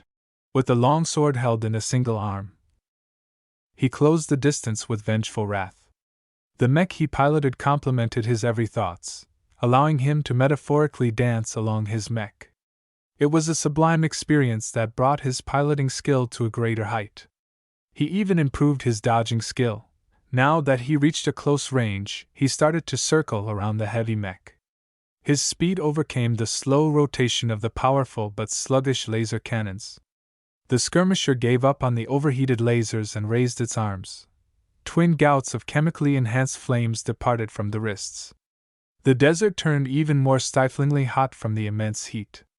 Even Lovejoy got the illusion that he entered an oven. His mech frantically jumped back in order to avoid the initial flames. As the burning liquids caught nothing, they fell onto the desert and kept burning. Lovejoy's eyes sparked as he tried to circle around the fallen flames and approach the skirmisher from behind. The heavy mech was not complacent, and fired another gout of flames, only for the swordsman mech to jump back unscathed. After repeating this pattern several times, the heavy skirmisher eventually got surrounded by its own flames. The temperature in the center of the conflagration kept rising. "Ha ha ha, need a light?" Lovejoy laughed as he wondered which pilot allowed himself to get boxed in by his own flames. The enemy pilot must have been a pampered specialist who only knew how to pilot a single mech type. Someone like Lovejoy who patiently mastered the basics of every kind of mech and weapon before settling for swords disdained those who took shortcuts. He had to work twice as hard in the academy in order to climb his way to the top of the rankings. "I don't know which lazy bastard you are, but you're finished." The rest of the match held very little suspense. Lovejoy holstered his sword and retrieved his dinky little laser pistol. He kept a healthy distance from the flames and circled around while firing his pistol through the flames. The sheer bulk of the skirmisher made it easy to hit the mech, even if most of the shots got flaked off by its imposing armor. Outside the arena, the commentators noted the strange circumstance of this duel. "Look at that duel! I have not seen such a farce in 3 years. Those are extremely persistent flames. Normally, I'd compliment the designer for formulating such a strong accelerant, but with such a clueless pilot he might as well shoot himself in the foot." The pilot is Michael Fourneau. He's a renowned laser marksman. Such a mech should allow him to play to his full strengths, if not for the addition of the flamethrower. Has he ever attended a single class on skirmishers? Keeping track of your flames is the first lesson pounded into your head. I don't know about you, but in my opinion Cadet Fourneau is unworthy of appearing on this stage. What a disgraceful performance for someone lauded to be a future expert. Not everyone in the audience agreed. Pilots only had a limited amount of time to get proficient with mechs. It took years to gain a basic amount of proficiency in every variety of mechs and weapons. If the time spent on broadening a pilot's range of skills was instead focused on deepening them, They could have more expert and ace pilots. Advanced pilots like V's cousin Melinda were a dime in a dozen. Any decent academy churned out boatloads of advanced pilots every year. However, even a great second-rate state like the Friday Coalition could not produce a large amount of expert pilots. Demand still vastly exceeded supply. As the commentators chattered, the constant damage wore down on the heavy skirmisher. After 5 straight minutes of shooting, the flames started to subside, but the heavy mech was dangerously overheated. Its pilot prudently forfeited the match in order to avoid damaging his mech any further when the chance of salvaging a victory was non-existent. That was easy, Cadet Lovejoy thought as his damaged mech left the arena and returned to the embrace of the mech designer. His consciousness disconnected from the machine. His next duel commenced in less than 2 hours, so he had plenty of time to take a break. Ves, on the other hand, shook his head at the silliness of his opponent. He had no complaints about getting an easy victory, though he lamented the plentiful times his baby got hit by the shoulder-mounted laser cannons. Once his mech moved close enough to see the damage in detail, he hissed. Even compressed armor can't stop a high-powered laser beam. Laser cannons possessed a destructive amount of energy. While the compressed armor did their job of preventing the damage from reaching the internals, much of the armor needed replacement. Lovejoy tried to spread out the damage over the mech's entire frame, and while it was the right call, it also gave Ves a headache. The difference between laser cannons and laser rifles did not merely extend to scale. Weapon designers often build laser rifles for the purpose of dealing long-term sustainable damage. Efficiency and durability mattered more than power and penetration. Laser cannons turned those priorities around. They were built to instantly melt through thick layers of armor and deliver a devastating amount of thermal energy in an instant. Pilots on the battlefield loved using laser cannons due to their combination of high penetration and ease of resupply. In short, the damage the laser cannons inflicted had hurt his mech a lot. The only thing Ves could do is fabricate as much replacements as possible before the next duel started. He whizzed up a new set of compressed armor plating, focusing on the most essential parts first. Fortunately, the short duration of the duel worked in his favor. Not all of the plates needed replacements, so he fabricated enough and managed to replace all of the damaged plating just before 2 hours had passed. I can't do much about the residual heat damage that managed to get past the armor, Ves muttered regretfully. Those lasers packed a really huge punch, and even if the armor dispersed most of the heat, a small amount still wreaked havoc deeper inside his mech. It won't matter too much for the next duel, but if the internal damage accumulates, there's nothing I can do. Replacing internal components always entailed more difficulties. It took a lot more time to replace the internals due to the interconnection of the parts. Chapter 97, Worn Down, the second duel commenced. Cadet Lovejoy became accustomed to the anomalous sensations and brushed them off as inconsequential ghosts. Instead, he focused his attention on the state of his mech. His mouth curled out. I like my designer more and more. My armor is back to its shiny state. His sword dancer gripped its sword in anticipation of the next fight. Lovejoy hoped his opposition had more bite this time. The last duel was too disgraceful for him to feel any pride. The darkness receded, revealing a normal suburban environment. Small houses and municipal parks dotted the arena. The obstacles were tall enough to hinder a mech but short enough to avoid blocking their view.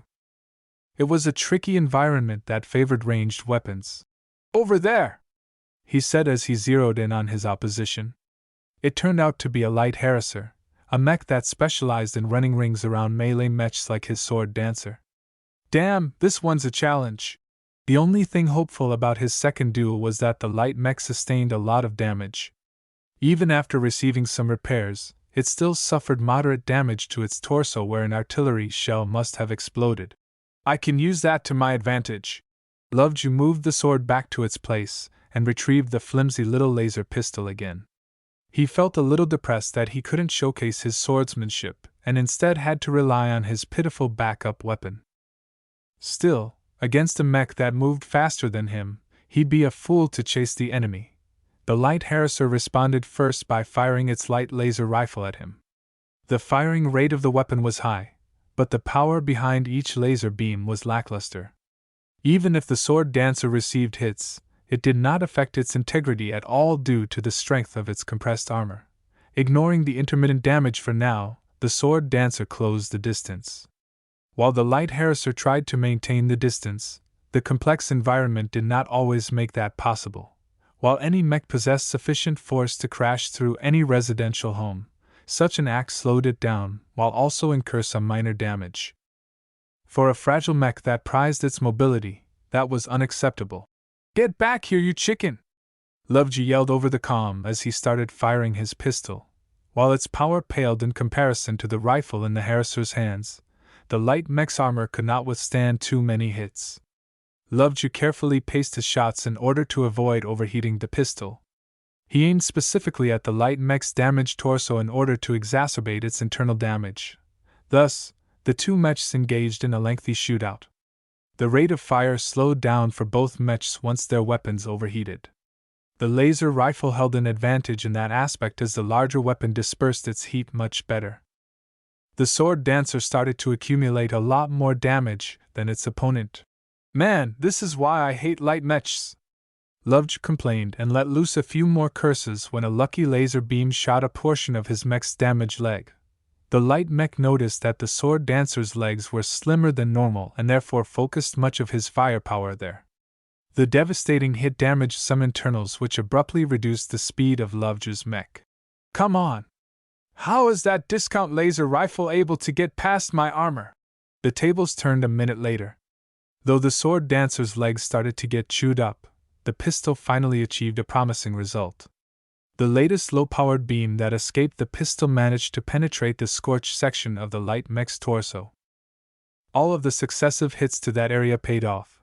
The light mech toppled over as its power reactor initiated an emergency shutdown. The enemy pilot quickly signaled his surrender before Lovejoy could unleash a few more shots. In truth, if both mechs were in their peak condition, the sword dancer would have lost. The slower medium mech had no way of catching up to a light mech piloted by someone competent. While its laser rifle might be a light variant, it still functioned as a primary weapon. The backup laser pistol wielded by the sword dancer could not compare. "Truly fate smiles on me again," Lovejoy smirked as he realized this disparity. He won a match that he should have lost. "Bad luck for you. Try to keep your mech in better shape next time." Still, with the sword dancer's half-mangled leg, he risked suffering the same situation in his next duel. He hoped his designer could fix up the leg with the remaining time available. His shootout against the light mech expended a lot of time. In fact, Ves already started to feel depressed. While lasers might not be the most optimal weapon to chew through armor, once it got past the layer of protection, they were capable of dealing immense damage. The abrupt transfer of energy wrecked or melted a lot of vulnerable little components near the area struck by the beam. Some cables and tiny components vaporized entirely, while more distant parts only suffered from the symptoms of extreme overheating. In a practical perspective, these half-molten parts might as well not be functional anymore. For a proper repair job, Ves needed to clean up all of the damage no matter how lightly they got off. "I only have 1.5 hours left. That's not enough to repair the entire leg." Technicians hated these kinds of repair jobs. While Ves was lucky that the internal frame didn't sustain any substantial damage, sorting out all of the tiny components and replacing them took a lot of tedium. He also had to set aside the other damage the mech sustained. "I bet this quick-forge bucket can automate the repairs," Ves boldly guessed. The amount of automation packed in the machine could fill an entire library of books. He refused to believe the machine had to be operated manually to this degree. "They likely turned off the easy mode so mech designers like me have to work for our results." With no other alternative, Ves helplessly started to repair the leg. He tried to save as much time as possible by ripping out entire chunks of machinery. He cared little whether the things he removed were functional or not. As far as he was concerned, the proximity to excessive heat had compromised them all. Testing out each component's integrity took too much time. Now I have to fabricate and put back the replacements. Most of the internal portions consisted of simple parts like cables, bolts, and other miscellaneous things. They were simple parts that required very little thought in their production. The real challenge started when he had to put the parts back into the hollowed-out leg. Ves had the mistaken impression that he was playing a puzzle in the highest difficulty. Sometimes he had to stuff the parts through an obstacle in order to put it in its rightful place. He prioritized speed over caution, which did not help much with the repairs as other parts sometimes got bent out of shape. As the clock started to expire, Ves rushed his repairs and even started to slip up here and there. The damage he inadvertently caused affected the leg only marginally, but at least he was able to put replacement armor back into place. All right. Let the third duels commence. Cadet Lovejoy had not fully recovered from his last match when he was thrown back into the sword dancer. The extended duel frustrated him. When his consciousness fully grasped his mech, he quickly inspected the damage. He clicked his teeth. The leg looks better, but not at its best. My armor coverage is still the same. The spread-out laser shots also scorched the sword dancer's other sections aside from the legs. Though they did not penetrate the compressed armor, they still weakened it substantially. The third duel started when the frozen lake environment got revealed. The thick layers of ice ensured that most mechs could maintain their footing, but any major impacts to the surface might lead to drastic consequences. No spots of lands could be found anywhere. The frozen environment heavily favored mechs that generated a high amount of heat. For example, lasers could fire more often and with higher power without worrying about overheating. On the other hand, not everything worked optimally in a heavily frozen environment. Many mechs were designed to work optimally at average Terran temperature ranges. The further the environment deviated from the standard, the more some parts started to deteriorate. My mech should be fine, Lovejoy judged, though he admitted he was no expert. A swordsman mech is not a mechanically complex machine. It shouldn't have too many vulnerable stuff inside. The sword dancer swiftly trudged through the howling snow. He had to find his opponent and finish him off as fast as possible in order to buy his mech designer more time. His sensors beeped a minute later as it found a heat source. The silhouette turned out to be a medium knight. The mech looked brand new. Aside from some minor scratches on its armor, the entire mech appeared as if it had never entered a duel. That held worrying implications for Lovejoy. Either the pilot or the mech designer is a prodigy. He refused to consider the case where both of them turned out to be geniuses. The only thing in his favor was that swordsman mechs usually beat knights in a one-on-one. The knight mech spotted the sword dancer and readied its pristine kite shield. You better entertain me properly this time, Lovejoy taunted the enemy knight. I just came off a couple of duels where my sword wasn't even needed. Hopefully you'll last long enough to satisfy my lust for battle. While the environment could be better, Lovejoy rejoiced he could finally have an old-fashioned melee duel. He increased the speed of his mech and noted that the fixed-up leg held out for now. Reassured, he heartily threw himself into the fight by attempting an empowered horizontal slash. The knight was no dummy and positioned its shield in place to deflect the obvious attack. However, the incredible force behind the blow hammered the knight a few steps backward. The first blow was not intended as a killing strike, but as a setup move that broke the enemy's guard. Cadet Lovejoy's eyes gleamed as his mech danced around the shield. His sword dancer abruptly reserved its rotation, and its sword swung back from the other direction. The knight sluggishly tried to regain its footing while simultaneously bringing his shield back up. Somehow, the pilot managed to skillfully do both in an instant. The slash resulted in nothing but another dent in the shield. Despite the disappointing result, Lovejoy kept up his aggression. He slashed and stabbed while circling around the knight. Meanwhile, the pilot of the knight maintained composure and blocked each strike without fail. Sometimes he even retaliated by stabbing with the sword in turn, which pushed the sword dancer back. The knight mech turned into an impregnable turtle. After a few minutes of useless exchanges, the knight suddenly diverted from its routine. After fending off another sword strike, it slammed the tip of its kite shield onto the ice beneath their feet. The constant maneuvers had weakened the ice layers to the point of forming cracks. The downward shield strike completely cracked open the damaged ice, causing both mechs to lose their stability. the knight deftly escaped the unstable area due to initiating the move. The sword dancer was caught off guard, and almost responded too late. Only its excellent agility and reaction speed allowed Lovejoy to catch up and jump to a safer spot. A hole the size of 10 mechs appeared between the two mechs. Lovejoy smacked himself in the face for almost getting done in by this move. If his mech fell into the ice, he'd not only lose, he might as well total the entire mech. Not all mechs fared well in water unless they were specifically designed for that purpose. Lovejoy took his opponent more seriously.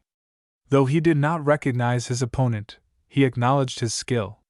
This fellow is top 30 material. We're almost evenly matched.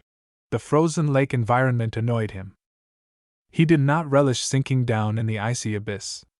After circling around the newly formed hole, he resumed his assault against the knight, though this time he upped his guard against any further surprises.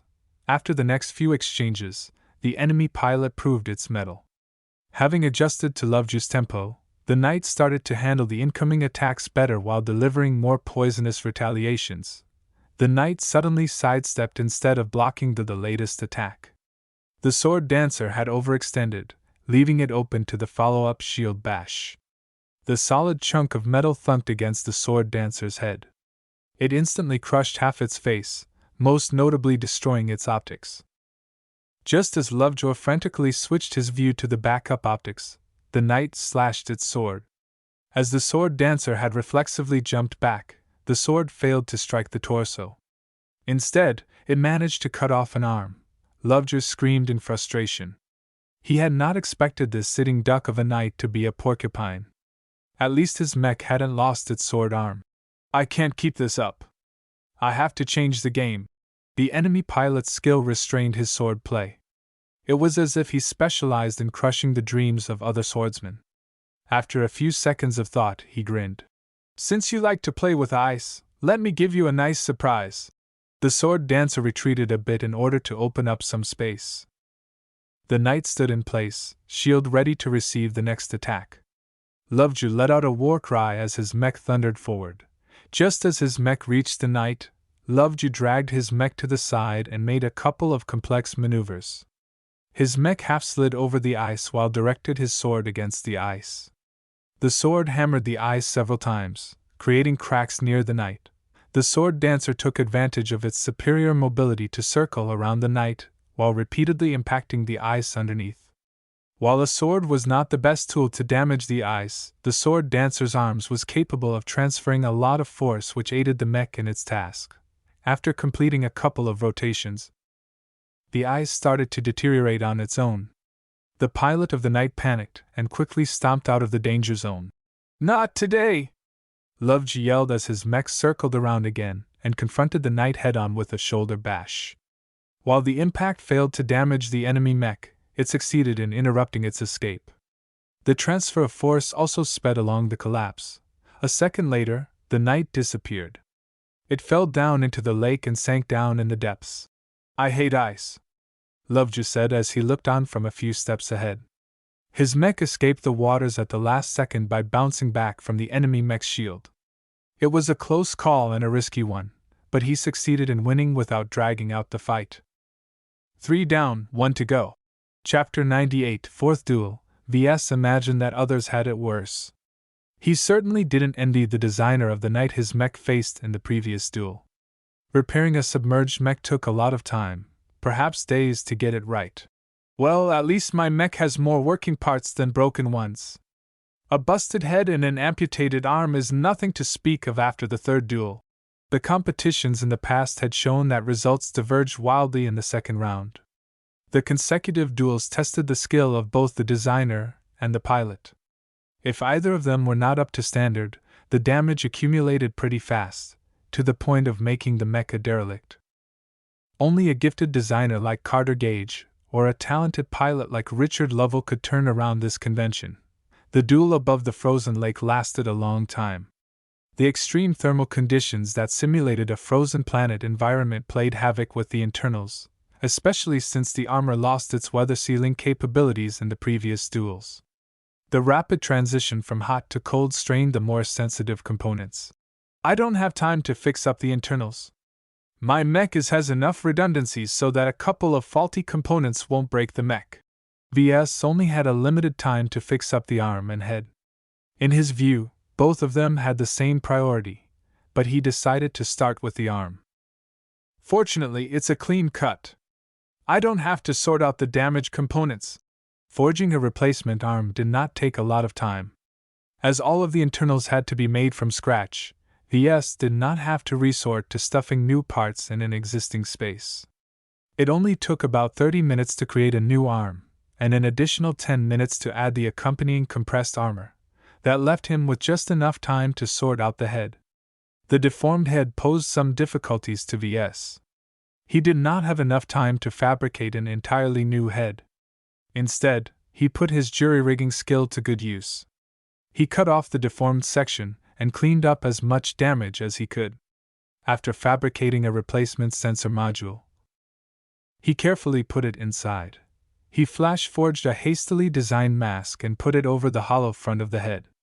The sword dancer appeared creepy now, but what mattered the most to Ves was that the sensors were operational now. The mask might not provide a lot of protection, but it was better than keeping the entire head exposed. It'll do. Time ran out before Ves could do much more. He really did not feel comfortable releasing a substandard mech from his embrace. Having gotten used to the MTA's strict standards, it was against his conscience to deliver a piece of junk to a pilot. When Lovejoy connected to the mech for the final time, he also felt let down by its damaged state. The arm is alright, but the rest of the frame is still degraded. He sighed a little as he got used to his mech's deteriorated performance. I know it's been hard on you, pal, but you've got one fight left to go. Don't disappoint the crowd. Through luck and skill, he already eked out 3 marvelous victories. According to past trends, he should have reached the top 25 so far, but only at the bottom of the list. One loss might knock him down enough to miss an incredible opportunity to participate in the final round. There's no way I'm going to miss this chance. Fame, riches, and more awaits me. Lovejoy grinned as he daydreamed about all the amazing luxuries he could finally enjoy. Hopefully my final opponent is a mech in a worse shape than mine. The match started when the environment finished materializing. It turned out to be a hilly prairie. Vast green fields only interrupted by vision-obstructing hills encompassed Lovejoy's view. The beauty of the environment masked a deadly undercurrent. Such a wide open environment with rolling hills and no other obstacles provided ranged mechs with an ideal shooting environment. Lovejoy lowered his mech stance so that it wouldn't stick out like a sore thumb too much. As the sword dancer climbed its way up a nearby hill, his hastily repaired sensors pinged when it detected a very powerful heat source. What the hell? Lovejoy uttered when he saw what made his sensors go mad. How much energy does it take to keep that thing afloat? What Cadet Lovejoy encountered was the now infamous pterodactyl. Outside the arena, much of the crowd's attention got drawn to the gigantic flying mech. This strange and extremely powerful beast mech stomped over its opponent through superior range and overwhelming armor ever since it came from the hand of one of the competition's most popular contestant. Looks like Ves Larkinson's swordman mech is matched up against Carter Gage's pterodactyl. Better call the Undertaker, because this poor little sword-wielding mech stands no chance against Gage's brilliant work.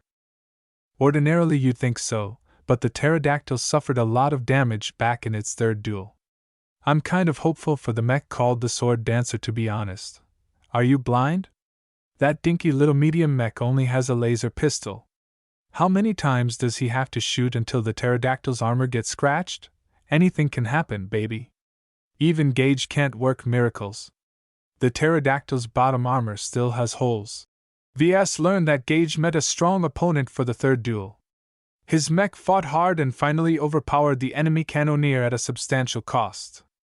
While the flying mech's armor could take a lot of damage, it also made it hard to replace if time was short. Much of the armor on the pterodactyl had not been treated with the fanciest techniques. This meant that the sword dancer's backup weapon stood a tiny chance of inflicting major damage. As a pilot thrown into an arena, Lovejoy was not aware of those facts. Regardless, he would never despair just because he encountered an overwhelming opponent. He would have long given up if he shrugged his head at every setback. This thing's big and heavy, so it takes a lot of power to keep it in the air. If I can drag out the match and put my mech into power-saving mode, I can drag it from the air. Lovejoy calmly analyzed once he got over his fear. It's slow to fly, so I can outrun its range if necessary. But I doubt this aerial mech is helpless in this regard.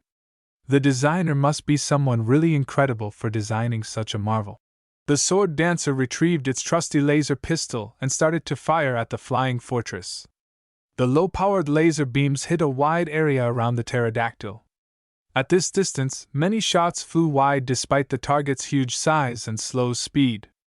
The sword dancer wasn't optimized for marksmanship, and the weapon came with too many limitations. The shots that did hit the pterodactyl achieved nothing but alert the enemy pilot. The lumbering flight mech turned its avian head towards the sword dancer and fired off a massive ballistic shell from its beak. This isn't fair, Lovejoy yelped as he flung his mech over a hill. The top of the hill exploded into chunks of soil as the shell detonated with a lot more power than usual. The sword dancer had to keep dancing away as a torrent of rapid laser fire erupted from the pterodactyl's sides. Lovejoy frantically kept dodging amid the aerial bombardment dedicated to turning his mech into scrap. Even as he tried to keep his mech operational, he slowly realized something strange. This mech's marksmanship is garbage. The mech might look shiny, but the pilot is no good. If someone who specialized in ranged weapons was at the cockpit, his sword dancer might already be destroyed. Lovejoy saw an opportunity once he realized his situation. First, he tried the safest option. He shot back at the mech with his laser pistol, but only occasionally. He also deactivated most of his sensors and put his mech into a less intensive mode. The state only ensured the engines received ample amounts of power. The rest had to make do with less.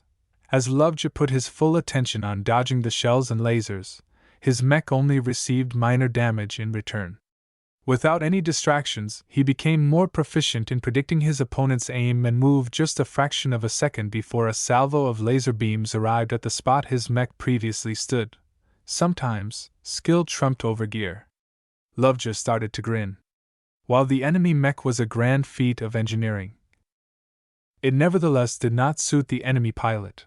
In truth, the battle damage the pterodactyl suffered in the last duel still haunted the flying mech. Its head had also been hit, which destroyed its excellent targeting sensors. Other systems also suffered significant damage when its bottom armor got hit. Even with Gage's excellent skill, he only restored the pterodactyl up to 80% of its best state. About 5 minutes later, the pterodactyl's pilot caught on to Lovejoy's strategy. The flyer stopped firing most of its weapons like its finger got stuck to the trigger. The mech slowed down while unleashing its laser beams at a much more measured pace. The pilot also concentrated more on aiming properly, which gave the sword dancer a lot more grief. This is stupid. How can I get hit more often if that flight mech isn't firing its laser beams so rapidly? Cadet Lovejoy knew he had to change the situation. He injected more power to the sword dancer's engines. As the mech sped up, it tried to increase the range and therefore make it harder to hit. As a flying heavy mech, the pterodactyl nevertheless flew faster than most medium mechs. With its flight systems at full capacity, it slowly caught up to the running sword dancer and even managed to hit its rear armor with its low-intensity laser barrage. How much power are you burning? Can you keep this up forever? Lovejoy taunted at the flying brick that sought to overtake his mech. There was a good reason why flying mechs never exceeded the medium weight class. The anti-grav systems had to expend a lot of energy to keep all of that armor afloat.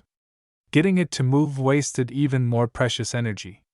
This energy consumption rapidly built up the moment the flying mech increased its velocity.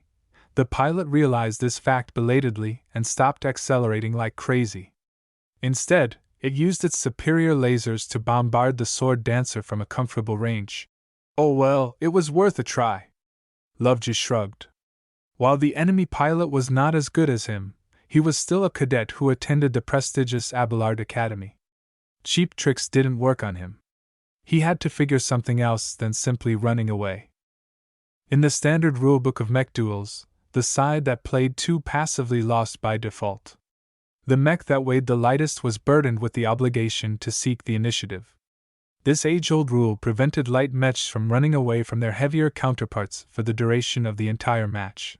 Obviously, mech pilots who favored heavy mechs lobbied hard to get this rule accepted. There should be an exception when it comes to flying mechs. This heavy pig with wings is just ridiculous. While the heavy mech was in the open, it enjoyed a commanding view of the entire battlefield. No matter where the sword dancer tried to hide, it could not avoid getting peppered by lasers. Whenever it tried to hide behind a low hill, the pterodactyl destroyed it with an explosive shell. The sheer volume of fire caused the mech to get hit a couple of times. Fortunately, the shots were spread out, so no single part received critical damage. For now, at least. Lovejoy estimated he could keep up his dodging routine for about 10 minutes. After that, most of his rear armor would be melted away, leaving his mech vulnerable to a crippling shot. The few times he shot back with his pistol, he might as well be spitting against a wall. How could he turn his awful situation around and bring down that overweight bird? Chapter 99. Lift up your sword. Ves clenched his fists as he looked downward at the stage where his sword dancer tried to fight against an aerial fortress. Even he was rendered helpless when facing one of Carter Gage's impossibly advanced aerial mech. The technology of that time shouldn't be able to support such incredible flight systems. Gage must have spent quite a bit of time customizing the outdated wings and bring it up to the current generation. Ordinarily, that might have led to his folly. After all, the more time he spent on the wings, the less time he could allocate on the armor and internals. Looking at the pterodactyl's performance showed that the flying heavy mech did not lose out that much in other aspects. Its armor was especially resilient even after some hasty repairs. Even the audience thought the match would end with no suspense and turned away to view more even matchups. "I'm impressed Cadet Lovejoy hasn't lost his mech yet," one of the commentators noted when he switched his view. "Out of all of the pterodactyl's opponents, he's already lasted the longest. That's because Lovejoy is paying more attention to dodging than thinking about hitting back. If he's trying to outlast the pterodactyl in terms of energy consumption, then he's fooling himself. The heavy mech is packed with energy cells. The only chance he can squeeze a victory out of this narrow road is to get a lucky hit with his low-grade pistol." With only about an estimated 10 minutes left before the laser barrage cut through the medium mech's armor, the sword dancer had very little else to go on. Lovejoy scowled as he pulled out every trick in his bag in order to stay ahead of the suppressive laser fire from above. From the frequency of the lasers, he judged the heavy mech had plenty of reserves. In contrast, his sword dancer had been designed for short-duration, high-intensity combat. Even at a lower power setting, it still drained a significant portion of energy over time. "I have to finish this quickly," Lovejoy concluded with difficulty. He gave up on saving power and instead routed more of it towards feeding his pistol. The weapon beeped an alarm when it exceeded its recommended safety limit. Lovejoy had to dig through the settings and override all the safeties. The weapon's programming estimated that the pistol had about 3% chance of blowing up with each shot. This probability increased in accordance with the amount of heat the weapon accumulated. "I don't care if it will blow up in a couple of minutes," he screamed at his pistol and ruthlessly tore down the last safety holding him back from firing high-powered beams. The pistol whined audibly as it discharged the accumulated energy in a single eye-watering blast. The beam shot straight into the sky and burned a small gap in the heavy mech's wings. That gap represented the first real sign of damage on the pterodactyl. It gave Lovejoy hope, though the pterodactyl also started to increase its speed and sway a little bit more. Both sides increased their power consumption in order to put a quick end to the match. The broadcasters took notice of the increased intensity of their fight and put the battle on the main projection. Alongside the ongoing duel, the faces of the pilots and the mech designers were added to the sides. "Look at the faces of Larkinson and Lovejoy. They are still clinging to the last shreds of hope. Can their sword dancer defeat the pterodactyl in one of the most uneven clashes ever? Our processors have analyzed the odds of Cadet Lovejoy managing to score a deadly blow. He only has a 2.3% chance in the best scenario. It's safe to say that Carter Gage has racked up another victory." There's no way the sword dancer's pistol can get past that heavy mech's armor. Despite the long odds, everyone's attention was glued to the tragic battle. They all hoped the underdog mech could pull off a miracle and put a dent into Carter Gage's invincible halo. Those affiliated with the Carnegie Group had more reason than many to support Gage's opponents. Of all the talents from Limar who faced the dreaded genius, none had high hopes of matching him equally in the field of mech design. Where would their faces be if they let someone nurtured by a rival partner of the coalition trample on their talents? A lot was at stake for this fight. As the sword dancer had been matched up against weak opponents, it had a high probability of dropping off the top 25. As for the pterodactyl, it had vanquished against a couple of strong opponents, so its passage into the top 25 was assured. A fourth victory in this round would cap off Gage's invincible halo and propel his momentum into an unstoppable tide once he reached the finals. A few minutes went by as Lovejoy kept dancing with the devil. His pistol glowed with excessive heat to the point of starting to melt some of its softer furnishings. The sword dancer flirted with disaster each time it fired an overcharged laser beam at the gigantic hovering mech. The pterodactyl stoically endured the high-powered laser beams. The accuracy of the pistol left something to be desired, and the sword dancer also had to keep moving, which further degraded its aim. Though the heavy mech presented a large target, half of the beams went wide. Those that did hit its surface only melted a couple of widely distributed holes in its heavy armor. The next shot achieved a different result. By sheer coincidence, the beam impacted near a previously damaged weak point at a spot covered up by flimsy replacement armor. The consecutive hit possessed enough power to melt through the damaged portion and inflict serious damage to the internals underneath, just as the pterodactyl suffered a minor explosion in its underbelly. The sword dancer's pistol also succumbed to the abuse. The backup firearm had never been designed to tolerate this much heat, especially when firing at a constant frequency. The weapon exploded, causing heat and shrapnel to engulf the sword dancer's outstretched arm. "No!" Lovejoy yelled as the surface of his mech withstood the rest of the shrapnel. He cared little for his mech's lost arm or the scratches it received. Now that he lost his only weapon, he had no means of damaging the pterodactyl. The game was as good as lost. As for the heavy mech, despite the damage it suffered, the mech was built to take a beating. Heavy mechs never collapsed after suffering a single penetrating hit. Even if it lost some power, the pterodactyl possessed enough redundancies to keep it afloat. "What is the pterodactyl doing?" "It stopped firing.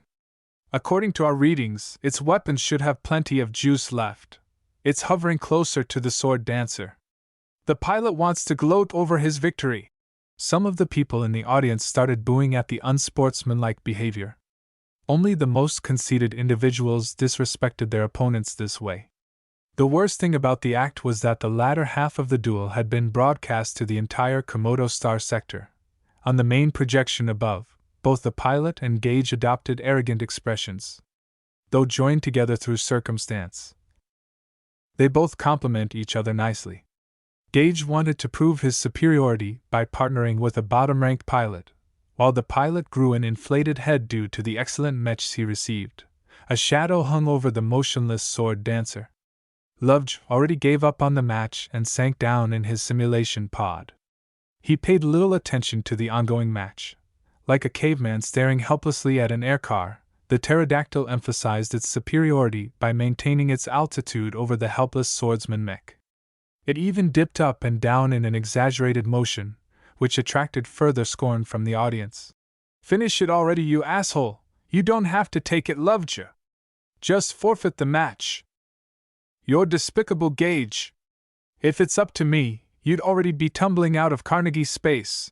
Back in his simulation pod, the constant beeping of his mech's proximity alarm grated Lovejoy's ears. He stopped wallowing about his impending defeat to see why his mech hadn't been sent to the graveyard yet. "What the? Are you teabagging me?" Lovejoy could accept getting beaten. He could even accept a loss against a much superior mech. After all, this competition revolved around mech designers, so the participating pilots already mentally accepted that they'd face such disparities. What he couldn't accept is the enemy pilot rubbing his face with a victory he didn't deserve. The pilot of the pterodactyl was certainly someone who certainly ranked far below him. The only reason he won in the first place was due to his massively overpowered mech. Even if you've won, that's no reason to diss me. A spark of anger ignited amid his overwhelming grief. He unsheathed his sword and pointed it at the sky while roaring at the pterodactyl. You can trample my mech, but not my dignity. Caught in the fires of his rage, Cadet Lovejoy wanted to spite the pterodactyl. He impulsively rotated the sword dancer, and with a mighty heave he threw the sword at the behemoth in the sky. Despite seldomly having thrown a sword before, the weapon somehow spun in the direction of the pterodactyl without fail. The sword did not only carry the momentum of the sword dancer's spin, it also carried Lovejoy's defiance against his fate. Back in the waiting room, Ves tracked the spinning sword as it flew up with undaunted purpose towards the heavy mech. He had no hopes for the desperate throw either. A sword flung from this much distance lost a lot of its power on the way up. With the kind of armor the pterodactyl sported, it would be like a pebble thrown against a suit of armor. Strangely enough, everyone who took note of the duel still fixed their gazes on the sword. It held a magnetic attraction to them, as if they could sympathize with Lovejoy's frustrations. They also thought it was a pity that his mech stood no chance. Once the sword neared the pterodactyl, the pilot instinctively tried to dodge it by moving his mech. Somehow, the mech's belated movements caused it to draw the sword to its damaged and exposed section. The pilot had forgotten all about the hole in his mech's armor and was completely clueless about his mistake. Both Ves and Lovejoy widened their eyes. The tip of the sword scratched the edge of the molten hole before sinking deep inside the burned and melted internals. The remainder of its force allowed the blade to cut through many layers of weakened components before it finally reached a critical cable attached to the power reactor. A massive machine like the pterodactyl consumed a lot of energy even at rest. The interrupted cable, along with the other damage the heavy mech had already suffered, caused the spot to be engulfed in another localized explosion. While ordinarily this explosion should not be any cause for concern, the safeties that were supposed to be in place had already been destroyed. The explosion caused a lot of damage to other components, which started up a cascade of errors.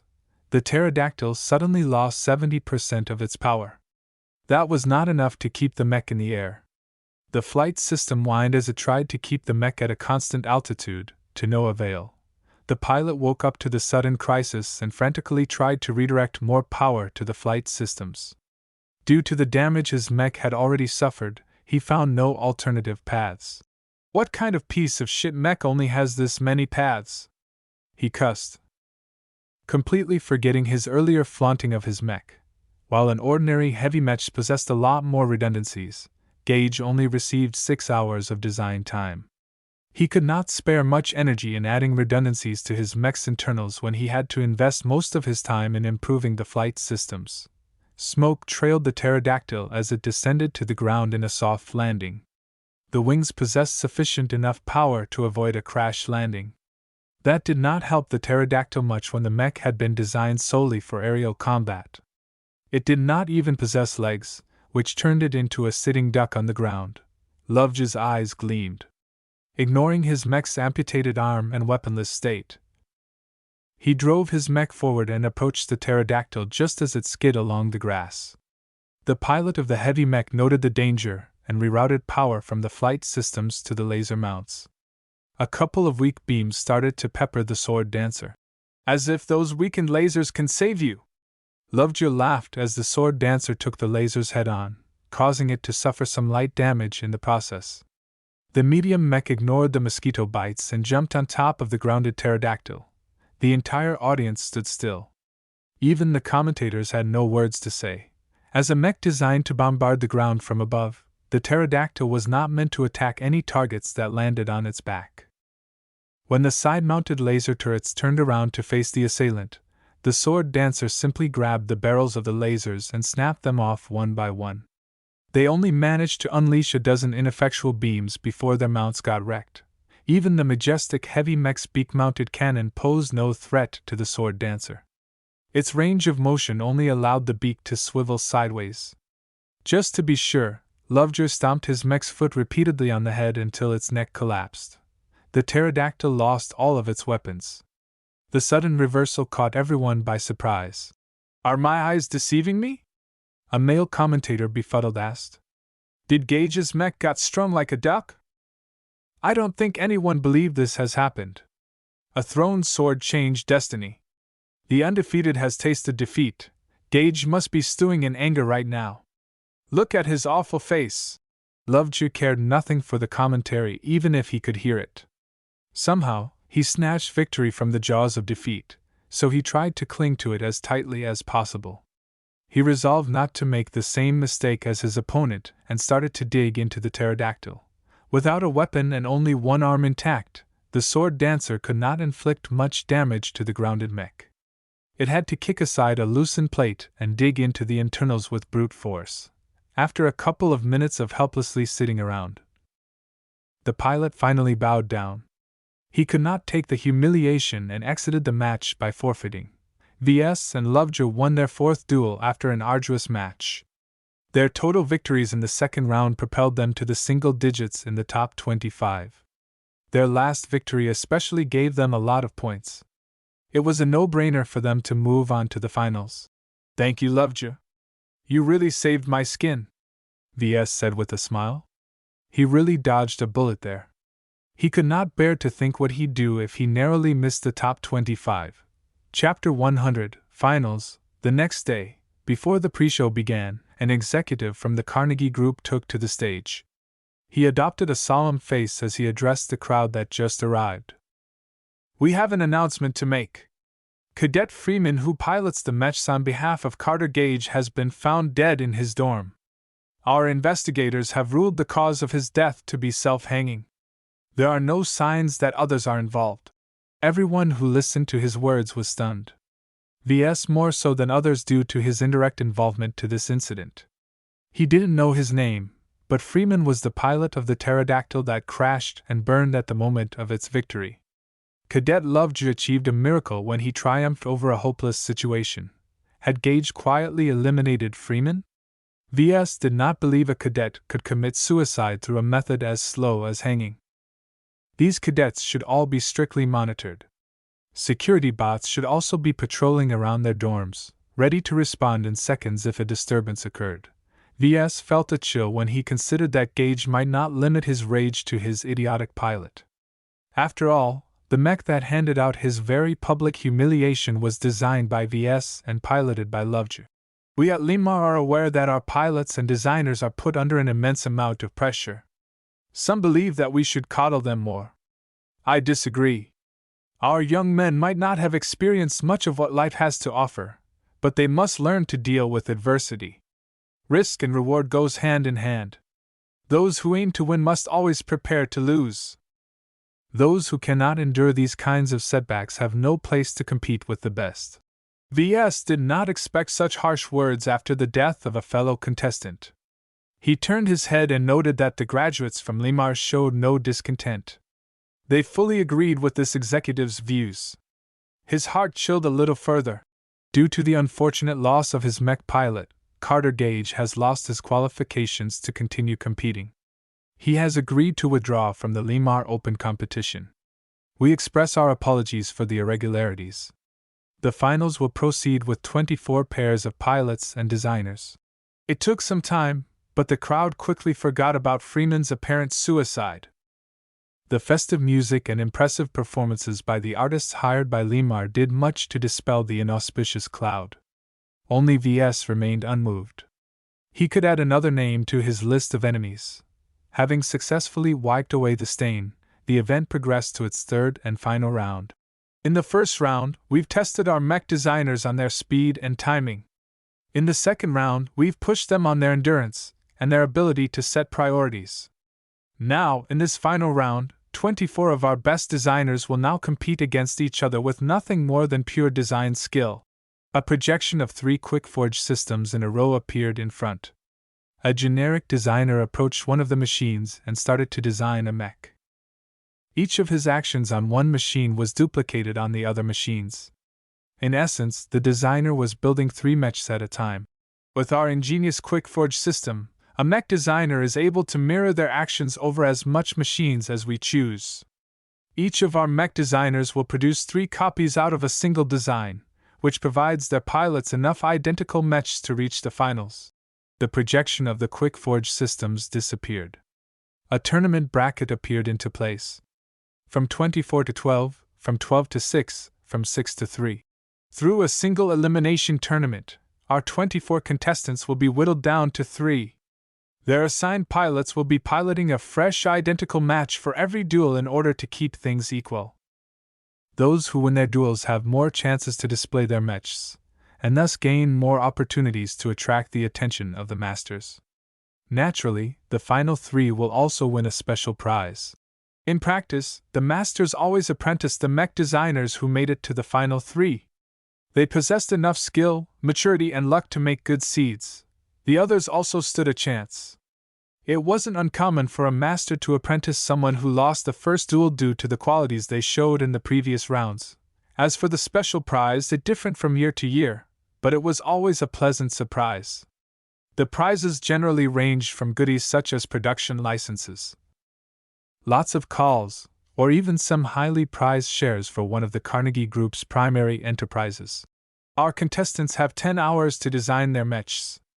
This is more than enough time for them to unleash their strengths.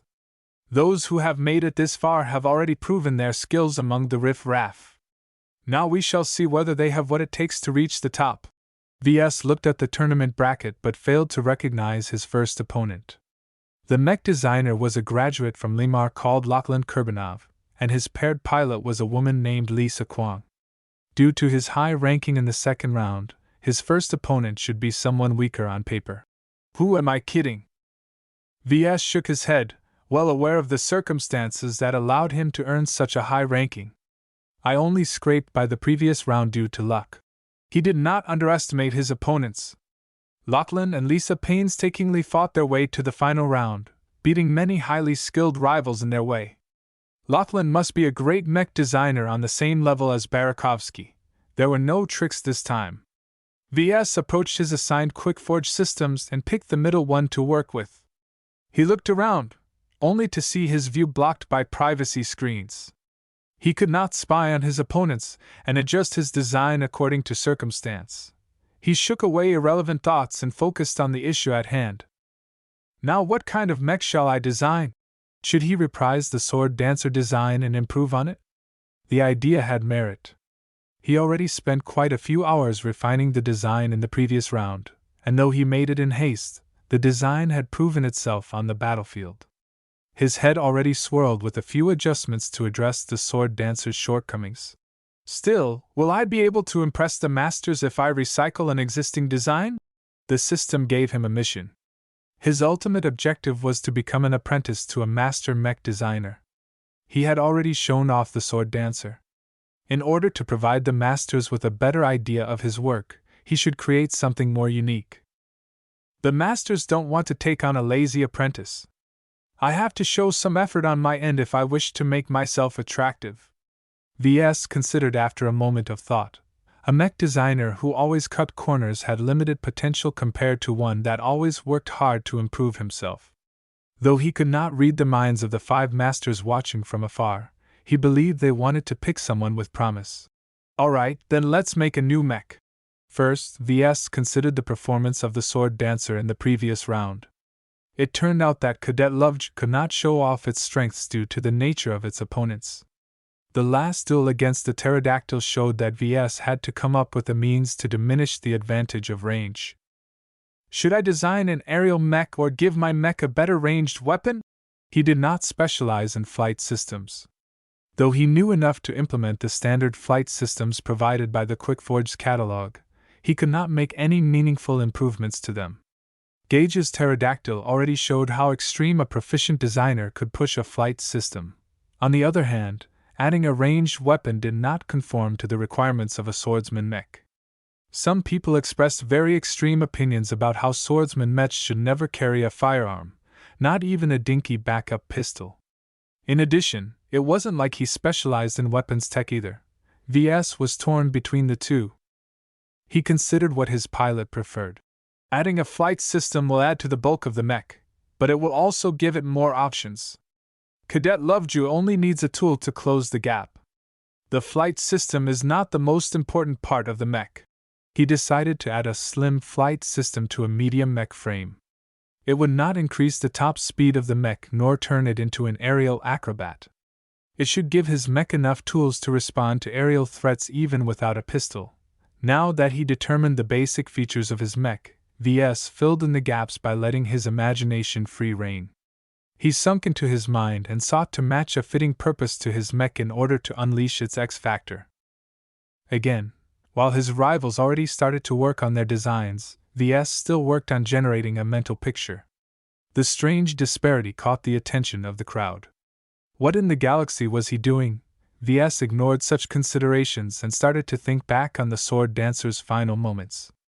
Rage, humiliation, and helplessness. Cadet Lovejoy lacked a means to fight back against his opponent's scorn. His mind also flickered to the final fate of the pilot who ruined Gage's mech. My next mech will be an executioner. It is not a demon or an angel.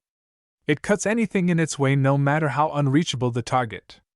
Its sword is both its tool and its badge of office. It executes only mechs, not people. Its sword shall never cut what is not meant to be cut. With a strong intent in mind, Ves opened his eyes and engaged the quick forge system. He opened the extensive catalog and picked a slew of parts without caring too much about the details. He let his intent and intuition decide which parts to choose. He started with a heavy, two-handed sword ideal for chopping off heads as well as other limbs. To accommodate the sword, he selected a firmer torso, strengthened arms, and somewhat solid legs to provide a powerful platform. To power his executioner, he picked a high-performance power reactor and a medium-intensity engine model. A more powerful engine added a little bit too much weight, so Ves skipped the most robust models. His choices so far meant that his mech enjoyed sufficient mobility despite having heavier limbs. While it lost much of the agility that defined the sword dancer, it made up for it in raw power.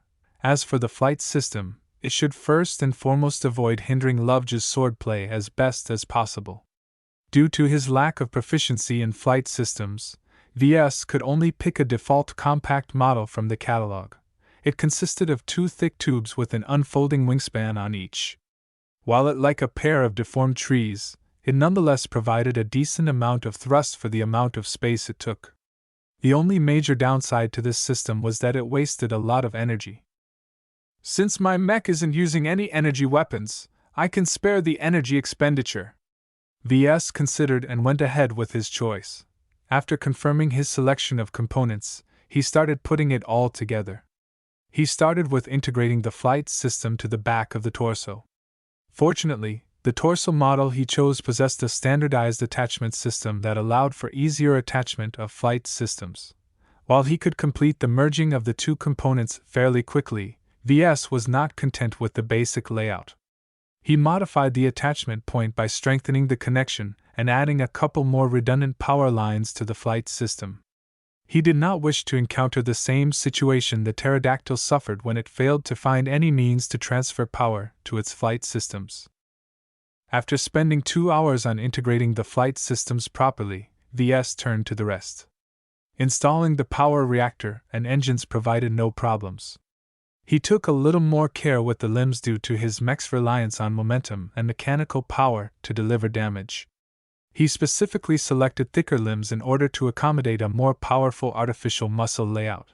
Ves spent an extravagant amount of time on making sure the internals were sound.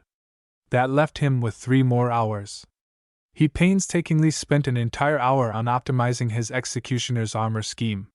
He made it more robust and added in a lot of harder edges. It made his mech look more menacing. He filled the rest of his time with producing compressed armor. While he wished he had access to better methods and more sophisticated formulas, beggars couldn't be choosers.